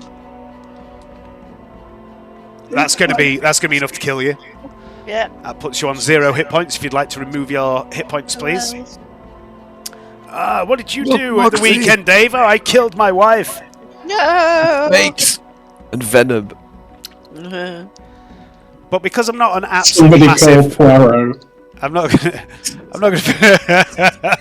I've gathered all you snakes together to tell you my theory on what has happened.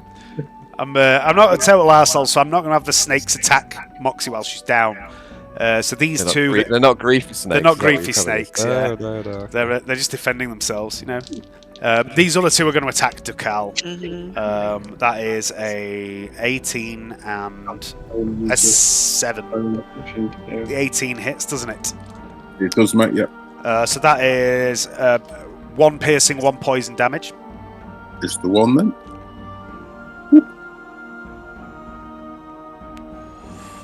I'm glad I leveled up, Dave. If only you'd all leveled up, some of you might still be alive. Help you. Ducal, it's you. With all your hit points. I bet you got some of them by being level 4, didn't you? I did, just a few. Right, I'm going to go for the one that is south of me, so between me and Moxie. Uh-huh.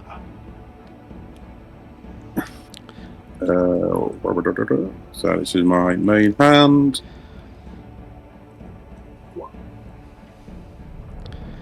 Yeah, that's a hit. Damage. That's That plus kill. 4's not working for me, but anyway. Yeah, it is. It's there, like 18 plus 3. Is it? Okay. Yeah. Oh, yeah. Sorry. And then I will go for the one that is one that she's attached to both me and Moxie. So that This one. Yep. Yep. And eliminate the ones next to her. Offhand. That's a hit.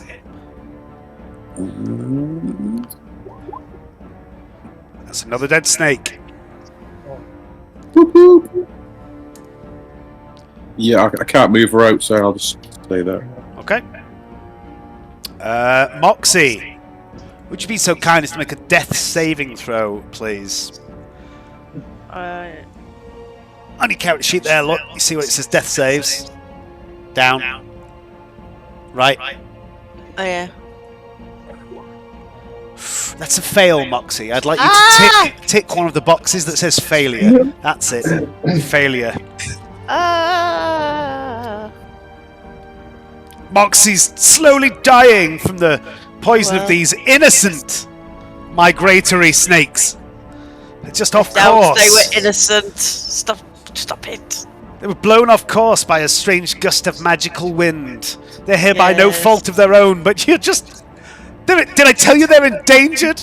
There's only 30 of them left in the wild. There was only 30 of them left in the wild.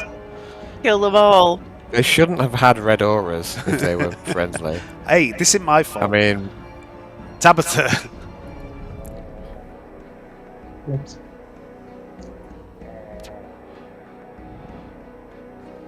I will just Eldritch Blast them again. Thank you. I was about to deny you your spell, but I'll accept the accent.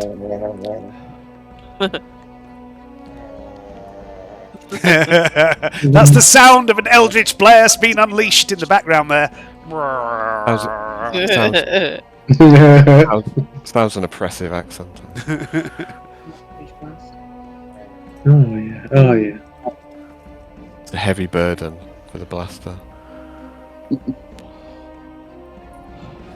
The best thing is that every time I impose that rule, people always go with it. That's a miss. The 9 is a miss, unfortunately.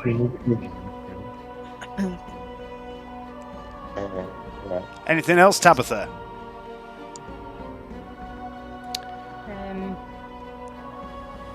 No. Darwin. It's all going wrong, Darwin. You were having a nice fly, and here you are surrounded by snakes. You can't help but feel that somehow this is your fault. It's Darwin's fault. I mean, you're the navigator, right? He flew us straight into the fucking cloud of snakes. If it's, snake weather can come from anywhere at any time. what are you doing, James? Sorry, I'm having this far too one- much fun with these snakes. This one needs to make a Constitution save. Does he now? Okay. Is it? He's good at these. That's a 3 plus nothing.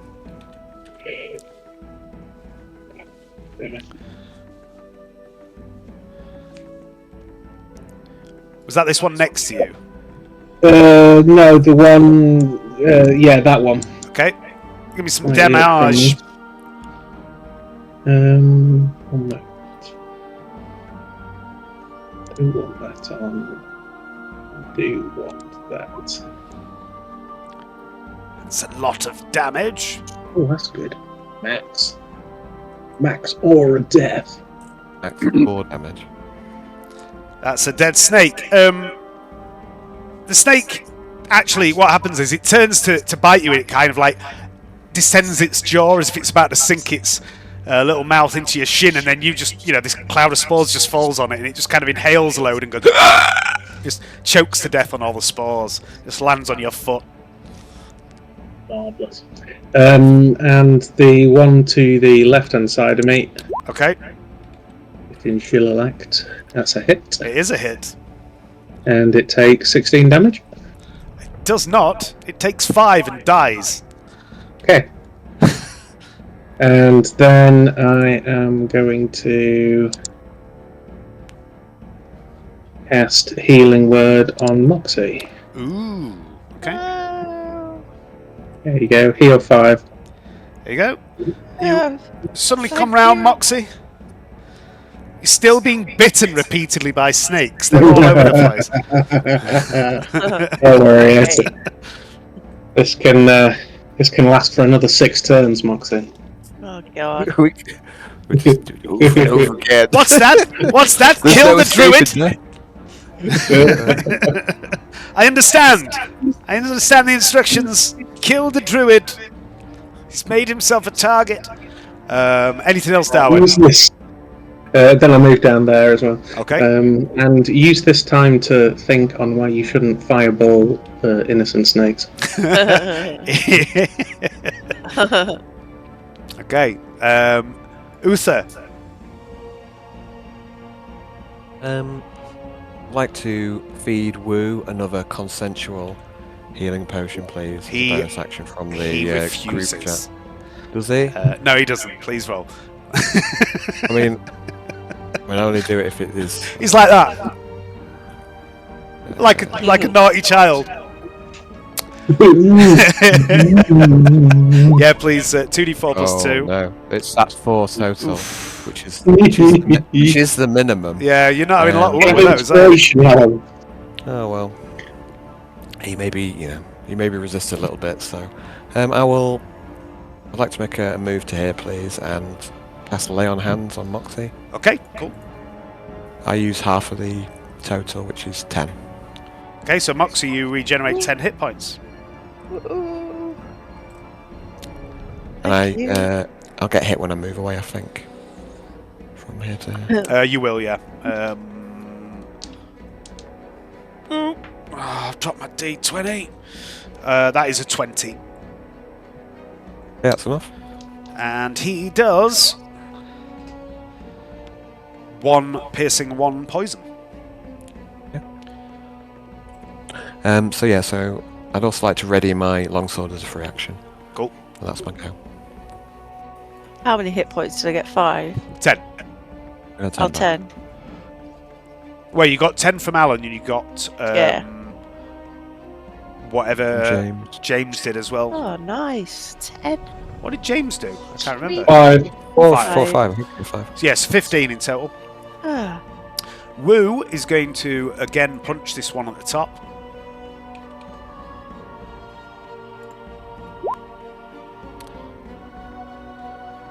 I like that. He's not.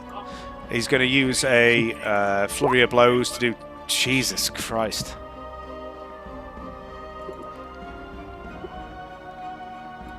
Wu is not doing well against snakes. We all know monks have low DPS. Well, he was alright when he killed 7 of them in one fucking hit, but yeah, he's not done so well since. That was his action, his bonus action. That's it. Then it will be the snakes. Okay, so the ones on Woo, starting at the top.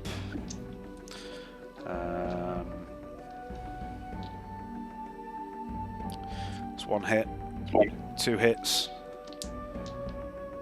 3 hits, 4 hits.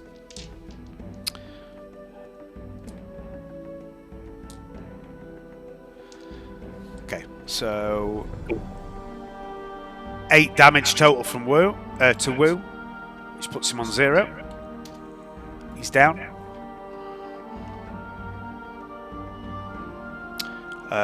This one here is going to fly in here. These 4 are going to swarm Ducal. First one is a 19. Hit. 22. Hit. 19 again. And 15.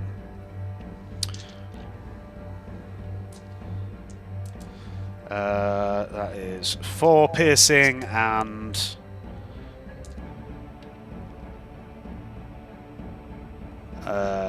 so that'd be That's 2 piercing then. yeah, 2 piercing. Sorry, 4 piercing. Then the poison damage is 1, 2, 3, 4, 5, 9 poison. Some extra poison damage.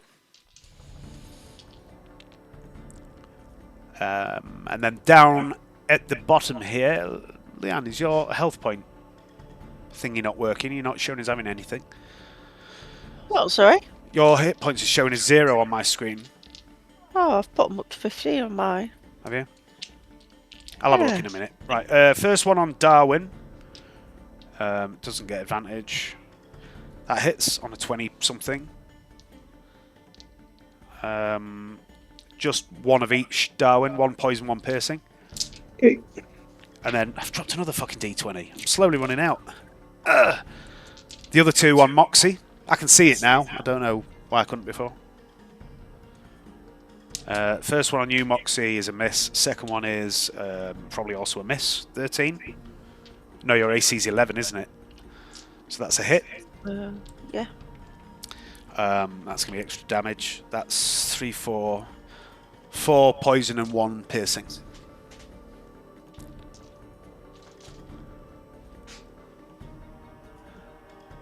I see what you're doing wrong. You're changing your maximum instead of your current. Oh, that was already up to 15. Yeah, but what I'm saying is you've changed your maximum hit points. Look, you should never change that. You should be on 18 on that one. That one. Yeah, and then you've just lost 5, so you should be on... Did I say 5? Yeah, I did say 5. Yeah, so you should be on 10. What are you doing? Oh, dear. I think Leanne just stroked out trying to change her hit points. What I was doing. Right, that was those attacks on you. That is the snakes done. Ducal. Yeah, so let's go for the one to the left of me first. Okay.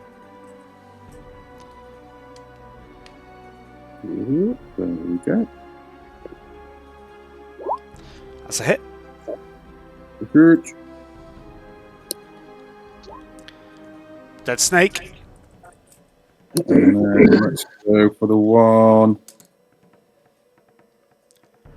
to the right of me.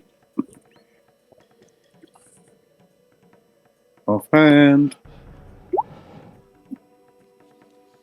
Also a hit. And Also enough to kill him. whoop. Yeah, that's me, Dave. Don't want to move and get another attack on me, so Okay. I'll stay where I am. Moxie.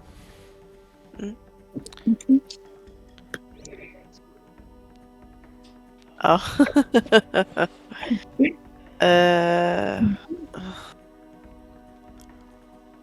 I'll do that.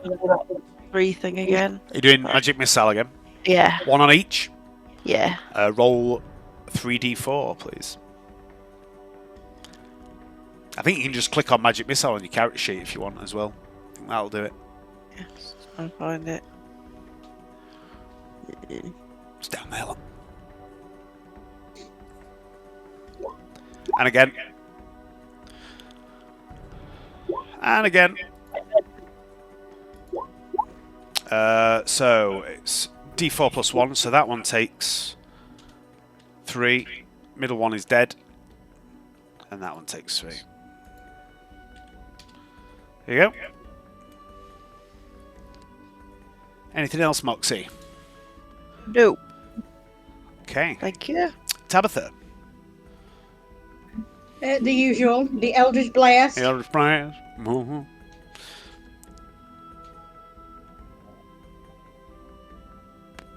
Which one left or right, please? Actually. Okay. 3? Oh, that's enough to kill one of them. Which one left or right? One nearest Moxie. Or are they both? Or are they still leeching off her? Yeah, they're Right. still going through that. This one here has been attacking Moxie. Yeah, get rid of that one. Okay.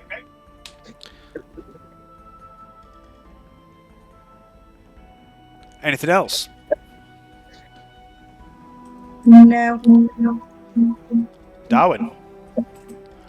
Let's give this one a bit of necrosis.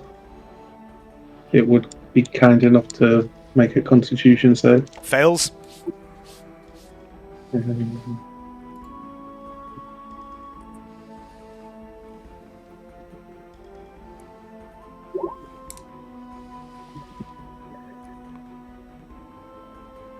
Takes 6 more damage.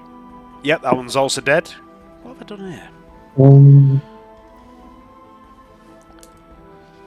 2,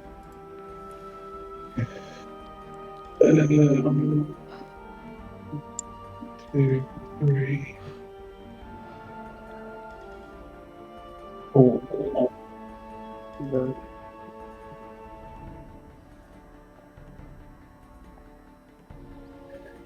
Let's go here. Right, I will hit this one. Okay.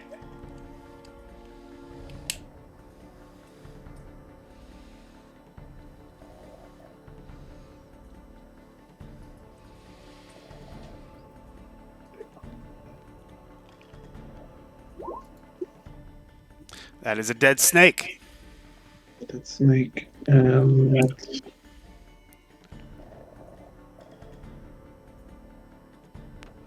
I've still got way to go, so I will. Let me just check. Think. Yeah, it's going to have to be a healing word, isn't it? Again. Okay. I think with my bonus, don't think cure wounds is a. Yeah, cure wounds is an action, so. Yeah.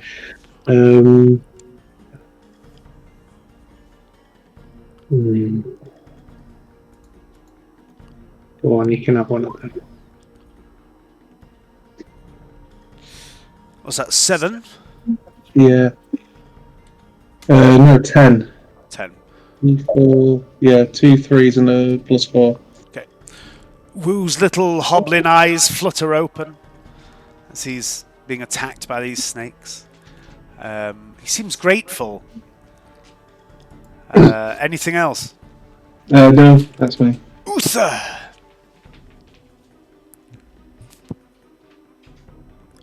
I'm going to have to go in 10 minutes. Yeah. I'll move to here.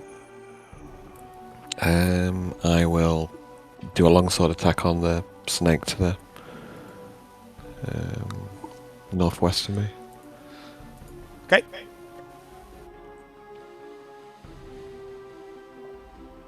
That's a hit. That's a dead snake, Alan. Okay. Bahamut Now- would be proud of Uther the He would. Snake Slayer. If I remember the law of Dave, can I move to this position along here? Yes. Okay, so I'll do a bonus attack against the snake to the north. Since I killed one snake.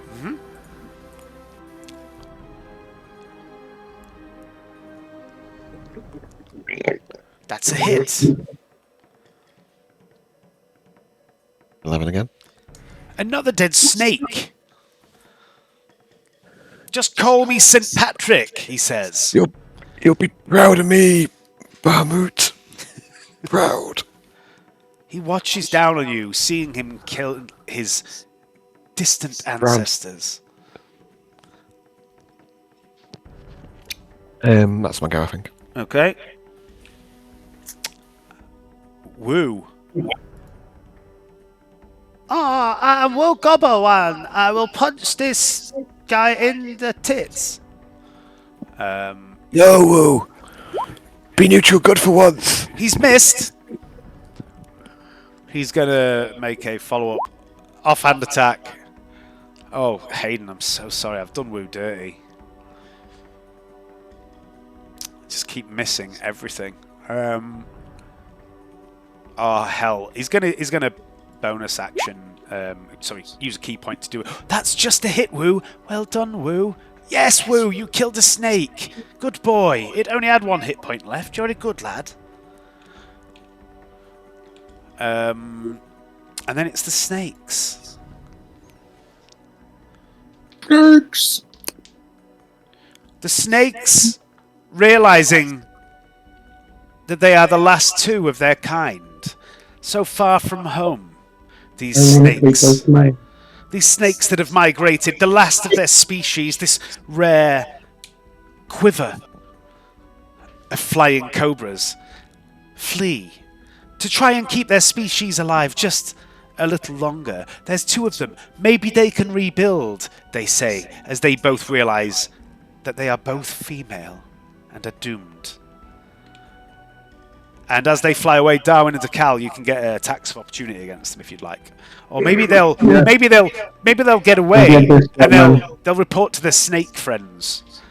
I will allow it to leave, Dave. You're going to allow it to leave? Oh. Okay. What about you, Cal? Are you letting yours go? No, I'm deep in my rage, so I'm not even thinking that clearly. So I'm gonna have to attack that other one. Okay. Give me an attack, Cal.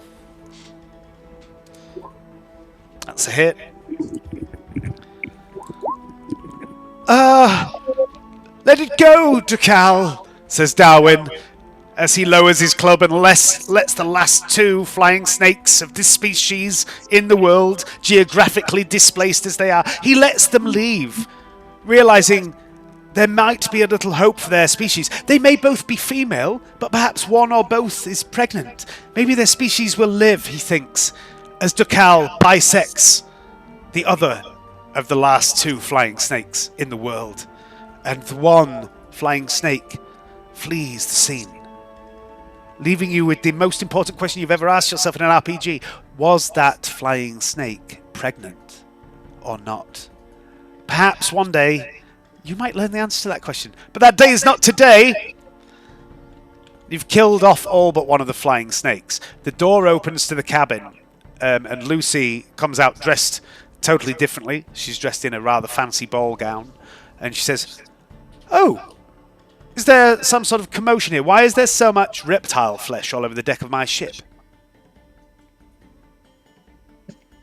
It's mainly Woo. Who's going to make you a handbag? Oh, interesting idea. I'd say it was about 80% Woo. I imagine it was. Anyway, are we somewhere near yet, Darwin? We are quite near Snake Town. I'll have a little, yeah. Well, 500 miles due. No, you think you're about 2.5, maybe 3 hours away from Waterdeep? Okay. The map's But of down. course. And somebody swapped the decks.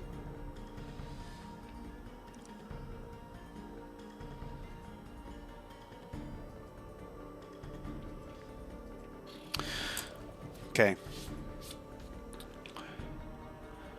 And where are we?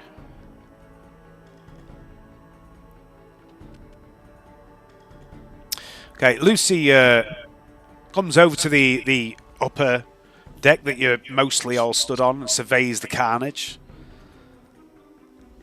Says, "Oh my, snakes! Fancy that at this time of the year. They're a little early, don't you think? Still, Cold snakes. no. It's not that they're too cold. It's what happens is they tend to get blown off course. Sometimes they end up in this part of the world. It doesn't happen very often, but from time to time it does happen. Not normally this time of the year though. Normally in the autumn. Unusual. Anyway, good job killing them all. They're deadly, evil little bastards. Deserve to be fucking stamped out. You had red auras, Luciana. Yes, they usually do. Yes. And that's where we'll leave it with the snake carnage around you. Climate change. In Toril? Nonsense. Feyran, a victim of climate change? What are we talking about? Nazi gnomes building industrial machines that consume all the natural resources and blacken the sky? Doesn't sound likely. Fake news. The Sundering. Right. Yeah, we'll leave it there. We'll pick up next time with whatever's going on next. Because I did promise a third encounter. Combat one. Well, I did tell you there was 2 non-combat, 1 combat. Right, cheers for the games, guys. It's been a blast. So. Yeah, that's I'll see you next time. See you soon. See you later. Bye, dudes. Joyous. Good night.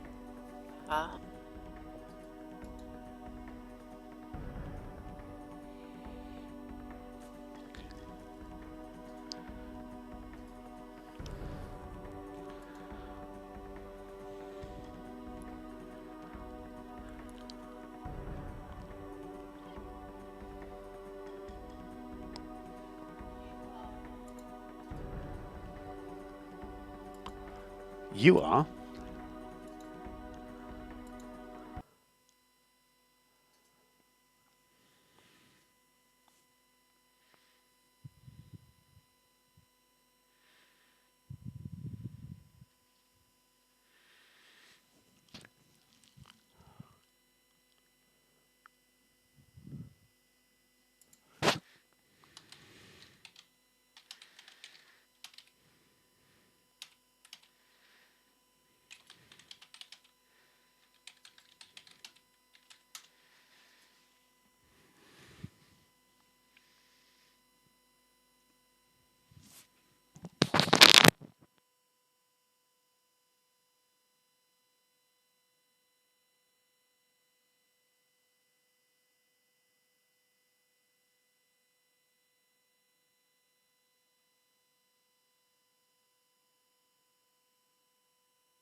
All too easy.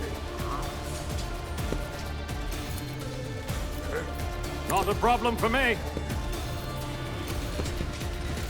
Suits my purposes.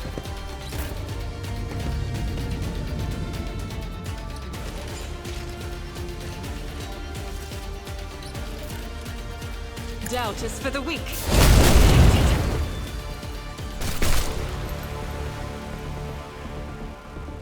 As the Emperor commands, I act. I will bathe this battlefield in righteous fury.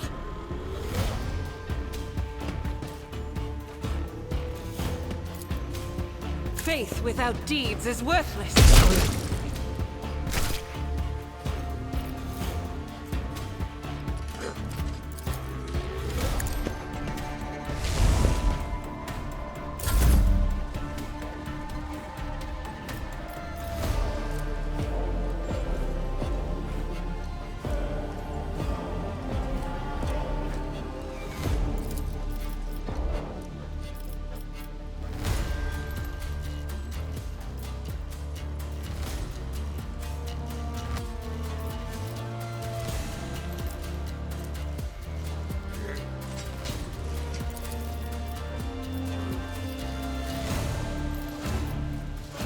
Nothing I can't do.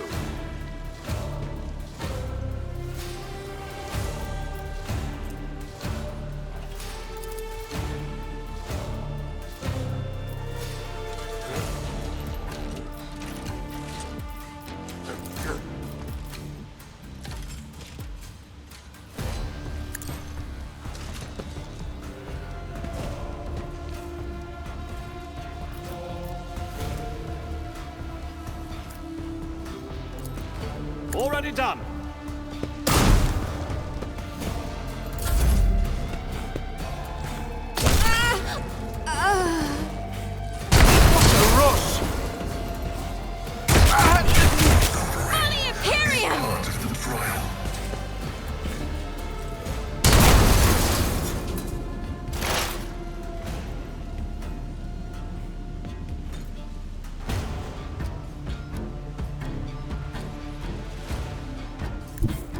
They who discern the future own the battlefield.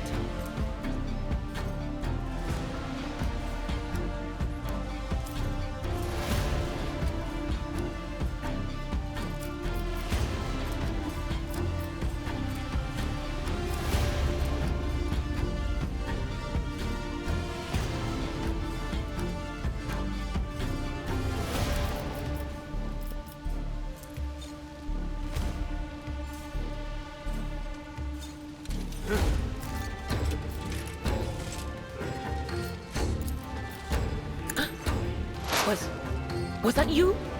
Or anything else?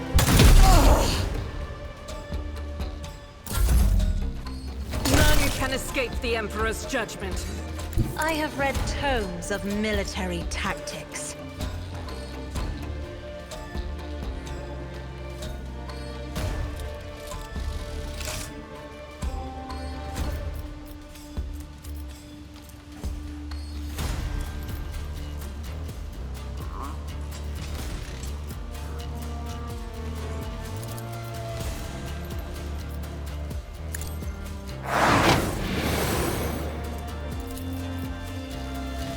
If I may.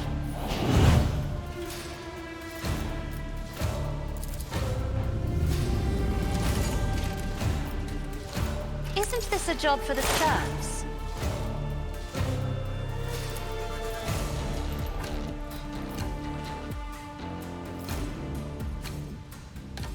What of course? Lord Captain!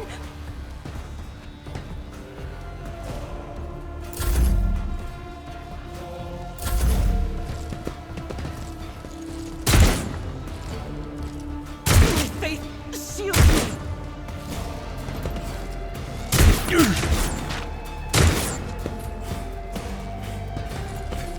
Pain and duty go hand in hand.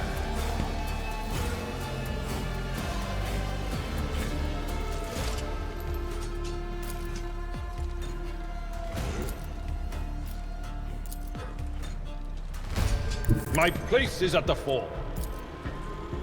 It will be done. Indeed.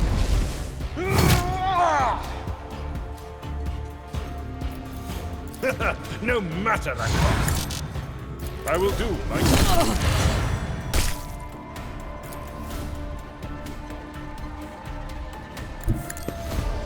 Victory is imminent.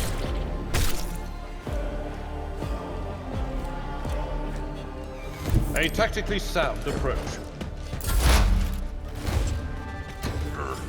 Activate calculated fury algorithm. Function successfully terminated. High momentum.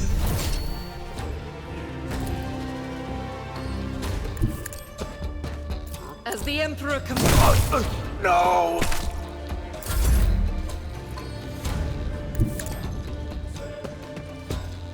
All too easy.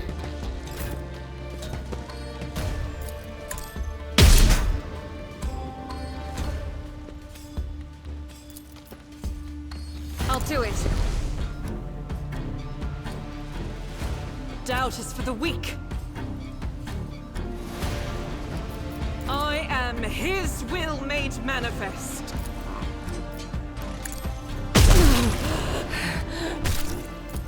I'll do it. Faith without each strike is a prayer. As the Emperor commands, I act. Suits my purposes.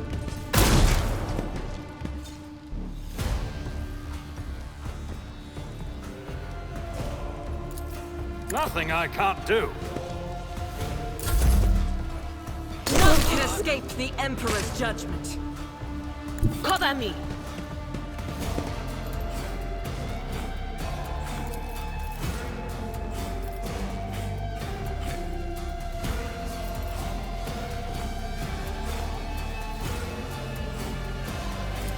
On it.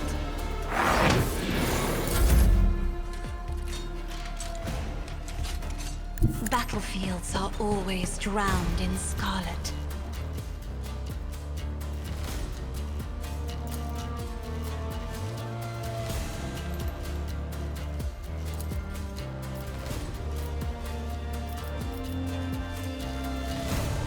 I am a navigator, not a servitor.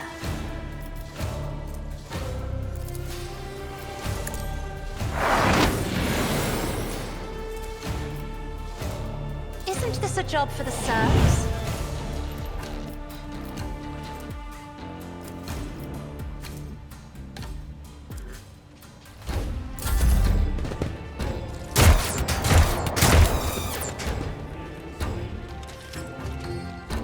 Tried and tested tactics are the best ones.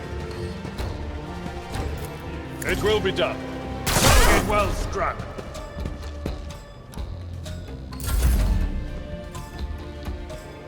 Heavy is the tread of his faithful.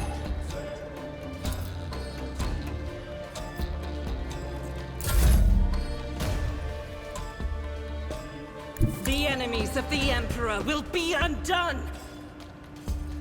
I refuse. High momentum.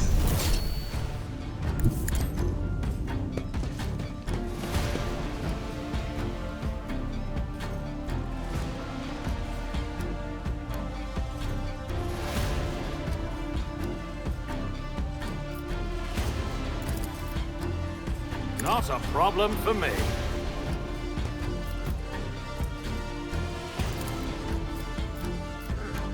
Already done. Nothing I can't do.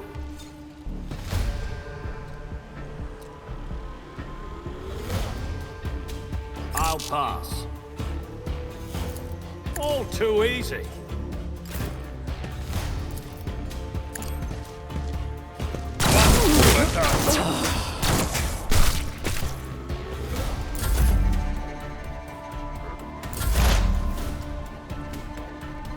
What is this foreboding? Anything else? What an unfortunate turn of fate.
Victory awaits!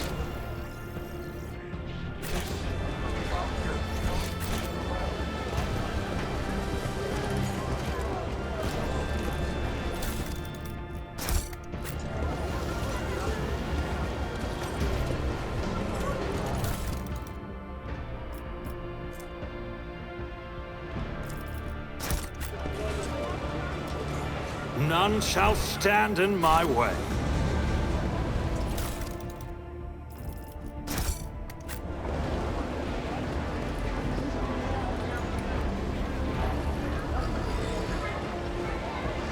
It's about time.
Oh, problem is, where would I go?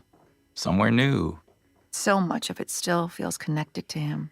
When we wanted Indian food, we go to India. We fly to Tokyo and back on a Wednesday night. Oh, one Christmas Eve, we even made a snowman at the North Pole. My son cried when he didn't see Santa's workshop, so we told him we'd gone to the South Pole by mistake. Sounds like you two had a pretty amazing life together. We did. You can still be angry. That's okay. God knows I am. Thanks. It's good to talk with someone who understands. I wish I could tell you it gets easier, but Alana's been gone nearly a year, and I still reach across the bed for her every morning. Alana? You mean... Yeah.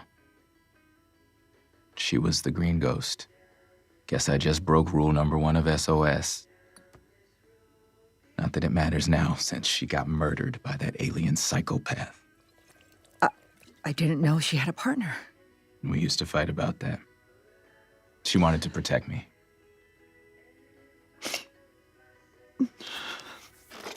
I need to use the restroom. Are you okay? No, I'll be right back.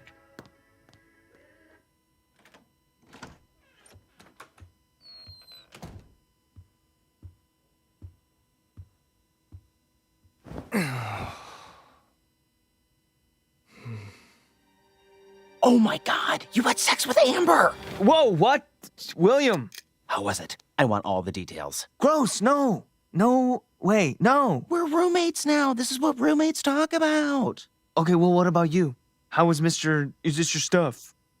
What are you talking about? That hot guy from earlier. I came back and you had the sock on the door. Oh. Ugh, I wish. I must have forgotten to take it off after my demonstration. Wait, you thought he and I... Yeah. Super flattered. But I'm kind of still screwed up about what happened to Rick. I always imagined we'd be here at Upstate together. Cecil said he's doing better. He should be released in a month or so. I know. Sorry, I wasn't trying to make you feel bad. No, it's okay. Hey, I bet that's somebody ready for round 2. Coming, Ambers. It's not Amber. We made plans for tomorrow night. I bet you did. Mark Grayson?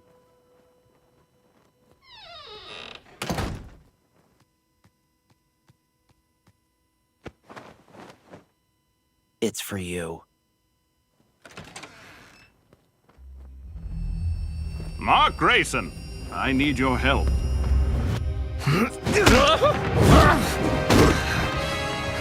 Who are you?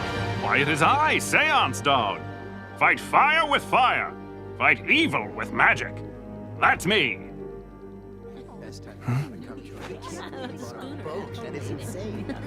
Mark! I come with an important...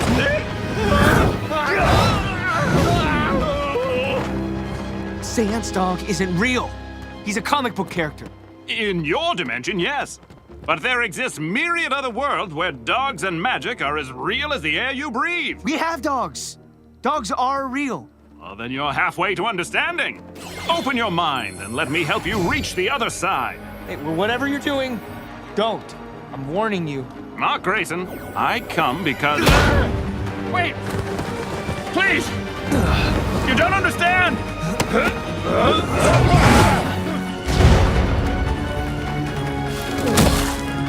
Last chance. Who are you and what do you want?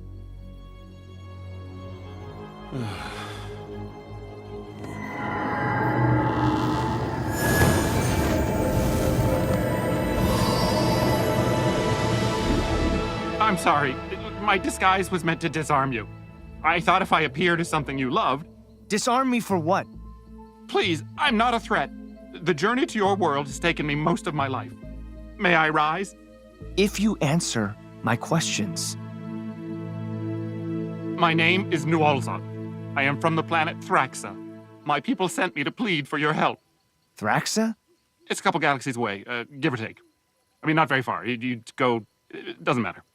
How do you know who I am? Rumors of the one they call Invincible have spread like wildfire. Your speed, your strength. You are the only one who can save our people from the meteor showers destroying our world. Okay, listen, Nualzad. Nualzad. I just got to college, man. I haven't even had my first day of classes yet. Are you kidding me, Mark? New Olzot came all the way here to beg for your help, and you're too busy? How many bug people are in danger? All of them. But like a number. Oh, 42 billion. Don't worry about your classes. I'll cover for you, somehow. Why do you care so much? Because last time you didn't want to help someone, we both regretted it. We believe in you, Mark Grayson.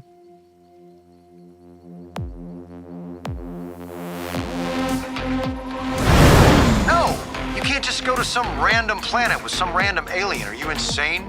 The Guardians can keep an eye on things while I'm gone. I won't be more than a few weeks, a month, tops, depending on asteroid traffic. Oh, it shouldn't be that bad. It shouldn't be that bad. You work for me, here, on Earth. Look, a lot of people died because of me, Cecil. This is a chance to save lives, billions of them. And this is an order. Do not go. I need to listen to myself before I listen to you. Your father felt the same way. Well, I'll check in when I get back. God damn it, Mark. Fucking kid. You're a good human, Mark Grayson. Hey, when I'm in this outfit, I'm invincible. So far. No, I'm saying, like, you have to call me invincible. It's like a secret identity. Oh, right. Of course. Invincible. We need to make a quick stop first.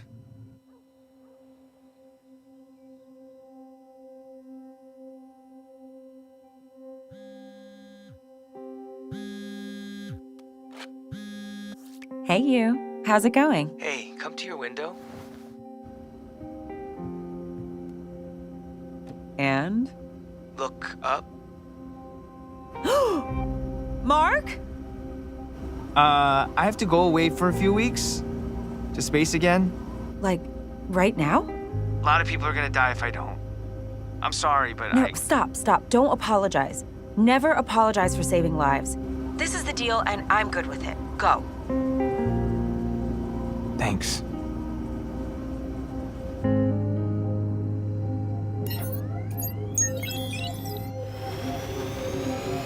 Can you tell my mom, please? Yeah, of course. Be careful. Always. Amber, Yeah? I love you.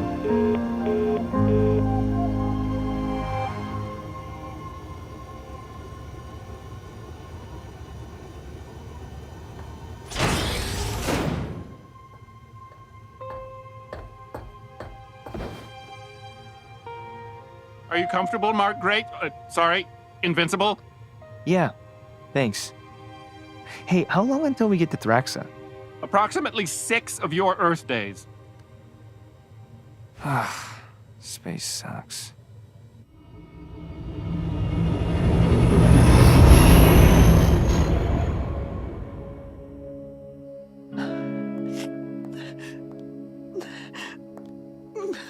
Debbie, are you okay? Did I say something wrong? I'm sorry. Tonight's been a little much. I get it. It's a lot. I haven't talked to anyone about any of this, except my son. And that probably makes me a bad parent on top of everything else. Hey, it takes time to heal. I can't heal because my husband's not dead. He's just gone. He's gone because he murdered Alana and the other Guardians and almost killed my son, too. Your husband's Omni-Man. I thought he was Nolan Grayson, but that wasn't true. The last 20 years of my life have been a lie. I wish he was dead. I wish I could grieve and move on, but I can't. I can't. I wish he was dead too, but not for your sake. You shouldn't come back to the group. Wouldn't be a safe space with you there. I didn't know. I didn't know who he was. You should have.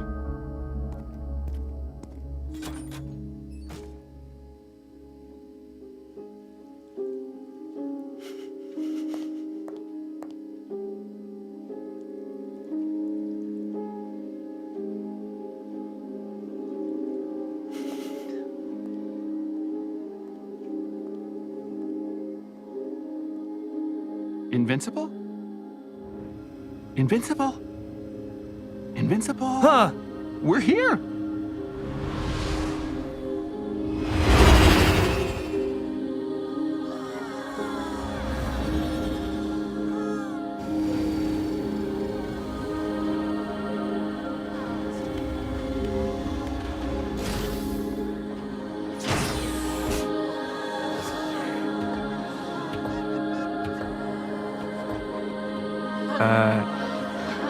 Hi?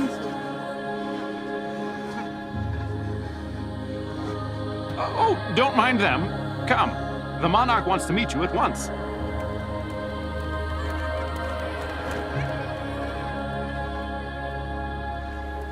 Wait, what exactly about this planet needs saving? Where are the meteors? Meteors? What meteors? The ones that are killing billions? Oh, yeah, those meteors. You know, must be a touch of dementia. We age much quicker than you humans, you know. Don't worry. The Monarch will explain all.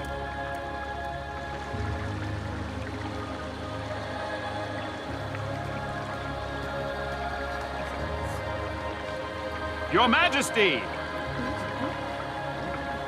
May I present Invincible of Earth? Oh.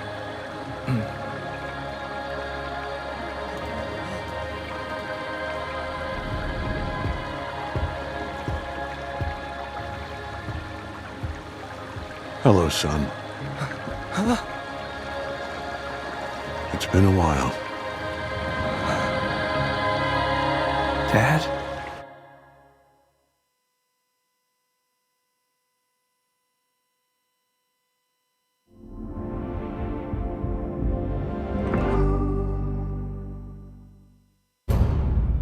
Time to push my baby bird out of the nest. Mark, great.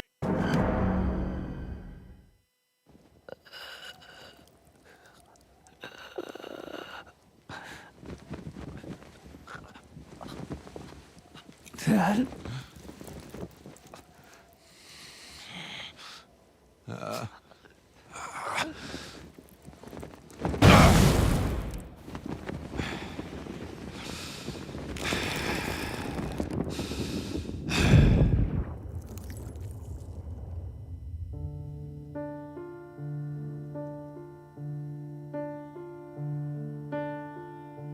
I stepped in to an avalanche.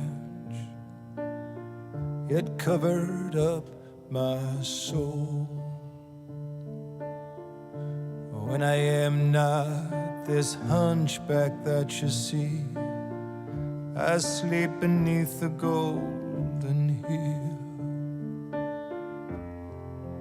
You wish to conquer pain, you must learn to serve me well.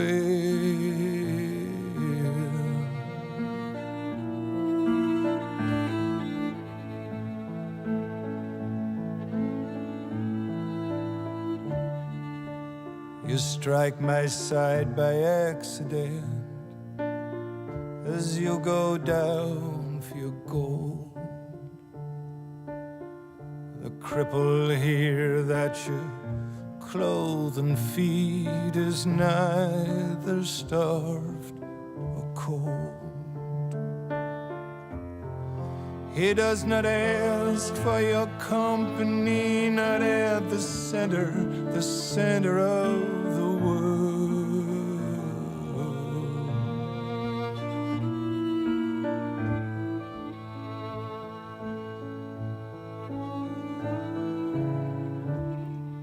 and I am on a pedestal.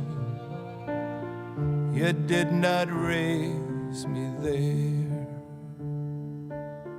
Your laws do not compel me now to kneel grotesque and bare.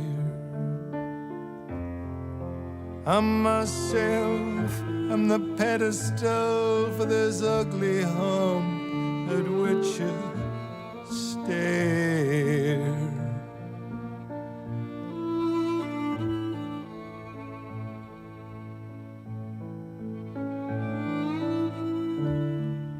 You who wish to conquer pain, you must learn what makes me kind.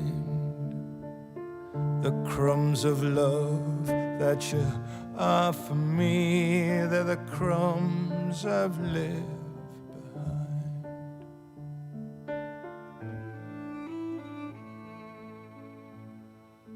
Wait! I don't know who you are, but we owe you our lives. Won't you stay? Tell us your name, where you come from.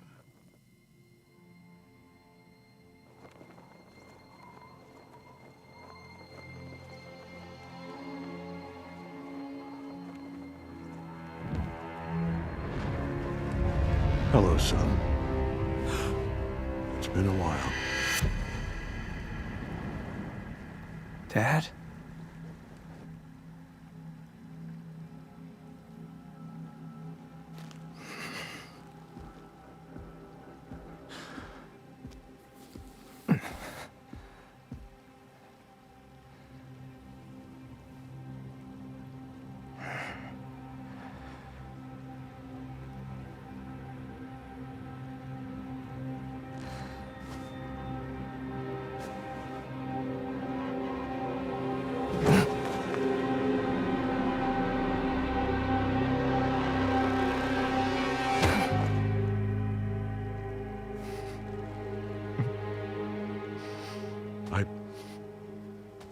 I missed you. This was all you? Bringing me here? Yes, The Thraxians told me that they needed my help. they do need your help. Why? It's complicated. Come with me and... Now, why would you lie to me again? You killed thousands of people. Yes, Why would you think I'd ever want to see you again? You called Mom a pet. Mark, I need your help. I can't believe you put them up to this. Made them lie to me, too. Just listen. I don't have to listen to anything you say. Mark, look, I made a mistake. And I've thought about you every day since... A mistake?! Son... No, you don't get to call me that anymore! What do you want me to say, Mark? You could have started with, I'm sorry! You know what? Don't bother. All right, it wouldn't mean anything anyway. I hope you like it here with your new friends. I guess they don't know you the way that I do. Fuck you.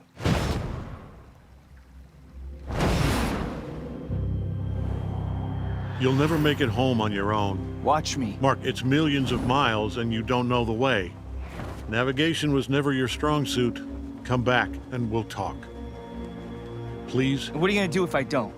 Knock all my teeth out again? I'll get you a ship home. But there's something you need to see first. No. Nualzad wasn't lying to you. His people do need your help. Let me tell you why. I don't care. I know that's not true.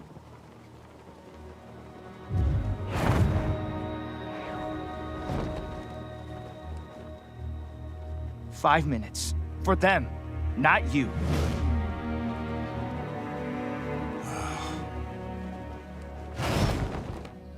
So you conquered this place instead of Earth. Great. I didn't conquer the Thraxans. They asked me to be their emperor. Emperor, conqueror, what's the difference?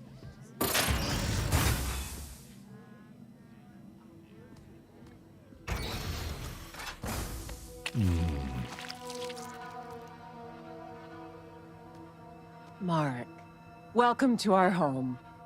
My husband's told me so much about you. Andressa, What the fuck is going on? Did I misspeak? I know this comes as a surprise. Oh shit, I'm surprised. You're married to Mom. I can't go back to Earth, Mark. Not ever. The life I had there is over. Oh, okay. All right, you're all done with Mom and all done with Earth. Good to know. Super glad you got to show me how great your life is without us.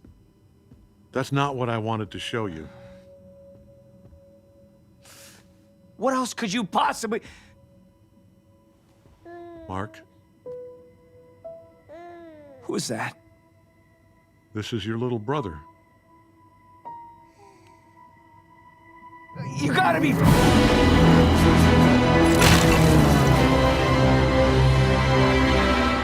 fucking kidding me.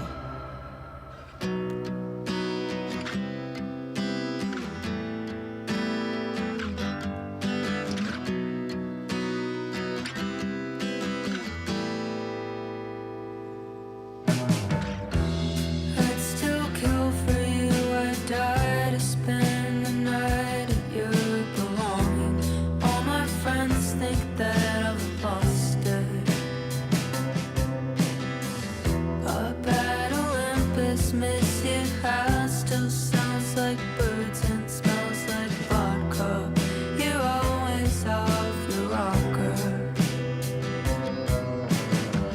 I wanna save myself, you're part of my addiction. I just keep you in the kitchen while I burn.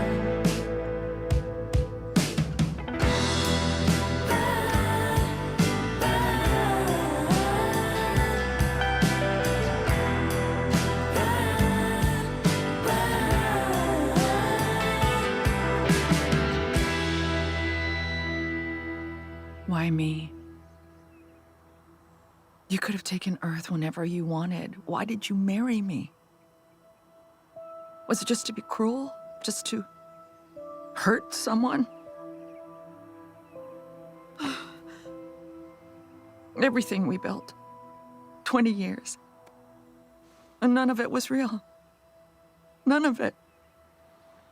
You weren't real. Only Mark. And you almost took him too. I never knew you at all, did I?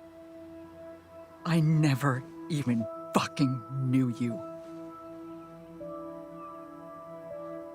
Why me?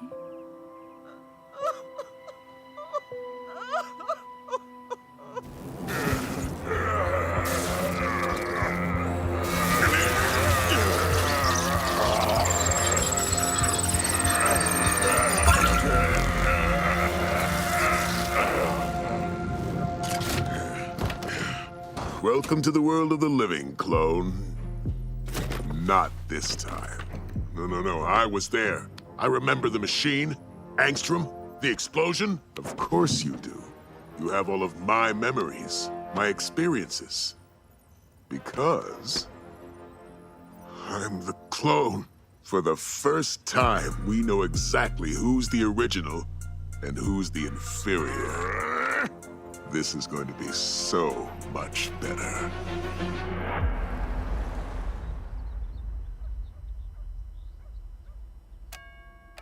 Debbie, it's Donald.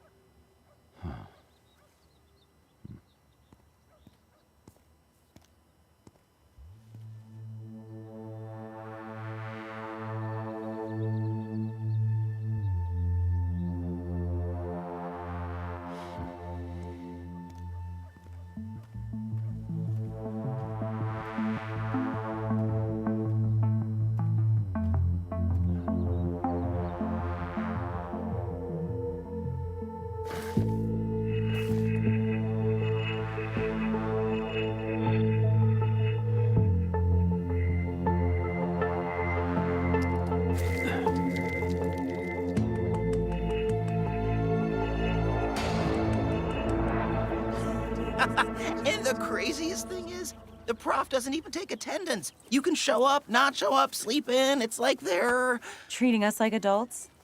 You know you're paying to be here, right? You sure know how to take the fun out of skipping classes. Amber! Hey, William! Oh my gosh, Eve! Hey, it's my favorite superhero.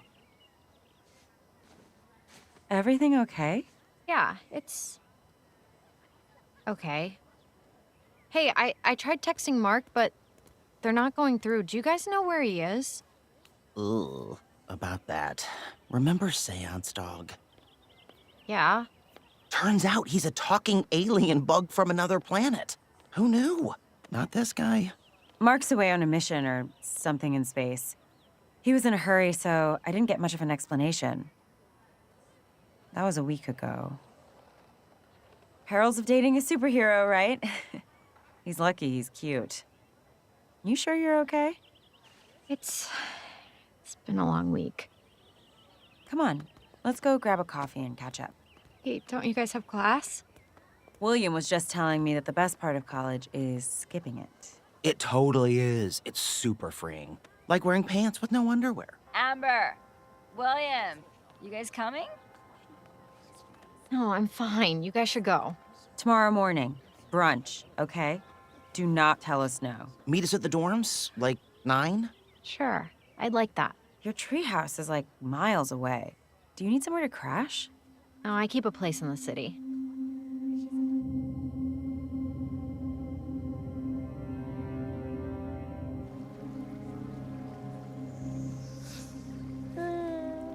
I don't even know what to say. A new wife, a kid. You just replaced us. Except, bugs. That's not true. Mom's going through hell back on Earth, and you were getting it on with a grasshopper 2 seconds after you left. It wasn't like that. He's way older than 6 months, which means you were... Thraxan biology is different than ours. I didn't replace you, Mark, or your mother. I was lost when I left Earth. I found these people. I saved lives. It was like I had a purpose again. It felt right to stay and help them. Oh, so now you're a good guy, right? Here, not on Earth. You don't have to forgive me. Good. But he is innocent in all this. Innocent in what? The Viltrumite rules of interbreeding are not complicated. Rules of... Oh, Jesus. We're only allowed to procreate with genetically similar species. Humans, for example. Look at you. You are a Viltrumite in almost every way. Except I'm not a monster. By now, Viltrum knows I've left my post. They'll track me, and they'll find this planet. And when they do, they'll see your brother as inferior and kill him. And I can't stop them alone, but we can stop them together. You almost killed me, then lied to me to get me here. And now you want me to risk my life to save some kid you had with another woman while still married to Mom? He's your brother, Mark. You don't get to put that on me. Not after everything you did. What I did on Earth was unforgivable. But your brother and all these people will die without our help. This is bullshit. You're the reason they're in danger. You signed their death warrant, not me. And now I'm asking you to help me save them. Fuck you. I mean, just fuck you. They're good people. How? How can I help? I couldn't even beat you. We can start training right away. Get you ready for what's coming. Mark? I'm thinking. What was that?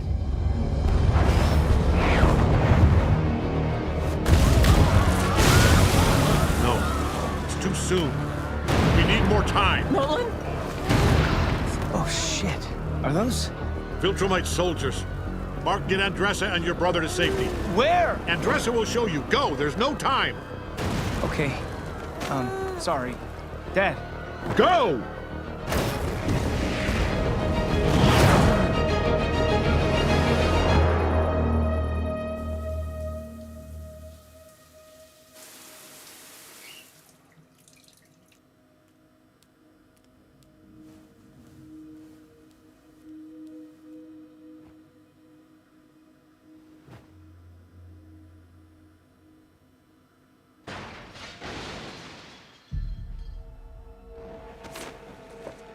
All right, man.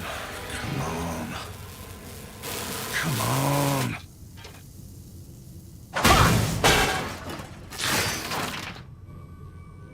Should have packed your bags better, robot.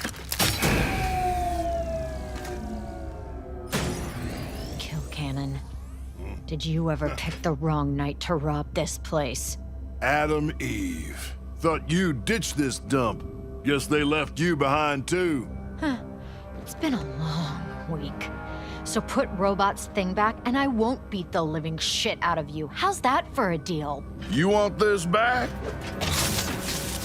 Come and get it. Wrong choice, asshole. I don't see anything. Keep going. Lower. There.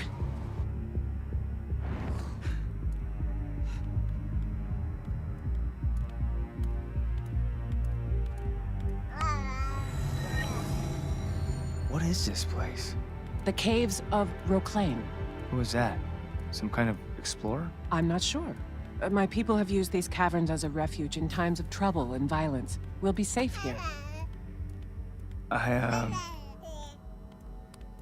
You never told me what his name is. We allow children to choose their own name once they come of age. Thraxan lifespans aren't like humans. Only one of your years. 1 year? Seriously? It's never seemed short to me. From what Nolan says, we do certain things quicker than your kind. Growing, learning, loving. It seems your father's genes have slowed our son's aging. Still, we expect his first words any day now. Nolan and I want you to know it's not how you think. What do you mean? I didn't knowingly try to replace your mother. Yeah, I didn't mean that. Your father saved my life, and the lives of many others. At first, it was hard to know him. He was so hurt, so closed off after what happened on Earth. I fell in love with him before I knew his story. By the time I found out about you and your mother, I was already... What's the human phrase? Head over feet? Heels. Head over heels. I know none of this is your fault. But it still hurts. Nolan loves and misses you. Even if he can't say it to you. He said it to me.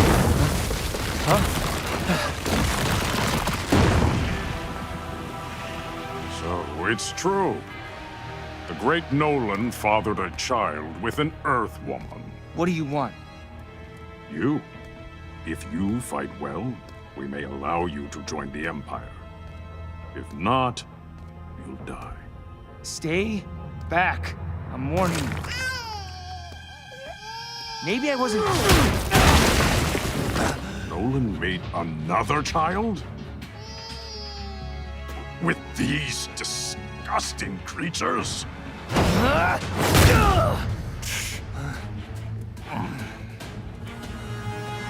Run. Run! Are you sure you're Nolan's son? And not an insect like these creatures?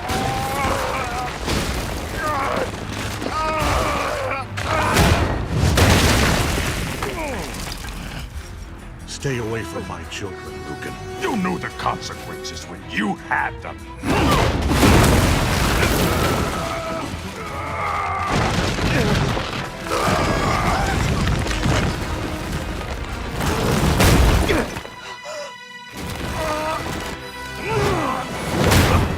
You've dishonored your people!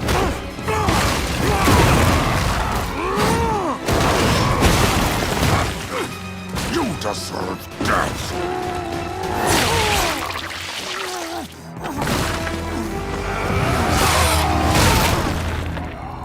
I know. Mark? Andressa? Dad! Are you okay? We're fine. Mark sheltered us. Good. Good. Andressa, go deeper into the caves. Mark, come with me. There's 2 more.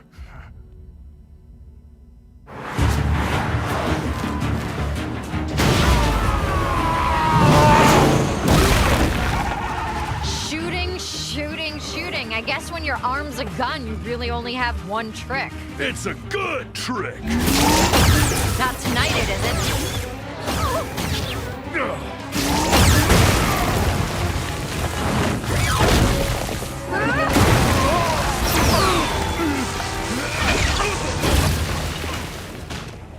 Oh, what's the matter? You done already?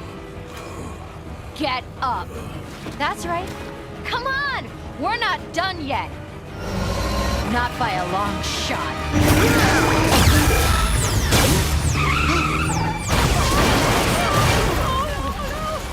Shit!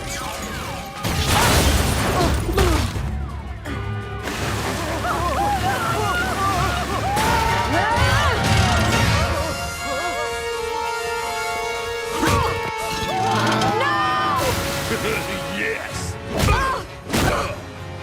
Now who's done?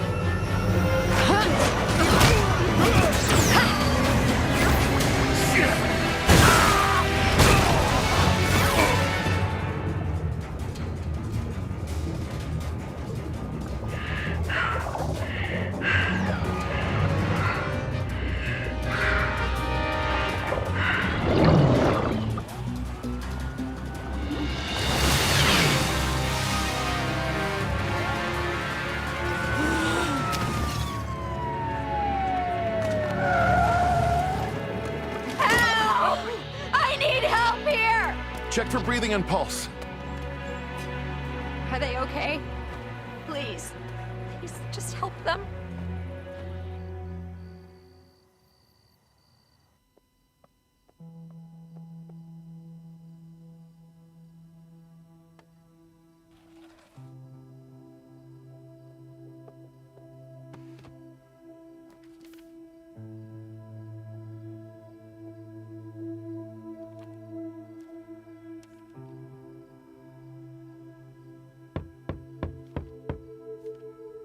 Debbie? Are you home? Can I come in? Art. I called, but you didn't pick up, and I just wanted to see how you're doing.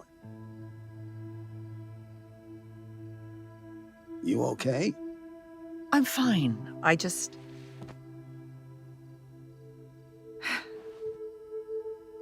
I'm not fine. Me neither. After all these months, I still can't wrap my head around it. Was all of it a lie? All of it? I don't know. Right after I took this, Nolan had to fly off to fight some monster or alien or God knows what. I ended up teaching Mark to ride by myself. I don't even know why I miss Nolan so much. He's barely around. I always thought you were the strong one, to handle your life the way you did. You thought I was strong? Nolan has superpowers. He's indestructible. That's not strength. That's having it easy. You've got strength. Living with Nolan, standing up to him, raising Mark the way you did. Hell, you're the real reason we're all still alive and not slaves, or worse. You said it yourself. Nolan was always off fighting something, and you made things work without him. Now, it's just official. You don't need the bum. You never did.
Oh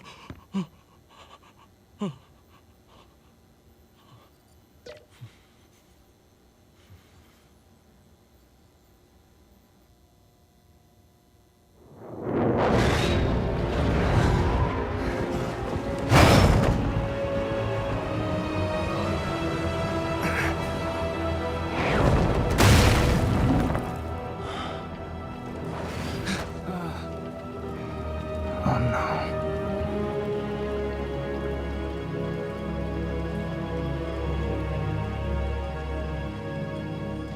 Dad? Dad? Why? Why do I care about them?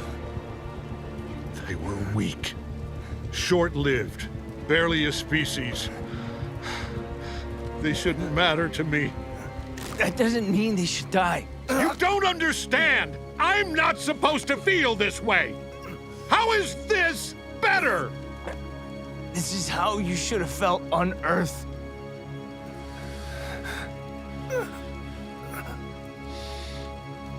There's the great Nolan.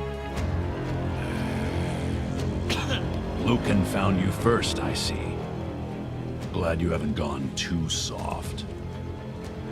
Lucan was weak. Now he's dead. Then he deserved his fate. Like these insects. You barely touch them, and they die. I'll kill you for what you did to these people. Then do it.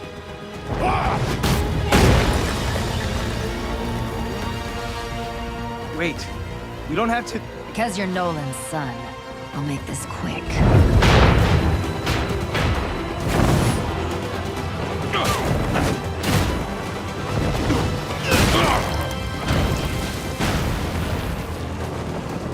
You should worry about yourself, Nolan.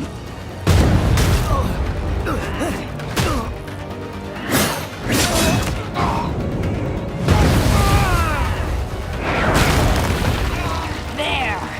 I promised I'd make it quick.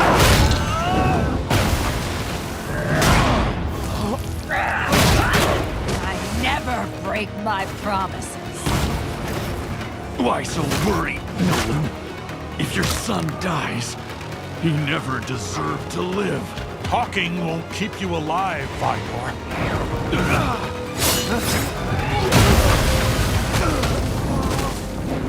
Mark, what are you doing? She's tearing you apart! Yeah, I noticed. You're fighting like you're on Earth. This is different. Stop holding back, or you're gonna get us both killed. I'm not holding back. Yes, you are! She's trying to kill you, Mark. If you're not trying to kill her, you're going to die. Don't think, act. You need to fight like a Viltrumite. No, I don't kill people. If you don't do this, we're all dead. You, me, your brother, and every single Thraxan on this planet.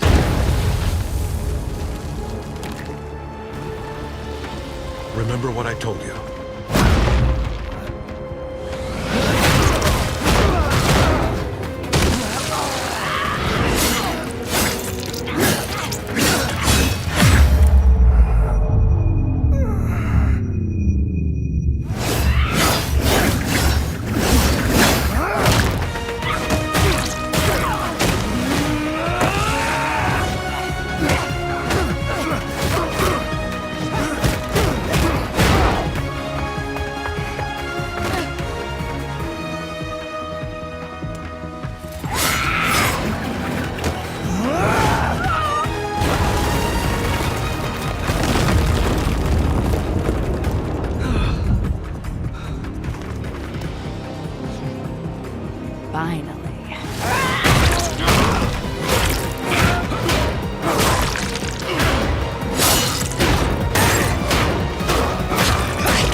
Do you regret attacking my family now?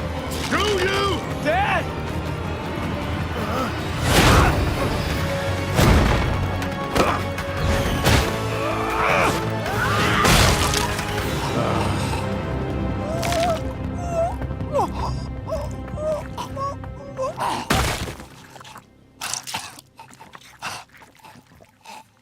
Mark, are you okay? No. Don't worry. It's over. Let me have a look.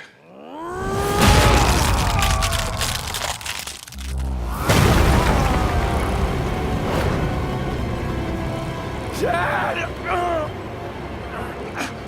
Next time you kill somebody, make sure they're dead. It's done.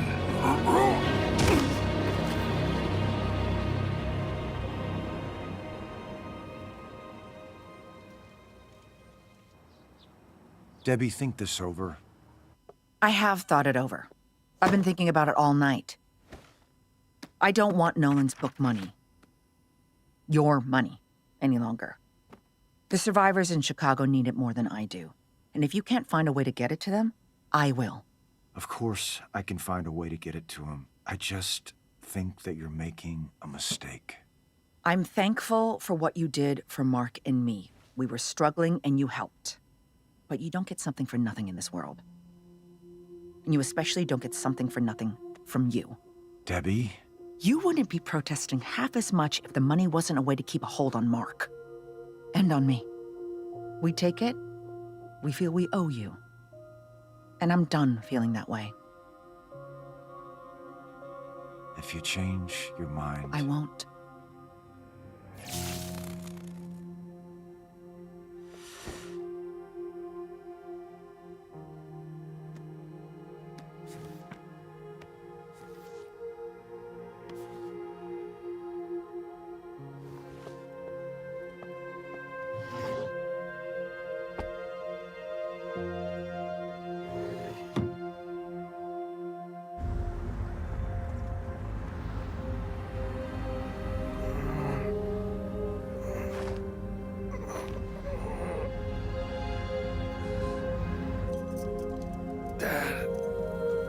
Dad.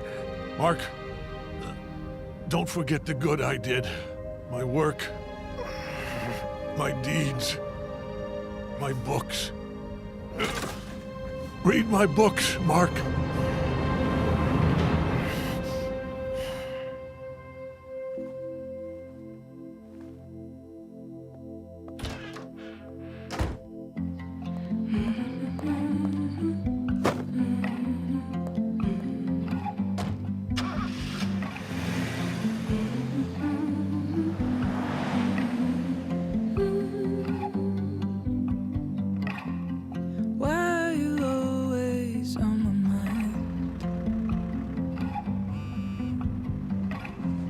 Spend all day and night like you're doing time.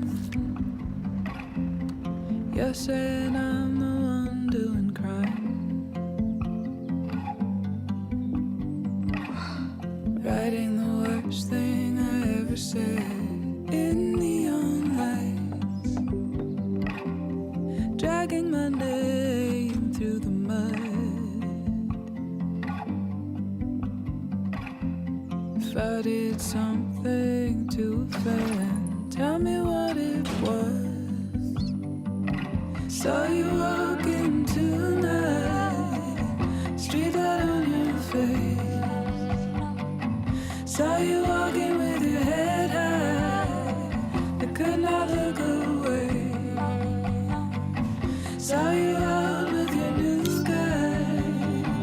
I am yesterday, didn't even say goodbye. I am yesterday. I am yesterday.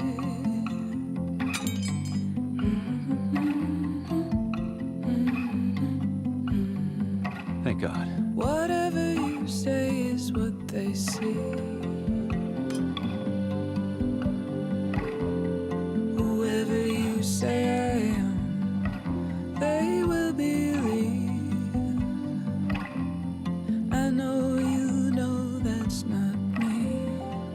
Donald, where the hell are you?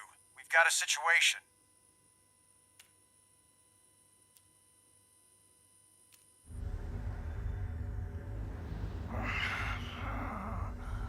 Good. You're alive. My dad, what are you doing? Don't speak. Listen. My name is General Krieg. You've survived your first true battle and proven yourself worthy of your Viltrumite heritage. Go fuck it. Your father will be executed, and you will return to Earth. You will assume his mission and prepare the planet for our rule. I know this may not appeal to you, given your sympathies. So I'll put it like this. You can kill a few humans to convince them to capitulate, or we will kill millions if we arrive to find you or your planet still defiant against us. We will check on your progress soon. And unlike your father, we do not change our minds. Good luck on your mission.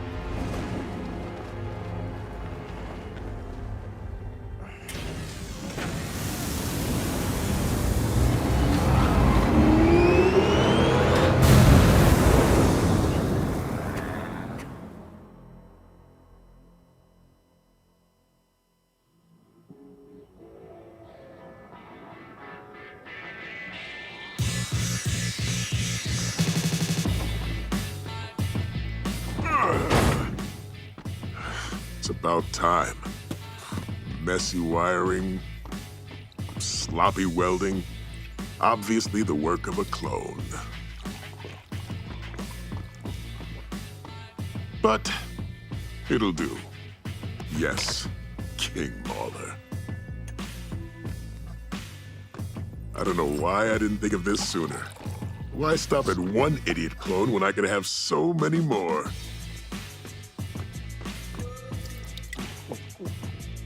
Oof. I hope one of you is better in the kitchen. No wonder your bourguignon is terrible. You can't even make decent lemonade.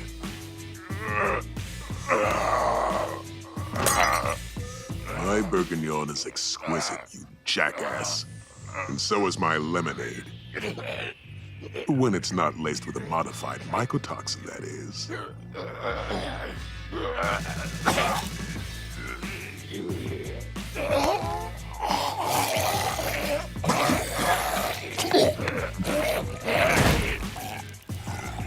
Sometimes things are the way they are for a good fucking reason.